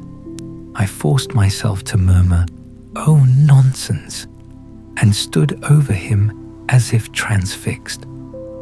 Anything approaching the change that came over his features I have never seen before, and hope never to see again. Oh, I wasn't touched. I was fascinated. It was as though a veil had been rent. I saw on that ivory face the expression of somber pride, of ruthless power, of craven terror, of an intense and hopeless despair. Did he live his life again in every detail of desire, temptation, and surrender during that supreme moment of complete knowledge? He cried in a whisper at some image, at some vision. He cried out twice, a cry that was no more than a breath. "The horror! The horror!" I blew the candle out and left the cabin. The pilgrims were dining in the mess room, and I took my place opposite the manager, who lifted his eyes to give me a questioning glance, which I successfully ignored. He leaned back, serene, with that peculiar smile of his, sealing the unexpressed depths of his meanness. A continuous shower of small flies streamed upon the lamp, upon the cloth, upon our hands and faces. Suddenly, the manager's boy put his insolent black head in the doorway and said in a tone of scathing contempt, "Mr. Kurtz, he dead." All the pilgrims rushed out to see. I remained and went on with my dinner. I believe I was considered brutally callous. However, I did not eat much. There was a lamp in there, light, don't you know? And outside, it was so beastly dark. I went no more near the remarkable man who had pronounced a judgment upon the adventures of his soul on this earth. The voice was gone. What else had been there? But I am, of course, aware that next day the pilgrims buried something in a muddy hole, and then they very nearly buried me. However, as you see, I did not go to join Kurtz there and then. I did not. I remained to dream the nightmare out to the end, and to show my loyalty to Kurtz once more. Destiny, my destiny. Droll thing life is, that mysterious arrangement of merciless logic for a futile purpose. The most you can hope from it is some knowledge of yourself that comes too late, a crop of unextinguishable regrets. I have wrestled with death. It is the most unexciting contest you can imagine. It takes place in an impalpable grayness, with nothing underfoot, with nothing around, without spectators, without clamor, without glory, without the great desire of victory, without the great fear of defeat, in a sickly atmosphere of tepid skepticism, without much belief in your own right, and still less in that of your adversary. If such is the form of ultimate wisdom, then life is a greater riddle than some of us think it to be. I was within a hair's breadth of the last opportunity for pronouncement, and I found with humiliation that probably I would have nothing to say. This is the reason why I affirm that Kurtz was a remarkable man. He had something to say. He said it. Since I had peeped over the edge myself, I understand better the meaning of his stare, that could not see the flame of the candle, but was wide enough to embrace the whole universe, piercing enough to penetrate all the hearts that beat in the darkness. He had summed up. He had judged. The horror. He was a remarkable man. After all, this was the expression of some sort of belief. It had candor. It had conviction. It had a vibrating note of revolt in its whisper. It had the appalling face of a glimpsed truth, the strange commingling of desire and hate. And it is not my own extremity I remember best. A vision of greyness without form filled with physical pain, and a careless contempt for the evanescence of all things, even of this pain itself. No, it is his extremity that I seem to have lived through. True, he had made that last stride. He had stepped over the edge, while I had been permitted to draw back my hesitating foot. And perhaps in this is the whole difference. Perhaps all the wisdom and all truth and all sincerity are just compressed into that inappreciable moment of time in which we step over the threshold of the invisible. Perhaps, I like to think my summing up would not have been a word of careless contempt. Better his cry. Much better. It was an affirmation, a moral victory paid for by innumerable defeats, by abominable terrors, by abominable satisfactions. But it was a victory. That is why I have remained loyal to Kurtz to the last, and even beyond, when a long time after I heard once more, not his own voice, but the echo of his magnificent eloquence thrown to me from a soul as translucently pure as a cliff of crystal. No, they did not bury me, though there is a period of time which I remember mistily, with a shuddering wonder, like a passage through some inconceivable world that had no hope in it and no desire. I found myself back in the sepulchral city, resenting the sight of people hurrying through the streets to filch a little money from each other, to devour their infamous cookery, to gulp their unwholesome beer, to dream their insignificant and silly dreams. They trespassed upon my thoughts. They were intruders whose knowledge of life was to me an irritating pretense, because I felt so sure they could not possibly know the things I knew. Their bearing, which was simply the bearing of commonplace individuals going about their business in the assurance of perfect safety, was offensive to me, like the outrageous flauntings of folly in the face of a danger it is unable to comprehend. I had no particular desire to enlighten them, but I had some difficulty in restraining myself from laughing in their faces so full of stupid importance. I dare say I was not very well at that time. I tottered about the streets. There were various affairs to settle. grinning bitterly at perfectly respectable persons. I admit my behavior was inexcusable, but then my temperature was seldom normal in these days. My dear aunt's endeavors to nurse up my strength seemed altogether beside the mark. It was not my strength that wanted nursing. It was my imagination that wanted soothing. I kept the bundle of papers given me by Kurtz, not knowing exactly what to do with it. His mother had died lately, watched over, as I was told, by his intended. A clean-shaved man with an official manner and wearing gold-rimmed spectacles called on me one day and made inquiries, at first circuitous, afterwards suavely pressing, about what he was pleased to denominate certain documents. I was not surprised, because I had had 2 rows with the manager on the subject out there. I had refused to give up the smallest scrap out of that package, and I took the same attitude with the spectacled man. He became darkly menacing at last, and with much heat argued that the company had the right to every bit of information about its territories, and said he, Mr. Kurtz's knowledge of unexplored regions must have been necessarily extensive and peculiar, owing to his great abilities and to the deplorable circumstances in which he had been placed. Therefore, I assured him Mr. Kurtz's knowledge, however extensive, did not bear upon the problems of commerce or administration. He invoked then the name of science.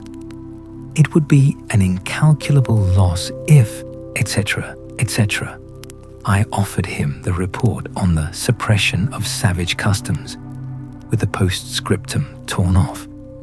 He took it up eagerly, but ended by sniffing at it with an air of contempt. This is not what we had a right to expect, he remarked. Expect nothing else, I said. There are only private letters. He withdrew upon some threat of legal proceedings, and I saw him no more.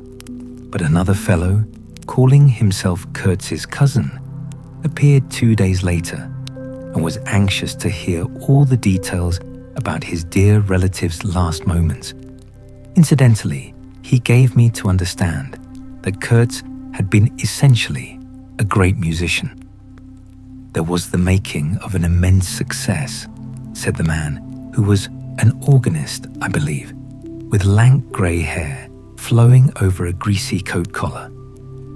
I had no reason to doubt his statement, and to this day I am unable to say what was Kurtz's profession, whether he ever had any, which was the greatest of his talents. I had taken him for a painter who wrote for the papers, or else for a journalist who could paint. But even the cousin, who took snuff during the interview, could not tell me what he had been exactly. He was a universal genius. On that point, I agreed with the old chap, who thereupon blew his nose noisily into a large cotton handkerchief and withdrew in senile agitation, bearing off some family letters and memoranda without importance. Ultimately, a journalist anxious to know something of the fate of his dear colleague turned up.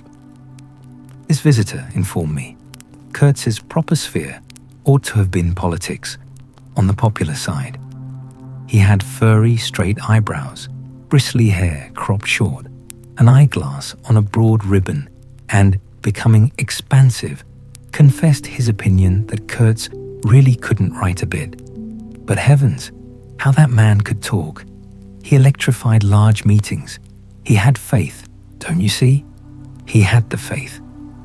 He could get himself to believe anything. He would have been a splendid leader of an extreme party. What party? I asked. Any party, answered the other.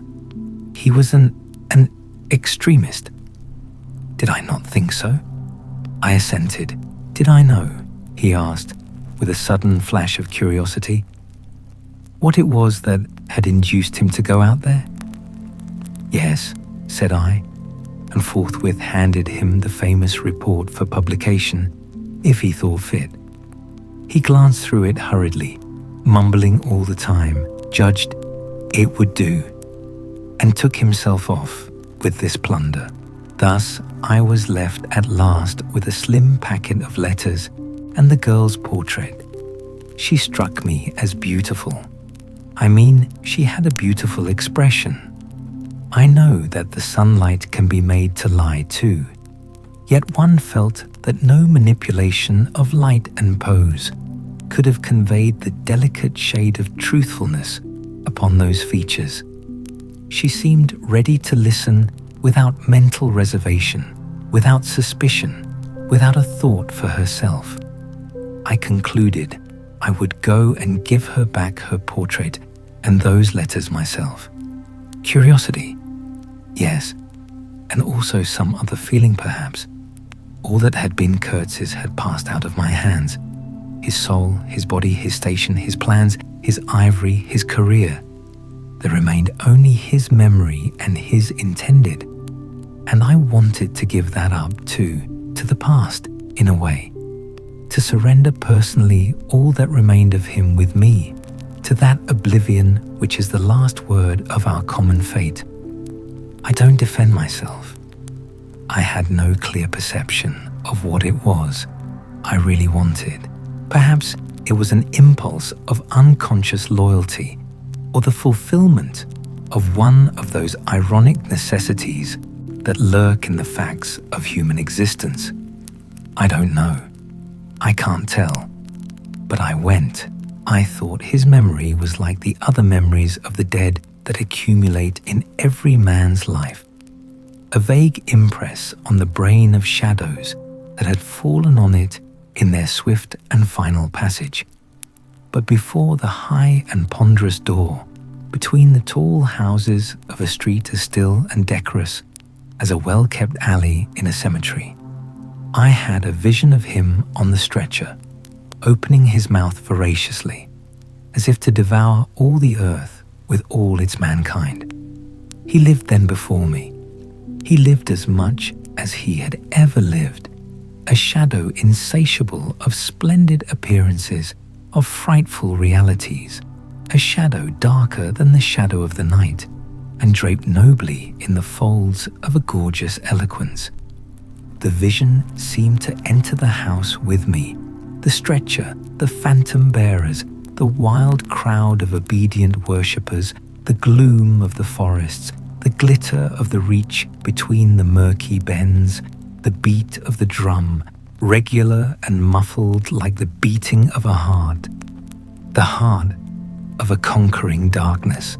It was a moment of triumph for the wilderness, an invading and vengeful rush which, it seemed to me, I would have to keep back alone for the salvation of another soul. And the memory of what I had heard him say afar there, with the horned shape stirring at my back in the glow of fires within the patient woods, those broken phrases came back to me, were heard again in their ominous and terrifying simplicity. I remembered his abject pleading, his abject threats, the colossal scale of his vile desires, the meanness, the torment, the tempestuous anguish of his soul. And later on, I seemed to see his collected, languid manner when he said, one day, "This lot of ivory now is really mine. The company did not pay for it. I collected it myself at a very great personal risk. I'm afraid they will try to claim it as theirs, though. It is a difficult case. What do you think I ought to do? Resist? Eh? I want no more than justice." He wanted no more than justice, no more than justice. I rang the bell before a mahogany door on the first floor, and while I waited, he seemed to stare at me out of the glassy panel, stare with that wide and immense stare, embracing, condemning, loathing all the universe. I seemed to hear the whispered cry, the horror, the horror. The dusk was falling. I had to wait in a lofty drawing room, with 3 long windows from floor to ceiling that were like 3 luminous and bed-wrapped columns. The bent gilt legs and backs of the furniture shone in indistinct curves. The tall marble fireplace had a cold and monumental whiteness. A grand piano stood massively in a corner, with dark gleams on the flat surfaces, like a somber and polished sarcophagus. A high door opened, closed. I rose. She came forward, all in black, with a pale head, floating towards me in the dusk. She was in mourning. It was more than a year since his death, more than a year since the news came. She seemed as though she would remember and mourn forever. She took both my hands in hers and murmured, "I had heard you were coming." I noticed she was not very young. I mean, not girlish. She had a mature capacity for fidelity, for belief, for suffering. The room seemed to have grown darker, as if all the sad light of the cloudy evening had taken refuge on her forehead. This fair hair, this pale visage, this pure brow, seemed surrounded by an ashy halo from which the dark eyes looked out at me. Their glance was guileless, profound, confident, and trustful. She carried her sorrowful head as though she were proud of that sorrow, as though she would say, I alone know how to mourn for him as he deserves." But while we were still shaking hands, such a look of awful desolation came upon her face that I perceived she was one of those creatures that are not the playthings of time. For her, he had died only yesterday. And by Jove, the impression was so powerful that for me too, he seemed to have died only yesterday. Nay, this very minute, I saw her and him in the same instant of time, his death and her sorrow. I saw her sorrow in the very moment of his death. Do you understand? I saw them together. I heard them together. She had said, with a deep catch of the breath, "I have survived," while my strained ears seemed to hear distinctly, mingled with her tone of despairing regret, the summing up whisper of his eternal condemnation. I asked myself what I was doing there, with a sensation of panic in my heart, as though I had blundered into a place of cruel and absurd mysteries, not fit for a human being to behold. She motioned me to a chair. We sat down. I laid the packet gently on the little table, and she put her hand over it. "You knew him well," she murmured, after a moment of mourning silence. "Intimacy grows quickly out there," I said. "I knew him as well as it is possible for one man to know another." "And you admired him," she said. "It was impossible to know him and not to admire him, was it?" "He was a remarkable man," I said, unsteadily. Then, before the appealing fixity of her gaze that seemed to watch for more words on my lips, I went on. "It was impossible not to love him," she finished eagerly, silencing me into an appalled dumbness. "How true, how true. But when you think that no one knew him so well as I had all his noble confidence. I knew him best." "You knew him best," I repeated, and perhaps she did. But with every word spoken, the room was growing darker, and only her forehead, smooth and white, remained illumined by the inextinguishable light of belief and love. "You were his friend," she went on. "His friend," she repeated, a little louder. "You must have been, if he had given you this and sent you to me. I feel I can speak to you, and oh, I must speak. I want you, you who have heard his last words, to know I have been worthy of him. It is not pride. Yes, I am proud to know I understood him better than anyone on earth. He told me so himself. and since his mother died, I have had no one to... I listened. The darkness deepened. I was not even sure whether he had given me the right bundle. I rather suspect he wanted me to take care of another batch of his papers, which, after his death, I saw the manager examining under the lamp. And the girl talked, easing her pain in the certitude of my sympathy. She talked as thirsty men drink. I had heard that her engagement with Kurtz had been disapproved by her people. He wasn't rich enough or something. And indeed, I don't know whether he had not been a pauper all his life. He had given me some reason to infer that it was his impatience of comparative poverty that drove him out there. Who was not his friend, who had heard him speak once, she was saying. He drew men towards him by what was best in them. She looked at me with intensity. It is the gift of the great, she went on, and the sound of her low voice seemed to have the accompaniment of all the other sounds, full of mystery, desolation, and sorrow, I had ever heard. The ripple of the river, the sawing of the trees swayed by the wind, the murmurs of the crowds, the faint ring of incomprehensible words cried from afar, the whisper of a voice speaking from beyond the threshold of an eternal darkness. "But you have heard him. You know," she cried. "Yes, I know," I said, with something like despair in my heart, but bowing my head before the faith that was in her, before that great and saving illusion that shone with an unearthly glow in the darkness, in the triumphant darkness from which I could not have defended her, from which I could not even defend myself. What a loss to me, to us. She corrected herself with beautiful generosity, then added in a murmur, "To the world." By the last gleams of twilight, I could see the glitter of her eyes, full of tears that would not fall.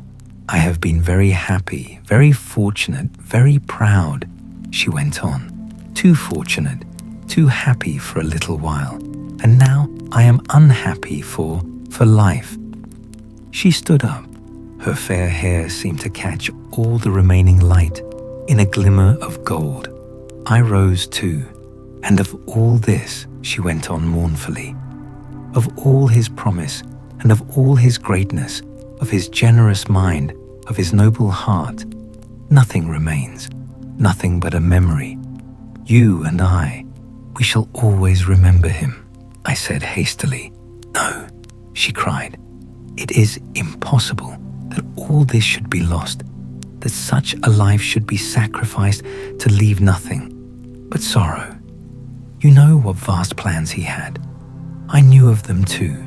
I could not perhaps understand, but others knew of them. Something must remain. His words, at least, have not died." "His words will remain," I said. "And his example," she whispered to herself. "Men looked up to him. His goodness shone in every act. His example." "True," I said. "His example too. Yes, his example. I forgot that. But I cannot believe, not yet. I cannot believe that I shall never see him again, that nobody will see him again. Never, never, never." She put out her arms as if after a retreating figure, stretching them back and with clasped pale hands across the fading and narrow sheen of the window. "Never see him. I saw him clearly enough then. I shall see this eloquent phantom as long as I live. And I shall see her too, a tragic and familiar shade, resembling in this gesture another one, tragic also, and bedecked with powerless charms, stretching bare brown arms over the glitter of the infernal stream, the stream of darkness." She said, suddenly very low, "He died as he lived. His end, said I, with dull anger stirring in me, was in every way worthy of his life, and I was not with him, she murmured. My anger subsided before a feeling of infinite pity. Everything that could be done, I mumbled. Ah, but I believed in him more than anyone on earth, more than his own mother, more than himself. He needed me. Me. I would have treasured every sigh, every word, every sign, every glance. I felt like a chill grip on my chest. Don't, I said, in a muffled voice. Forgive me. I have mourned so long in silence.